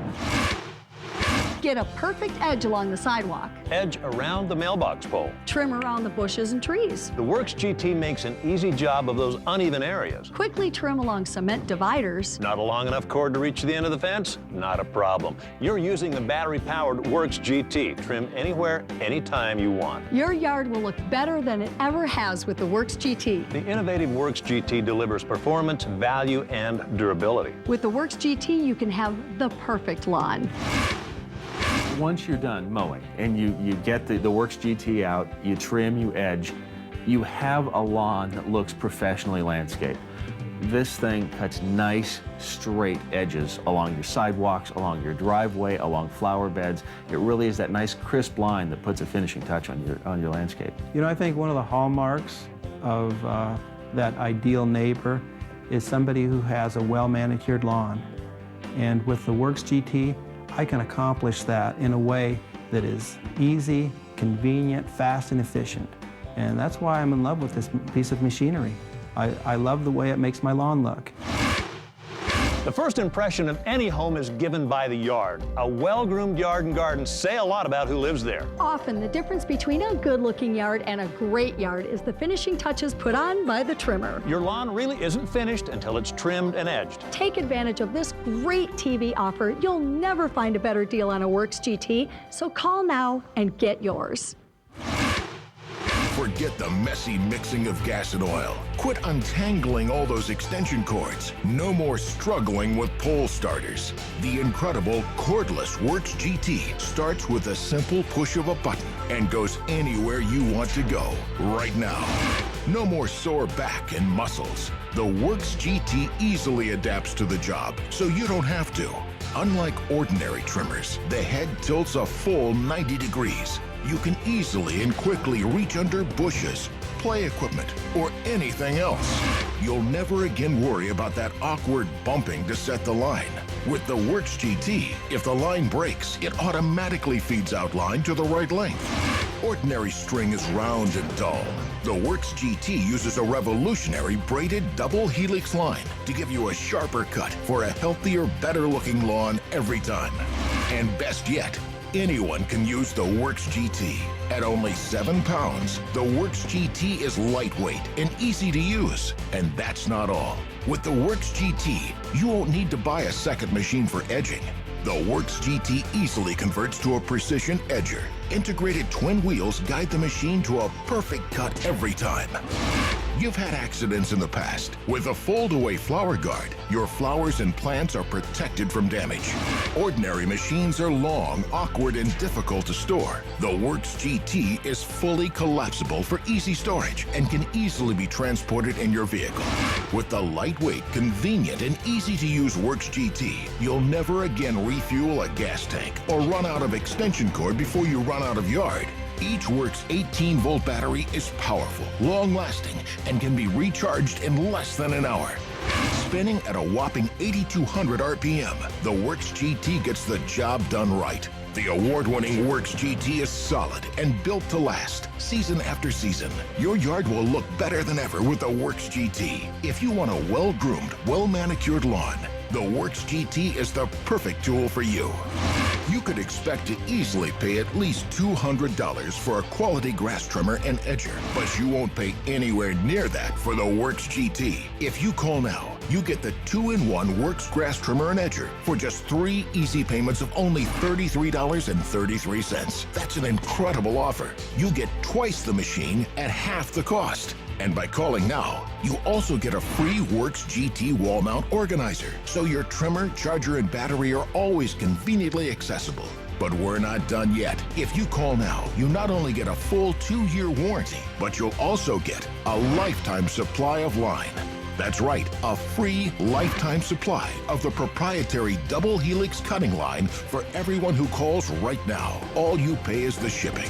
So don't wait. Call now. You won't find a value like this in any store. We guarantee you'll love your Works GT, or we'll refund your money back. No questions asked. Call the number on your screen right now.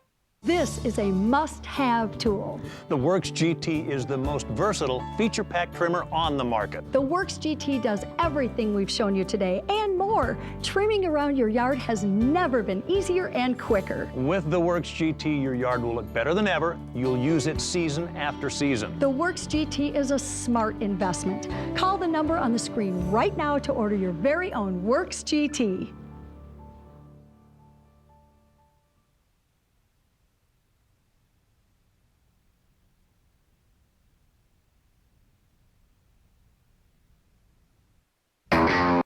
Time Warner Cable makes it easy to get home phone service, so you can keep talking. Yep, that's Jackie on the line. Let me get that. Chat as long as you like with loved ones in the U.S., Canada, and Puerto Rico for one low monthly price. It works with your existing number, phone, and phone jack. On a three-way call and we'll decide. Plus, features like caller ID and three-way calling are included. Digital phone from Time Warner Cable. That was easy. Call Time Warner Cable today for special savings on digital phone. Call 1-800-833-2253. Time Warner Cable, the power of